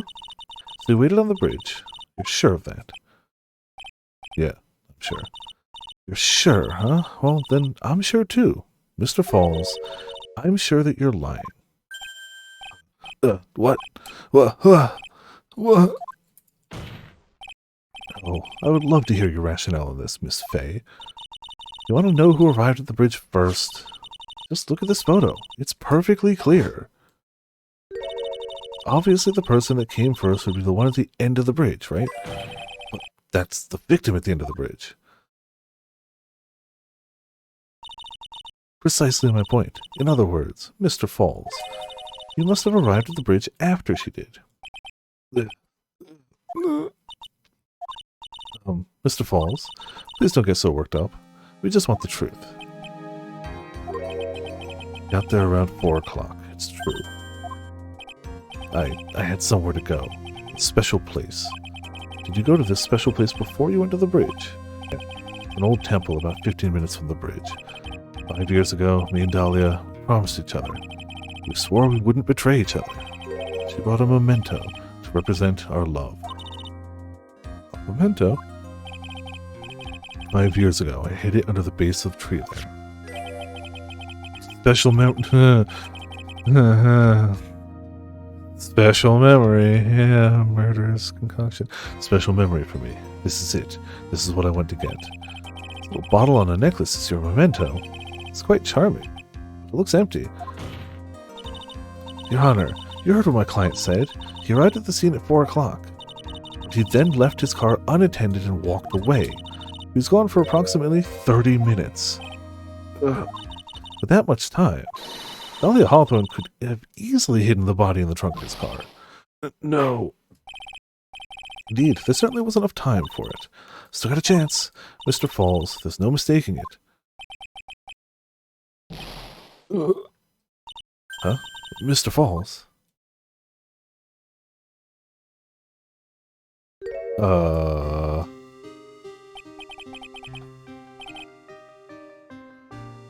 The amount of people, man, Dahlia is just a certain type of evil. Like, it's not just the type of evil of like, oh yeah, I'm gonna get all the money, $2 million rock mine. It's the type of evil that, like, convinces people to stay on your side no matter how much evidence there is that they are absolutely screwing you over. Evil in a pretty face. That's enough, please. But witness! I promised her 5 years ago, if it ever happens, that we can't trust each other no more, then we're supposed to drink bottle. Yeah, I'm sure she would drink it, right? She definitely would. She would definitely. No! Stop the trial! Your Honor, we need a recess. It was stupid. Couldn't keep promise. So I did it. I drank this. No, we're so close, just a little more. It's going to prove your innocence. No, don't want that. Don't trust self. Maybe kill again. Kill sweet Dahlia again. Mr. Falls! Mr. Armando. Thanks for the coffee. That's why he needed water. Mother father. Because it was dry, presumably dry powder in the container. Son of a bitch. So my first trial ended, suddenly and tragically.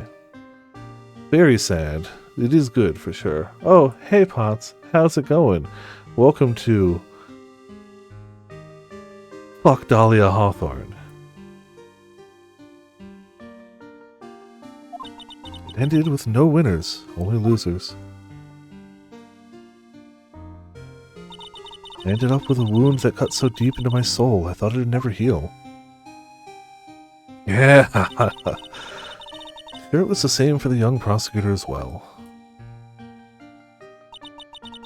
For one person, a true criminal, Dahlia Hawthorne, she left the courtroom with a secret smile on her demonically sweet face. So we gotta get her in the last case, right? Because, like, we gotta get her. Unforgivable, that witch. Mr. Armando was so close to the truth. It was right there in front of us. You're just a little too soft, kid. It's my fault. It's all my fault that Mr. Falls killed himself. Don't cry, kitten. You're going to make my coffee all salty. I knew it. I knew I wasn't cut out for this. This is a hell of a case to have your first one.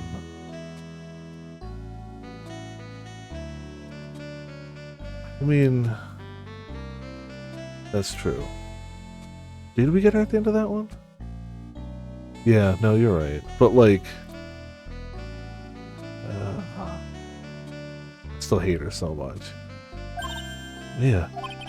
Don't you get it? You can't cry yet. Jeez.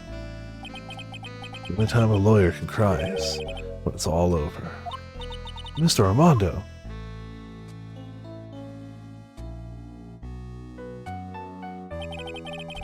No matter how tough the case, no matter how bitter the memories, they always fade over time. You file them away and eventually forget them.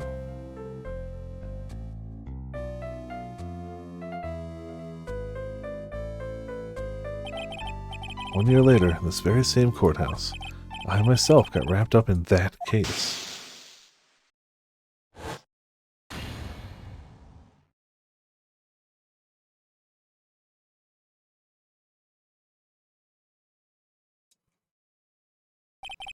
Only after that did Dahlia Hawthorne get put on trial for her crimes.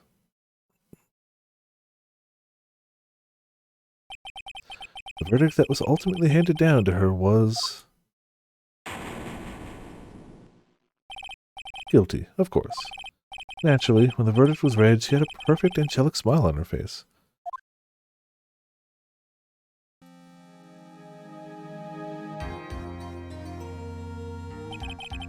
It's finally all over. At least, that's what I thought at the time. Unfortunately, I couldn't have been more wrong. It's been 5 years, but now something has happened that's made me remember all this.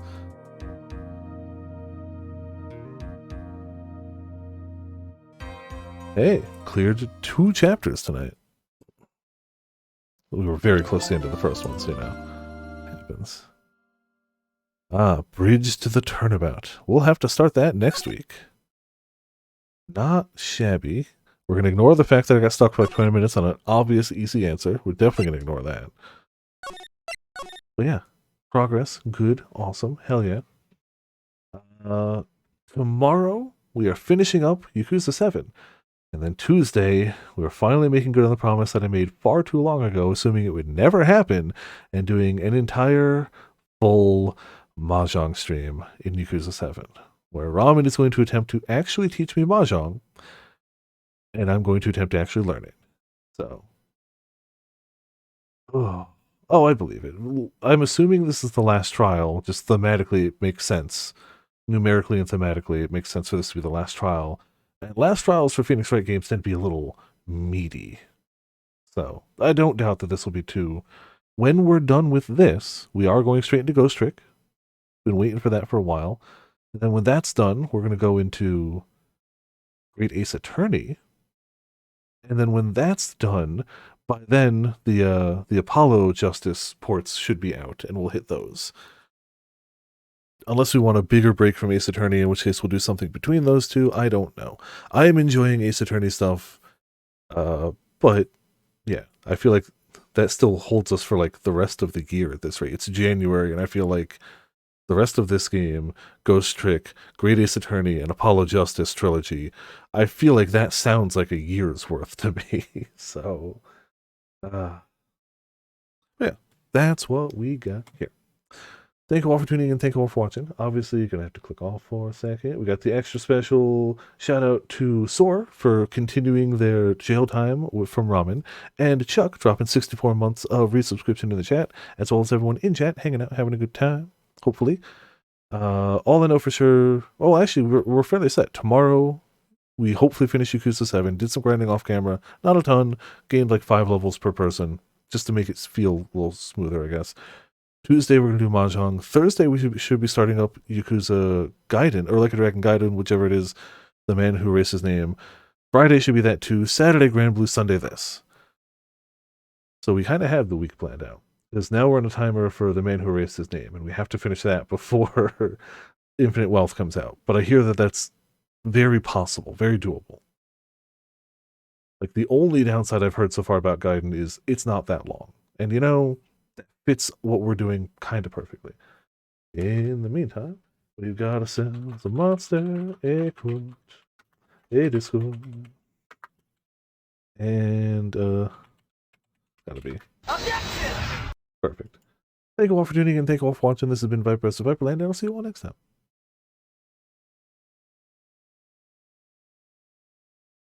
Forgot, there is also a possibility, since I had contacted the eBay seller who only sent me 1 box of cards, there's the possibility that the second box of cards comes in maybe this week, maybe next week. Whenever it comes in, we'll start a stream with a short, more card opening stream, and then continue whatever would have been planned for that day. Unless it's Tuesday, because I promised Ramen a full Yakuza stream. That's the only thing that could mix up the schedule right now.